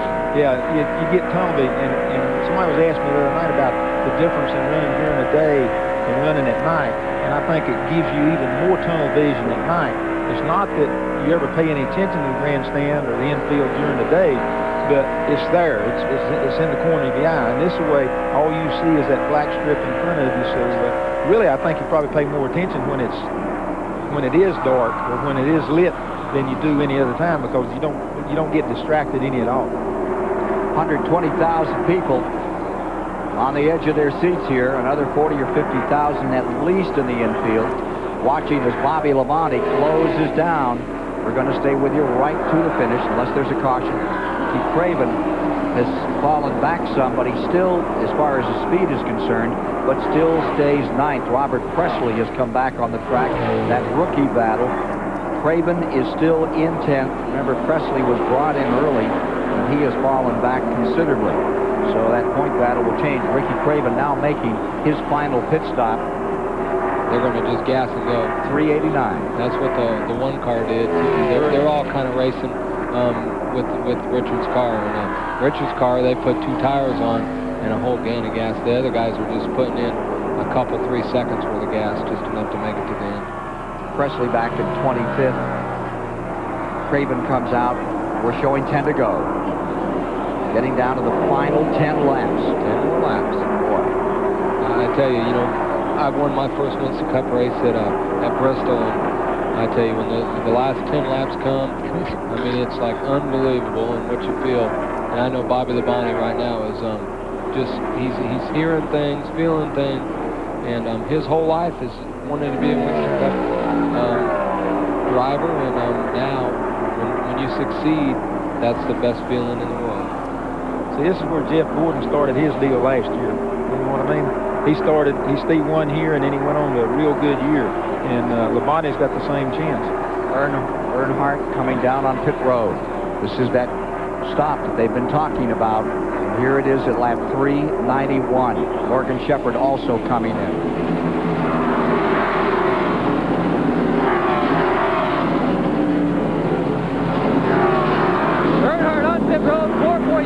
The only guy who worked on that one was Chocolate Myers, trying to get just enough fuel in that car to go all the way. Question is, will the Labonte brothers have to stop again, or are they on their way to victory?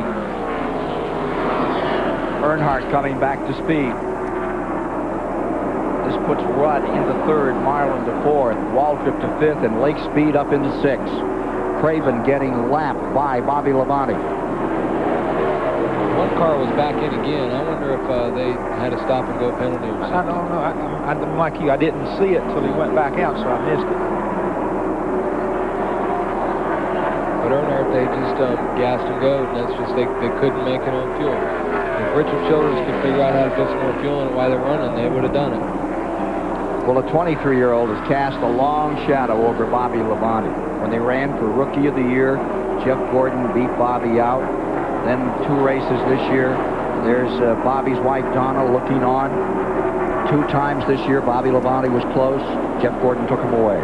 But tonight, right now, unless his brother has a trick up his sleeve, Bobby Labonte is on his way to win #1 in the Winston Cup Series here in the 36th running of the Coca-Cola 600. And I tell you, this is the race that set Jeff Gordon off right then. He won this race last year, and you know, then it went on to win at Indianapolis. You know, a super good year, right? Right. You see Chuck Bound off the pace here. We had a call on Chuck tonight. It's great to see him back racing after that crash at Pocono, Pennsylvania, that put him on the shelf for a year, getting a chance to come out here, qualified well. It looks like they've run that one dry. Yeah, that might be what happened. There might have been stretching it as far as they could stretch it. Still racing right here. Ricky Rudd. I tell you what, if you make it with 3 or 4 laps to go, you don't even look at it. No, you just run it till it quits, and then you go from there. Right. You don't even think about it then. And Earnhardt's not going to give up easy. Rudd and Earnhardt's probably going to race for the rest of the day here. But it's a race other than for track position. Track position is all it is. Because Earnhardt is a lap down. Oh, okay. After that pit stop, didn't get up to speed enough, and that speed limit on pit road. The speed limit on pit road is what really hurts them. Otherwise, they lost about a half a lap or something. It looks like Rudd's going to come in. On the other hand, there comes Rudd in. Must not have been able to make it. So now the question is, they figure so close. We're down to those final laps. What, 3 to go? It must have run out. Yeah, 3 laps to go. I don't think he'd have come in. Steve Burns down there with the car 10. Ricky Rudd comes in for just a quick splash of gas, 2 seconds worth to be exact, with just 2 laps remaining. Was that a planned stop? They sure must have known he was coming in. Hey, you know who gets the award tonight? Those spotters. What a job they have done. They have done a good. It's been a good, clean race all night long. It really has. We're going to give that slickest move to somebody. I'll sure put those spotters right up on top. All 42 of them. White flag is down, and this is it. For the money, is there enough fuel left in Joe Gibbs' car number 18 to take Bobby Labonte to victory lane? 4 cars out of fuel in these final moments. Sterling Marlin slowing down. He's come out of fuel. He's dropping back, and he's headed on the pit road now. They told him he was running third. You have deja vu. Here comes Bobby Labonte for the checkered flag. Checkered flag is down, and the winner of the 1995 Coca-Cola 600 is Bobby Labonte. Waited a long time for this one to come together. Former Grand National Star in 1991 is their champion. He's just pulled it off. 13th at Sears Point, the last time out. And he's done it tonight. He's given Joe Gibbs a victory in one of the greatest Winston Cup races of the year, the Coca-Cola 600. Be some celebration in victory lane for Bobby Labonte, who broke his shoulder at Darlington, made the next race at Bristol one time. He's a toughie. Michael Waltrip will get third tonight. Sterling Marlin has to settle for fourth.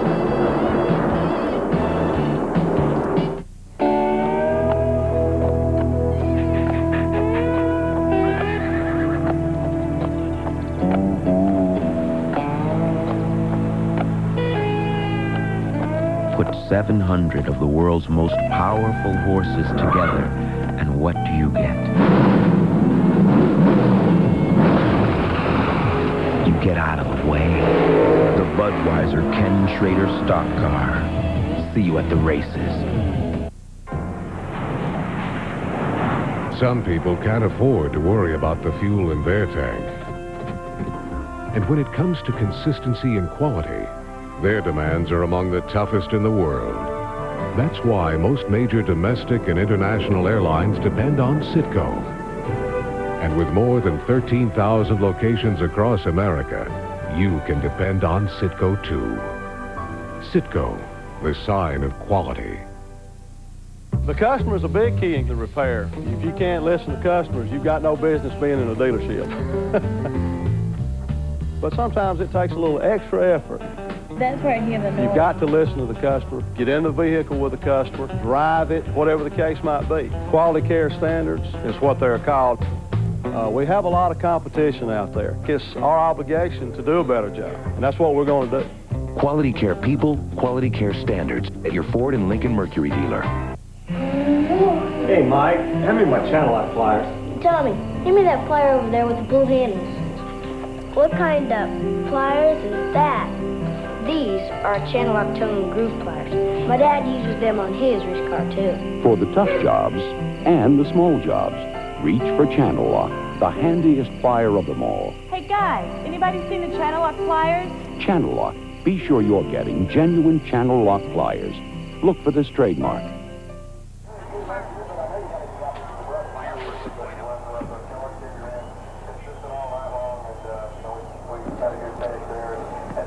Let's go to victory lane. Well, last year it was Jeff Gordon winning his very first race of the Coca-Cola 600. Tonight, Bobby Labonte, what's it feel like to win your very first Winston Cup race? Well, I tell you, it feels great. You know, this is it's one of those deals where the crew did it on the last pit stop. They got me out in front of Terry. You know, Schrader had problems. You know, I don't know what happened to him, but he was going to be tough to beat. And there's my wife. Here's my boy.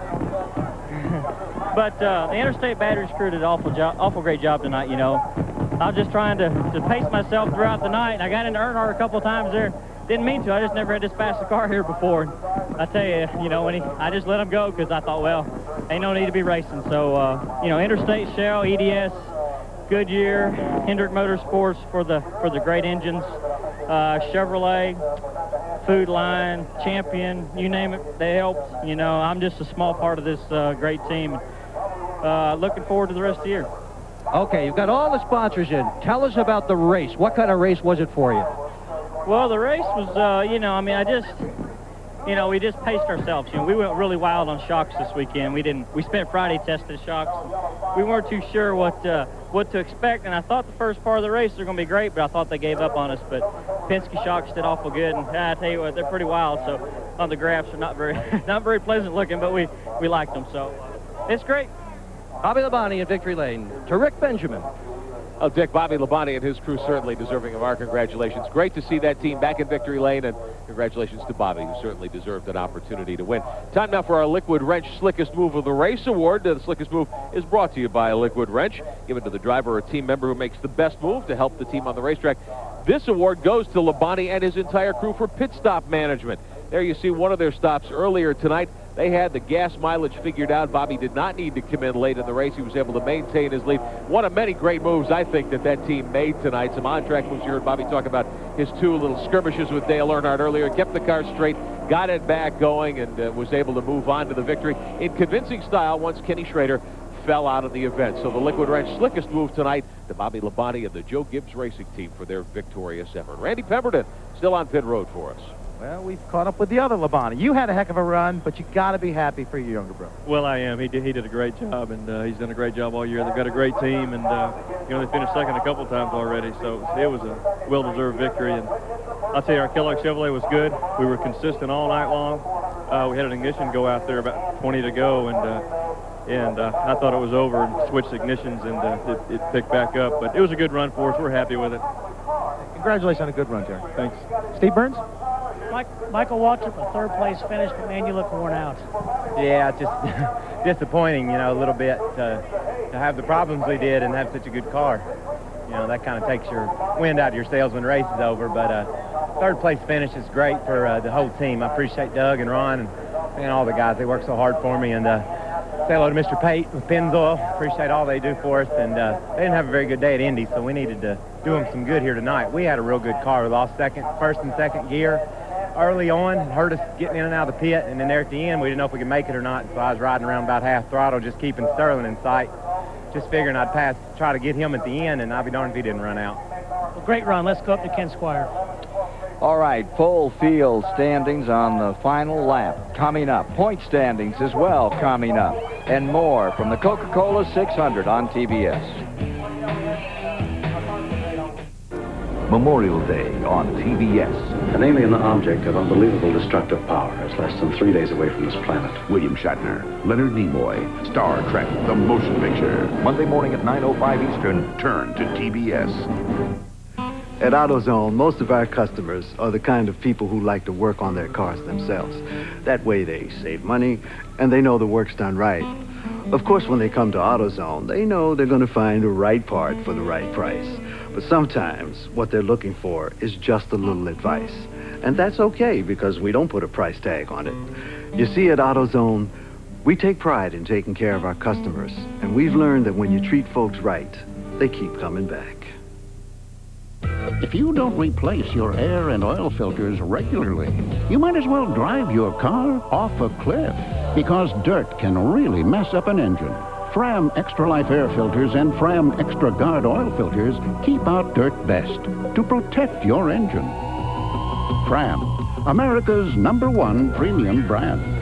Pay a little now for a lot later.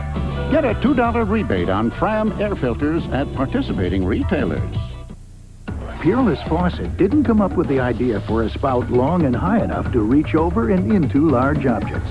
We merely adapted it for the kitchen. High-rise faucet designs by Peerless. Get more out of your faucet than just water. In taste tests, the Whopper beat the Big Mac. Then the Whopper beat Wendy's single. So come in and get the Whopper with fries and a drink for $2.99 for a value you might call unbeatable. Burger King. Get your burger's worth. Lowe's Home Improvement Warehouse has created its own very challenging do-it-yourself project. To build a Winston Cup car from the ground up. To turn cold steel into 700 wild horses. To put together the best team in the business. Presenting the Team Lowe's Ford Thunderbird. When you want the job done right, Lowe's knows what it takes. We're back live at the Charlotte Motor Speedway. The Coca-Cola 600 is complete for tonight. Congratulations to Bobby Labonte, who won the event. Terry Labonte gets second, and Michael Waltrip an excellent third. Fine runs tonight for all those teams. Time now for the Plasticoat Winning Finish Award. Plasticoat is the official spray paint of NASCAR. Proud to present the Winning Finish Award to Jimmy Maycar tonight, the crew chief of car number 18, the Joe Gibbs racing car that went to victory lane tonight. Plasticoat presents $2,000 to the crew chief of the highest finishing Cup team, participating in the Plasticoat Award program. At the end of the year, the crew chief with the best average finish picks up $25,000. So Jimmy Maycar thrusting himself solidly into contention for that award. Plasticoat Winning Finish Award tonight. Also want to bring you an update on Stan Fox, the Indianapolis driver who was badly hurt today. He is still in critical condition, no real change in his condition. Head injuries and bad leg injuries too. We wish Stan and his family all the best in Indianapolis. Much more to bring you here as we wrap up our coverage tonight on TBS Sports. Randy Pemberton still patrolling pit lane for us. Well, Ricky Rudd is back in the garage here. We're really trying to figure out exactly how this finish came out. I know Sterling Marlin ran out of gas at the end. Ricky, you're a fourth or fifth, I believe. Yeah, I guess one or the other. We're real happy. You know, the tied forward. Bill Engel, the whole crew did a great job all day and night. And halftime, I thought we had something for them. You know, we ran second a good part of the race, led it a little bit, but about halftime, the Chevrolets decided it's time to go, quit playing, and they took off. They're in a different league. So there's no question in your mind you're still at a small deficit, if not a major deficit. Well, I think I think we're a great Ford race team right now, and we'd be a great race team overall. You know, it's like, I don't know how to compare it. It's just trying to, it's a different class of automobile with downforce. It's like the IMSA cars with the ground effect cars and the non-ground effect cars. We just can't get through the corners with them. Okay. Thanks, Ricky. Steve Burns? Randy, I've got Sterling Marlin. Sterling finished fourth tonight. Sterling, how about your evening? Well, it went pretty good. We pushed real bad on the start of the race and fell way back, and the guys done a good job adjusting on the car. We could run good on short runs, 20 laps, the car start pushing real bad, and just had to back off. You're going to hit the wall, and if we ever got a caution toward the end, I think we might have had something, but, congratulate Bobby on winning the race. I know it's real special to win your first race, and especially here at Charlotte, but Kodak team done a good job, great pit stops, and wound up for us. Give it all ahead. Okay, Sterling. Let's go to Ken Squire. And a look at the unofficial results on this Coca-Cola 600. The Labonte brothers, 1 and 2. First time that's happened since 1971 in the Allisons. Michael Sterling, Ricky Rudd, Dale Earnhardt back in 6th position. Looking further back, Hut Strickland tonight, 7th. Lake Speed in 8th. Bobby Hamilton, Ricky Craven, Morgan Shepherd, Mike Wallace take us back to the 12th position. Steve Grissom had a 13th. Rick Mast ended up in 14th. Musgrave tonight came home 15th, followed by Dick Trickle. John Andretti, 17th, and Darrell Waltrip with Jimmy Hensley driving that car most of the way had an 18th spot. And then there was Coke, Nemechek, Chuck Bound, Jeremy Mayfield, Randy LaJoy, and these cars were all running at the end. Robert Presley, Elton Sawyer, Spencer, Bodine, Martin, Kyle Petty, Schrader. When you get back here, you begin to find those that did not make the distance. Heartbreaking for Ken Schrader, who led so many laps here tonight. Over, 160 laps he had his way. So there are the final standings, as we say, unofficial. Chad Little retired right off at the start of the race. Ward Burton was out early, and his brother Jeff at the same time. And the old Thunderbat, it got all ripped up. Let's go back down to pit road. Again, a lot of activity along pit road as these teams pack up and get ready to head to Dover Downs for next weekend's next Winston Cup event. Next broadcast you'll see here on TBS Sports comes up in July for Pocono International Raceway. Let's tell you a little more about that event. Our next Winston Cup event on TBS will be at the Pocono Raceway July 16th for the Miller Genuine Draft 500. Pocono is a unique triangular-shaped track that has 3 turns, each with a different radius. Even the 3 straights are of different lengths. This uniqueness produces some of the most competitive and exciting racing in the Winston Cup Series. Pocono's first Winston Cup race of the season, the UAW-GM Teamwork 500, is set for June 11th. And then, July 16th, it's the Miller Genuine Draft 500 on TBS. Pocono Raceway is also noted for its creative giveaway promotions, and 1995's contest is called the MBNA NASCAR MasterCard Sweepstakes. A race fan will win trips for 2 to the Miller Genuine Draft 500 at Pocono, plus Pocono's GMC Pace Truck, the Brickyard 400 at Indianapolis, and the 1996 Daytona 500, plus $5,000 cash. Simply apply for a NASCAR MasterCard by calling 1-800-937-POCONO and automatically enter the sweepstakes. Or, to just enter the sweepstakes, send your name, address, phone number to the address shown. A complete set of rules and a free Pocono Raceway brochure are available by calling 1-800-RACEWAY. TBS presents a world premiere television event. The car. It sparked our passion, fueled our dreams, and changed our lives.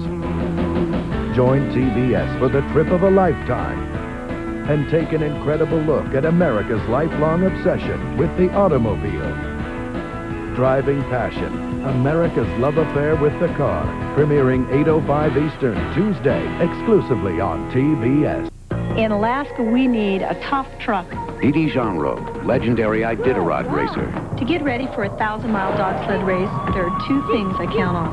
My dogs, This is Maverick. which I pamper, and my Ford F-Series, which I don't. I appreciate a truck that provides dependable, tough performance, and my F-Series has never growled once. Ford F-Series, from the ultimate dog race to the fast-paced human race. The best-selling trucks are built Ford Tough. 5 G's hurts. When the car fires up, it's power. It's talking to me. All I hear is music. And you hit the throttle. It pulls your head back and it wants to rip it off. It's you and the competition, and everything has to be just right. Pure oil now. Man, from that time on, all you can think about is winning. Pure oil leader. Man, that's a ride. Legends live on pure lead. Someday in the future, every car will be maintained by Precision Tune.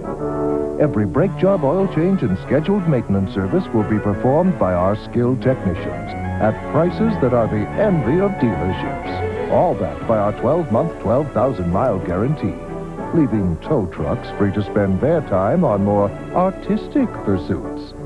Precision Tune, a lot more than tune-ups.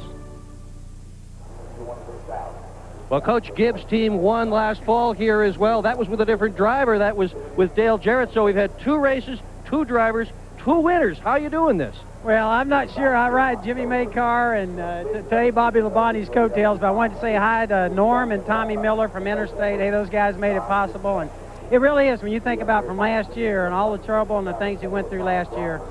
The Lord blessed us with Bobby. Somehow that's a miraculous situation to be able to get him from his situation to ours and for us to be standing here. New cars, new shops, new bodies, and I tell you, it's really a testimony to Jimmy and the team he's put together here. And we just say thanks to everybody that's involved with our race team. Shell's been great, and our other sponsors, EDS, and everybody right on down the line. They've made it neat for us, General Motors and Goodyear. So we're thrilled. Randy Pemberton. Well, there's a thrilled little guy by the name of Bobby Labonte in Victory Lane, but this guy right here, Hut Strickland, driver of the Quaker State Ford, I know you couldn't be more thrilled for yourself and your entire team. Great run for you this evening, finishing 7th. Well, thanks, Randy. You know, I'll tell you, my hat goes off to Kenny Bernstein and Richard Broom, and you know, this whole entire Quaker State team. You know, they had enough confidence in me. They give me a chance again, and you know, I feel like I'm getting a second chance driving this car for them. So you know, my hat goes off to them, and you know, it was a great race for us. I want to wish Bobby Labonte a lot of success on his victory today, and hopefully, you know, we'll get our first one sometime this year. You know, we feel like it's coming, and you know, I want to say right now, I want to say happy birthday to my mom. Today's her birthday, and she's down in Panama City, Florida. So, hi, Mom.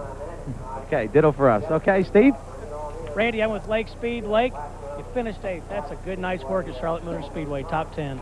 Well, I just thank the good Lord we got through all the wrecks and stuff that we did, and a few close calls, but the Spam Mellon 2 guys have really done a great job, and all year long we've had good race cars, and we felt like we should have been having top 10 finishes and top 5 finishes, but it just seemed like every other time something would happen. Tonight we got through a race clean without any real problems. You know, no mistakes, nothing broke, and just had a pretty good solid run. The last set of tires wasn't quite as good as the ones we'd had right before that, where we were really moving towards the front, but all in all, we were real happy to get a top 10 finish and really to get our team's enthusiasm built up. We're a young bunch of guys that just been put together over the winter, and to be able to get out and compete with these teams that have been running for year on year after, you know, we're pleased. I don't know anything else really to say. Great run. As I said, a good night's work, a top 10 finish. Let's go to Ken Squires. Lake Speed's first top 10 finish of the year, and here are the standings, the Winston Cup standings, and a big shakeup here. Earnhardt gets an 80-point advantage over Mark Martin. Sterling Marlin 3rd, Jeff Gordon 4th, Ted Musgrave 5th now, and Terry Labonte is in 6th. Dropping back, Bobby Hamilton stays up in the top 10. You got to be thrilled about that, Richard. Rusty Wallace 8th. Morgan Shepherd fell out of the top 10 again tonight. Michael Waltrip moves in there. Dale Jarrett back in 12th spot. And we'll be back with more of the story of the 36th annual Coca-Cola 600 on this beautiful evening in North Carolina after these words. The Coca-Cola 600 is brought to you by Busch Beer, the official beer of NASCAR. By Castrol Syntec, the full synthetic motor oil that protects in ways other oils can't. By AutoZone, the best parts in auto parts. By Ford and your Ford dealer. And by Purolator. Legends live on Purolator. From Darlington to Talladega, through Daytona, Rockingham, and Watkins Glen. In every major NASCAR race, Busch Beer recognizes the pole winner with the Busch Pole Award. Because if there's one thing we know for sure, everyone follows the leader. Busch Beer, proud sponsor and official beer of NASCAR. The car on the right was filled with Castrol Syntec, a full synthetic oil, the other with conventional oil. They were then drained and started without oil to prove a point. You see, Syntec has a unique molecular structure that bonds to engine parts. Lab tests show it leaves a layer of protection far stronger than conventional oil. And if Syntec protects this well now, imagine if you leave it in. Castrol Syntec protects in ways other oils can't. Try Castrol Syntec, now also available in the 10W30. So when I turn the key, it sounds like my starter is going bad. And so I figured since I heard about AutoZone, it was as good a place to try as any, right? But get this. I go in there to buy a starter. The guy tells me we need to test my old one first just to make sure that's not the problem. It turns out that it's the solenoid switch. That one little test gave me a big headache. You know, that AutoZone's all right. And when you get service like that, I mean, you don't forget it. Surrender isn't peace. A TNT world premiere motion picture. Strong heart, brother! Born to lead, determined to triumph. Tecumseh, the Last Warrior. Premieres next Sunday at 8 on TNT. At the outset this evening, you saw Bobby Labonte looking into victory lane, hoping for that first win. And it concludes with him there, averaging 151.9 miles an hour, a new record in his 74th start. Bobby Labonte reigns supreme over the Coca-Cola 600. There were 32 lead changes tonight among 12 drivers, a fair amount of retirees from 7 cautions that took 23 laps. But the story tonight was this man, Bobby Labonte. Our thanks to Richard Petty and to Ernie Irvin for being alongside, and our entire staff for a wonderful evening at Charlotte. Ken Squire, good night.